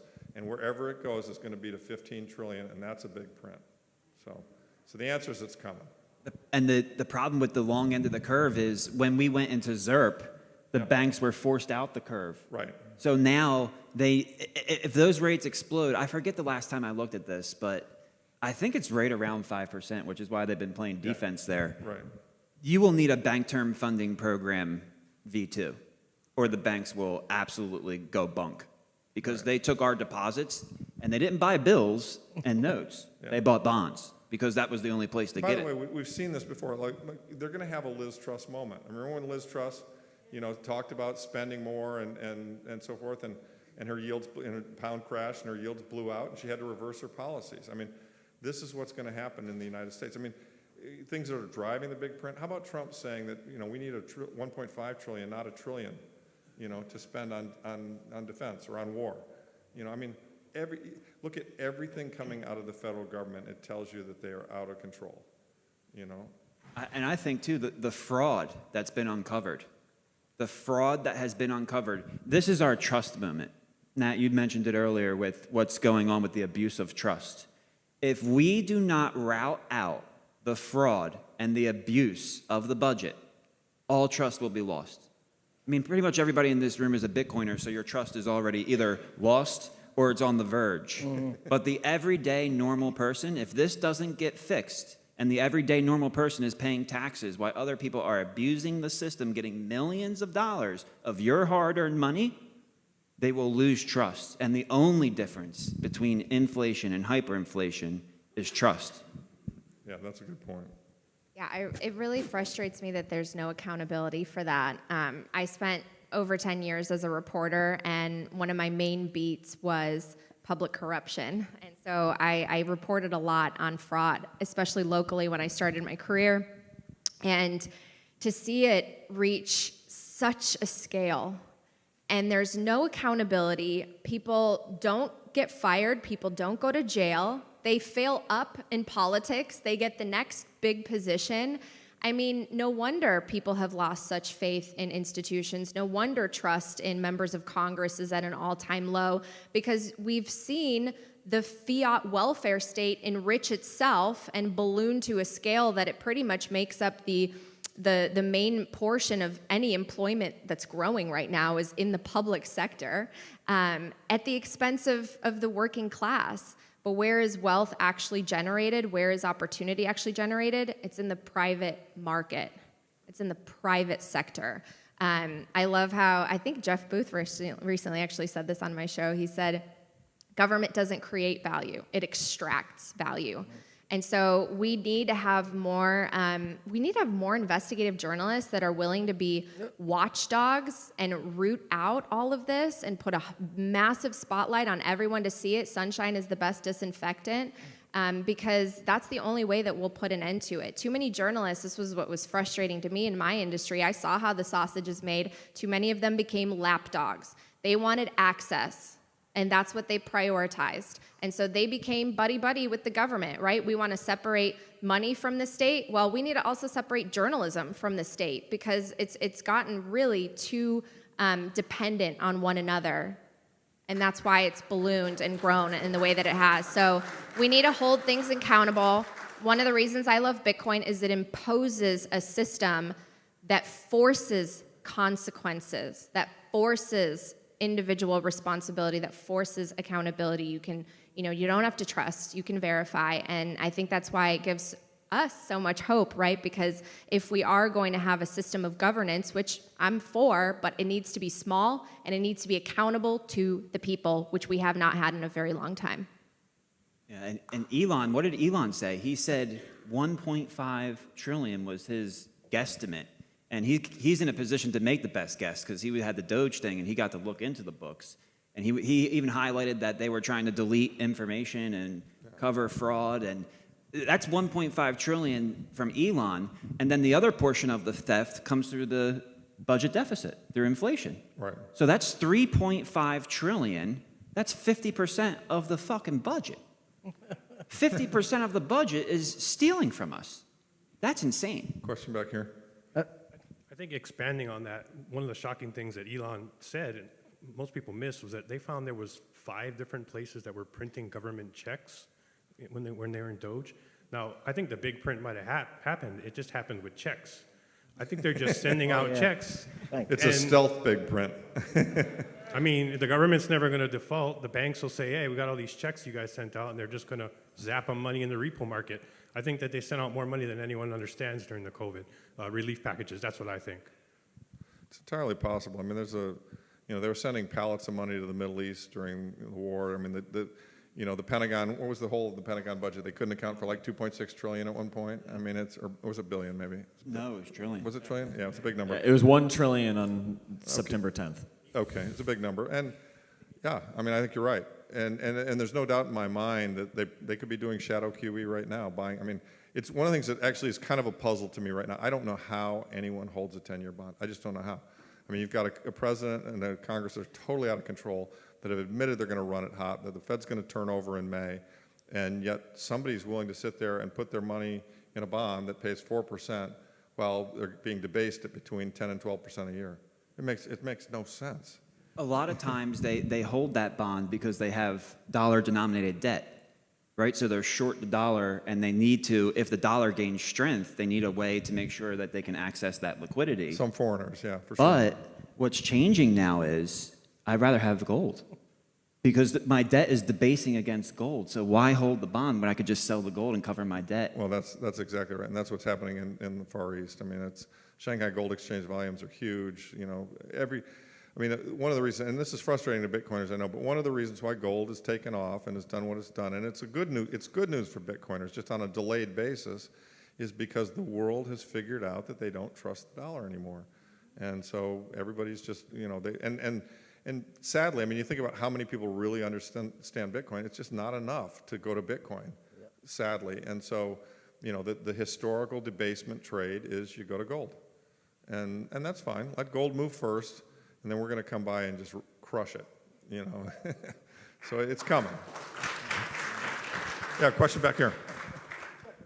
Mine is more about logistics. At global scale, can Bitcoin realistically support, At global scale, can Bitcoin realistically support widespread self-custody and frequent payments without reintroducing custodial risk somewhere in the stack? Go. Yes.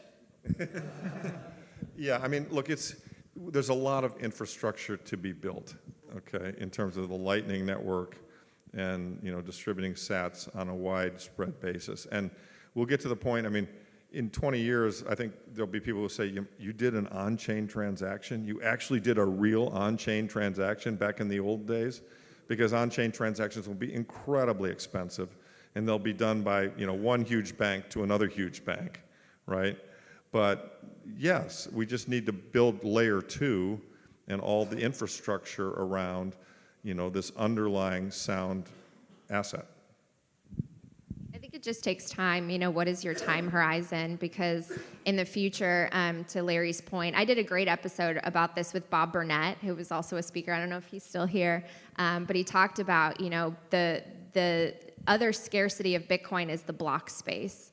And so in the future, as Bitcoin adoption grows, as the price grows, as fees increase, very few people will be transacting on that base layer. And that's one of the reasons why we really need to support these secondary and eventually third and fourth layers on top of Bitcoin that will facilitate our ability to exchange value. And I think more and more will be denominated in Satoshis. I actually can't wait for that because I think it's tough to measure as a unit of account like fractions of Bitcoin, right? It's not exciting on your screen to see that you own 0.054 whatever, but it is exciting to see 1 million Satoshis.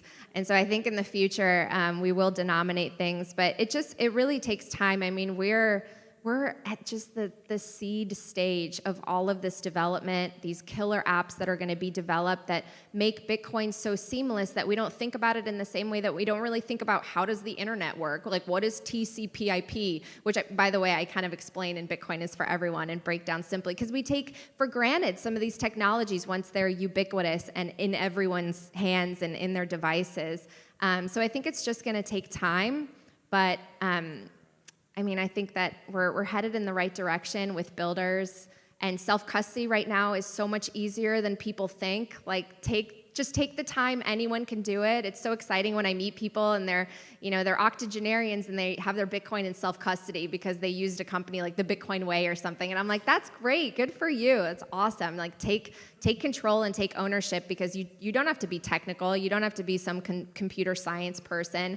And I do think that at least part of your Bitcoin should be in self-custody. I think you need to decentralize your risk. Remove counterparty risk whenever you can, but also decentralize so that you have no single point of failure. We got another one over here, I think. Testing. Let this guy go right here. One, there you two. go. I'm sorry. He's been waiting for 10 turns. Oh, okay.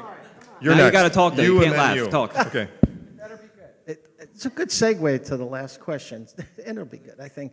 So in 2026, what's your thoughts on native Bitcoin tokenizing real-world assets?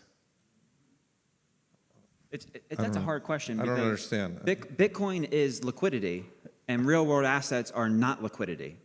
But people are working on tokenizing real-world assets and using Bitcoins, whether it's layer 1, layer 2, layer 3, but they're tokenizing real-world assets and connecting that to native Bitcoin. Which is basically like taking the title of your property and just make it into 10 million titles of your property. No, but it doesn't make it liquid. I'm not sure if you saw my presentation earlier. That's okay. But I have a real estate company. So they ask me all the time, why are you not tokenizing real estate? And the answer is because there's a big problem. And when you have an asset that is not liquid, like real estate, you have to provide liquidity for it. So you're double dipping. You can tokenize real estate, but it doesn't matter if there's no dollars behind it. But you can tokenize something for authenticity, for provenance. And that's what people are working on. That sounds like a meme. Let's go over to that guy over there. Well, no, I do think it's not a meme. I mean, real-world assets are going to be tokenized. I mean, you can turn on the TV and hear Larry Fink talking about it all the time. I'm sure he's not referring to it on the Bitcoin network, right? He's talking about some other chain. But the fact is, I mean, one of the things that I think people are waking up to, who are in Bitcoin, but also like in TradFi at large, is that we've really operated in like the 20th century when it comes to technology in the finance world. It doesn't trade 24/7. Like, Bitcoin's opening people's eyes up to the fact that this is borderless, it moves 24/7, and it does represent ownership. And so I think that is what they're trying to translate in all these different ways to different assets, being able to, trade stocks 24/7, tokenize this, tokenize real estate. But it's just funny because when you think about all of these investments at the same, like in the context of Bitcoin, you think about how much we've become speculators, right? Like, are you investing in the S&P 500 because you believe in these 500 companies, or are you investing because that's the only way to get your 12% return every single year, right? I really think that Bitcoin, once again, will impose a system where we have to evaluate our investments much more. Like, if you're going to buy that stock, you believe in the management, the management that's in control and the executives and the products they're putting out, because to put it into that, you're taking it away from Bitcoin, right? Which is outperforming pretty much everything. So I think that there's going to be a higher benchmark for you to put your money into something outside of Bitcoin, whether that's a stock, whether that's a collectible, whether that's a piece of real estate, because how are you going to get your money back unless it outperforms Bitcoin as the hurdle rate? So I actually think it's going to change investing at large, because millennials, Gen Z, are they really going to have a portfolio made up of Apple and the Mag 7, or do they want Bitcoin? Exactly. Okay, let's go over here. Hi there. I was wondering, I've heard like talks about silver and the COMEX not having the physical if people all of a sudden demand. So I'm just wondering what you think about that, and then how that plays into the narrative of like holding Bitcoin in self-custody, if that's like something that would drive adoption or. Well, so to the silver issue, and I'm all over it because I own a lot of silver personally, and my fund invests in silver companies. It's very true that there are a lot of silver shorts out there, and the argument here is that there are more shorts than can be supplied. And it's very hard to tell, okay, how many naked shorts there are, but there's an argument that says that there are enough naked shorts that would take 5 years of silver supply to fulfill those shorts. If that's the case, we're not stopping at 80, okay? And I mean, my friend Mike Alfred was saying, I'm going to short silver. I was like, Mike, you got to be careful. I mean, this could go to 150. I mean, how high up is up? I mean, how high up did GameStop go and they changed the rules? How high up did it go for the Hunt brothers before they changed the rules? How high did the VW squeeze go before Porsche bought them? I mean, silver could go to 250. Silver could go to 500. I mean, they can't print silver. They just can't. And so, at the margin, somebody's hurting. And it's ironic because I actually made a comment on Twitter, and some people argued with me that silver could be the Lehman Brothers of this circuit, of this particular cycle, right? That if the silver market blows up and they go force majeure and they cannot deliver silver, it is a critical metal. And actually, it's one of the things I worry about, that the government might step in and just say, we're nationalizing all the silver mines, we're nationalizing SLV because we need it, and that's in the nation's best interest. I mean, nickel did this, okay, about 3 years ago, and it went up, 200% in a couple of weeks. And you know what the LME did? They stepped in and they broke all the trades. There was a $12 billion gain that all the people who were long nickel had. They just wiped it out. They just changed the rules right in the middle of it. And so the same kind of thing could happen in silver. So how does that relate to Bitcoin? Well, it relates to Bitcoin in the sense that there's paper Bitcoin out there, okay? And more all the time. James Check, who's Checkmatey on Twitter, and I subscribe to his service. It's expensive, but it's very valuable. Shows the growth in paper Bitcoin. And other people who I spoke to here, very smart people I spoke to here, we're concerned about paper Bitcoin. I am concerned about paper Bitcoin. The difference between paper Bitcoin and paper silver and paper gold is gold and silver never went up 5 or 6x in 3 months. So anybody who sold paper Bitcoin has got a huge risk of going BK. And Caitlin Long has told me, she believes that there's a possibility that if that you're going to see either some hedge funds or some banks, or hedge funds clear through banks, who basically are short Bitcoin. Bitcoin's going to rip, and a GSIB is going to go BK. I mean, and how are they going to deal with that? Well, there's your big print right there. So, the one thing that's really true of humans and the way that we behave in these financial markets is everyone likes to use leverage. The basis trade has tripled in size from 2020. The basis trade is what's used to control the Treasury market, and we bailed out Ken Griffin in 2020. Because Bernanke was on his board and the system's corrupt, and he would have been bankrupt. Just like Goldman Sachs would have been bankrupt, and Lloyd Blankfein holds forth on Twitter, giving advice on how we should treat shit. I mean, it just annoys the living crap out of me. This guy's bankrupt, and yet he thinks he's got a right to tell us how we should run our financial system. So the bottom line is, these things are very real, and I don't know what's going to trigger the next crisis. And by the way, one other thing I want to add, if we have a serious crisis, get ready for Bitcoin going to 60 grand, okay? It could, easily. Groman's calling it. He may be right. Michael Oliver is a good technician, calls it. He may be right. My view is if Bitcoin goes to 60 grand, hallelujah. I am selling gold and silver shit and buying a ton of Bitcoin, okay? And so, you know, and why do I say that? I say it could go there in a correlation of one event, very similar to March of 2020. And in turn, it would mean the world was coming to an end financially. It would mean there was not enough liquidity in the system. And you want to talk about big print? They would do it because their choice is, their alternative is 1929, right? And do you really want to have the whole system melt down and have a Great Depression? The country doesn't work? No. You will always accept inflation, future inflation, against the risk of a full stop and the ATMs don't work. I mean, that's why Hank Paulson was on his knees begging to Nancy Pelosi to get $700 billion for TARP in 2008. And she gave it to him because she had to, because the alternative was the whole thing would collapse. And that's the system we run, and it's incredibly messed up. What a riff. What a riff, Larry. Yeah, I'm sorry. I'm over here. I know I just want to remember that Mother Nature won't wait on us, and I really want everybody to experience the sunset. Okay, so sorry. I've got one more question. Ben's going to get one more question, and I'm going to ask each of you to keep your answer to 30 seconds or less. So go, Ben. All right. Hi, guys. So I was talking to my friend's dad the other day about Bitcoin in general. He likes investing in some other things.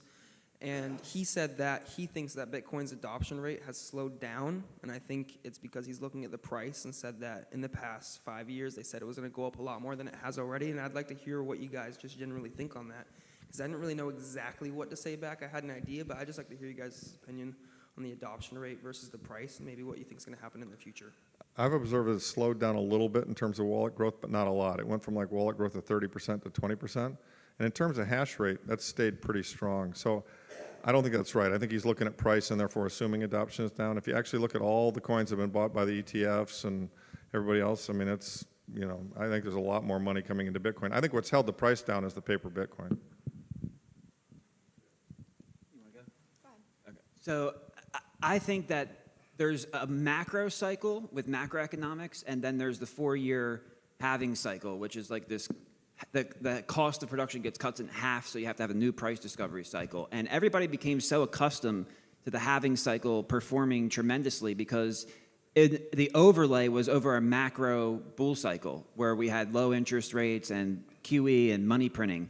Well, this 4-year halving cycle took a place over a time where U.S. Treasuries were paying 5%. So if you told me U.S. Treasuries are going to pay you 5%, a bill is going to pay you 5%, and Bitcoin's going to put a new all-time high at 126,000, I would have said you're full of crap.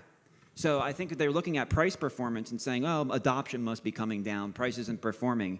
Yeah, but watch what happens when Larry just said. We are now moving out of quantitative tightening. We are now moving out of the hiking cycle and into a macro bull market. So if Bitcoin can go to 126 in a macro bear market, watch out for what it does in a macro bull market, and then the psychology of the market cycle will take place, and that same man will come back to you and say, wow, adoption's really picked up, hasn't it? Because they react to the price. Yeah, I would say to your dad respectfully, when in doubt, zoom out. All the fundamentals are strong and going in the right direction. Hash rate has been at an all-time high. Wallets continue to increase. We now have 200 companies that have put Bitcoin on the balance sheet. Historic inflows with the Bitcoin ETFs. The regulatory tailwinds are really behind us, pushing us forward. We really need to see more adoption at that financial advisor wealth management level because they control so many assets. And their process is very slow. It has to go through compliance departments, and that process has been taking years, but I think it's really changing, especially in the last year, so we're going to see more institutional adoption. Of course, you know, we have recency bias. I mean, Bitcoin just hit a new all-time high in October. It hasn't been that long. Yes, we've crashed. We're down, 27% or so, but we haven't had a 70% drawdowns. I do think the volatility on the downside is going to dampen, which also means a little bit of the volatility on the upside. It's, you know, could dampen unless we have some massive short squeeze or big print.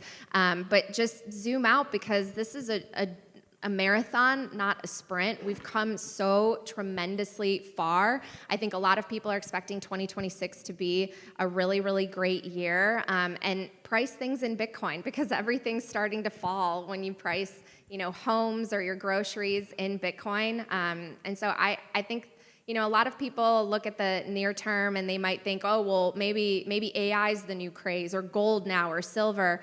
But Bitcoin's going to keep tick-tocking block after block, and one day it's going to wake up and rip everyone's faces off, and I can't wait.